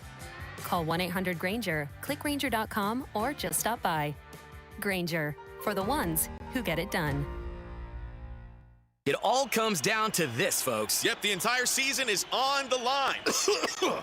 But my throat has officially thrown in the towel. Sounds like you need Vicks Vapor Cool Drops. They're max strength and vaporize sore throat pain. Whoa! These Vapo Cool drops hit fast. Speaking of fast, did you just see that play? Yeah, he vaporized that ball. That pun should have come with a penalty. Vaporize sore throat pain with Vicks Vapor Cool Drops. Use as directed. Chiefs coverage this past hour has been brought to you by WaysideWaves.org. Save a life this holiday season. Wayside rescues thousands of animals each year. Your gift today provides a complete circle of life-saving care they need to heal and find loving homes. Donate today, and your gift will be matched. Visit WaysideWaves.org to make your life-saving gift today. You're listening to 96.5 The Fan from the DM Injury Law Studios. Mike's got this. Here's traffic, brought to you by DM Injury Law. Have you or a loved one been in a car wreck? Contact DM Injury Law today and get the money you deserve. Car wreck? Remember, Mike's got this. We've got a crash still working 470 southbound as you approach 40 highway. Left lane is blocked. And then the problem down in the triangle, both directions of 435 are affected. The problem is northbound, but southbound affected as well, just at around 87th. I'm Val with traffic on 96.5 The Fan. You're listening to The Drive with Carrington Harrison on 96.5 The Fan and the Odyssey app. Rob, let me ask you a question. Do you watch a podcast? No. I mean, I've sometimes put it on YouTube and done other stuff, but I'm not like intently watching. No. Yeah. I'm sure by now you've seen the news that some of the premier podcasts are now moving to Netflix. And that Netflix has bought the rights for a couple of these. I have seen that. Netflix is definitely changing. I feel like every 2 years they kind of have like a course correction. You remember they had that stretch where they kept trying to make like original movies and we just kept telling them that's not what we come to this app for. We go to Netflix for documentaries and shows. That's what we go to it for. I'm not on there because you got the new Jamie Foxx and Cameron Diaz movie. You could have spent this money elsewhere. I do think it's interesting that they want to get in the podcast space, though. I don't watch any podcasts. I certainly listen to some. I don't ever watch them, so this just doesn't really have any effect on my life. But I mean, there's still multiple free options to consume it, and I mean, there's plenty of podcasts that I see their clips I've never once clicked on Jeff Teague's podcast, and I watch the clips almost all the time. It's very funny to me, but I've never once listened to their podcast before. I mean, that's just Instagram, TikTok in 2025. For sure. There's a ton of podcasts where I've never watched a minute of it, and yet I feel like I see the clip, and I'm like, oh, so-and-so's podcast. There you go. Yeah, man, for sure. Let me take one more phone call today. Aaron, how are you doing, man? Aaron, you there? I don't think he's there. I didn't hear him. Did you hear him? I did not hear Aaron. I didn't hear Aaron. Who do you have winning Thursday Night Football today? I'm going to tell you something surprising. I'm a Seahawks believer. Okay, here you go. Give me Aaron Darnold and the Hawks tonight. Okay. That's great. There is not a world in which I will believe in the Seattle Seahawks. Not a single. I don't care what they do. They could win tonight's game 100-0. I'll just be like, I don't know, man. I don't trust them when it gets to the postseason. I've potentially fell for it last year with Sam Darnold, and I just can't get myself to fall for it again. I just can't get myself mentally there to do it again. I mean, they basically got this as a coin flip kind of game. Seattle is a 1.5-point favorite at home in this game. So Vegas thinks the Rams are the better team, but Seattle is at home, so we're going to give you the respect that you need. I also think, the Rams are beat up. Like, a short week on the road, no Devontae Adams tonight. Like, that Seahawks defense is really good. I mean, this could feel like a Seahawks make a statement type of game, but I think that's moot because I don't think people are ever going to believe in Sam Darnold until it's time to believe in Sam Darnold, but this feels like the Seahawks tonight. The text line's getting on you because you said Aaron Donald. Oh, Sam Darnold, sorry. Yeah, it's okay. Aaron was on the phone. I got 700 texts going on right now. No, it happens. It's all good. I don't know if you know this text line. Kind of a breaking news day. A lot going on. There you go. Now you acting like the mayor.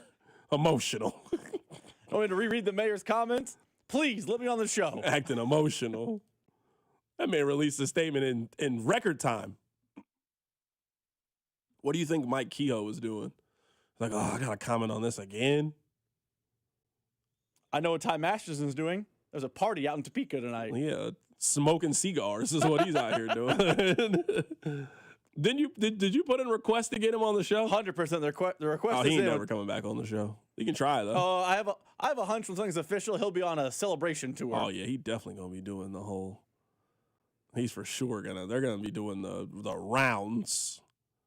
For sure. They're definitely gonna be doing the rounds whenever they win. We might have them all on. Hey, Dan Hawkins, what are you up to? You want to come on and talk about this? We got you. Yeah, we can get the governor on, get everybody on the show. Why would we not? All right, well, this was a fun day. This was a fun show. I appreciate you guys. I had a great time on this side of state line. Yeah, it was great. I'm sure it was. I'm sure it was phenomenal. We will be back tomorrow. It's going to be very weird to have a Friday show and not talk about the Chiefs. I don't know what to do with tomorrow's show. I'm not breaking down the game. I don't honestly even know if I don't know how much of it. I will tell you this much: the Chiefs are done on the main TV. They are a second or third television only situation. You can't be playing preseason games and you get the main TV with the sound. That's not how this works. Not at all. So we'll figure out what the Sunday plan is. But I look forward to talking to you guys tomorrow. Take care.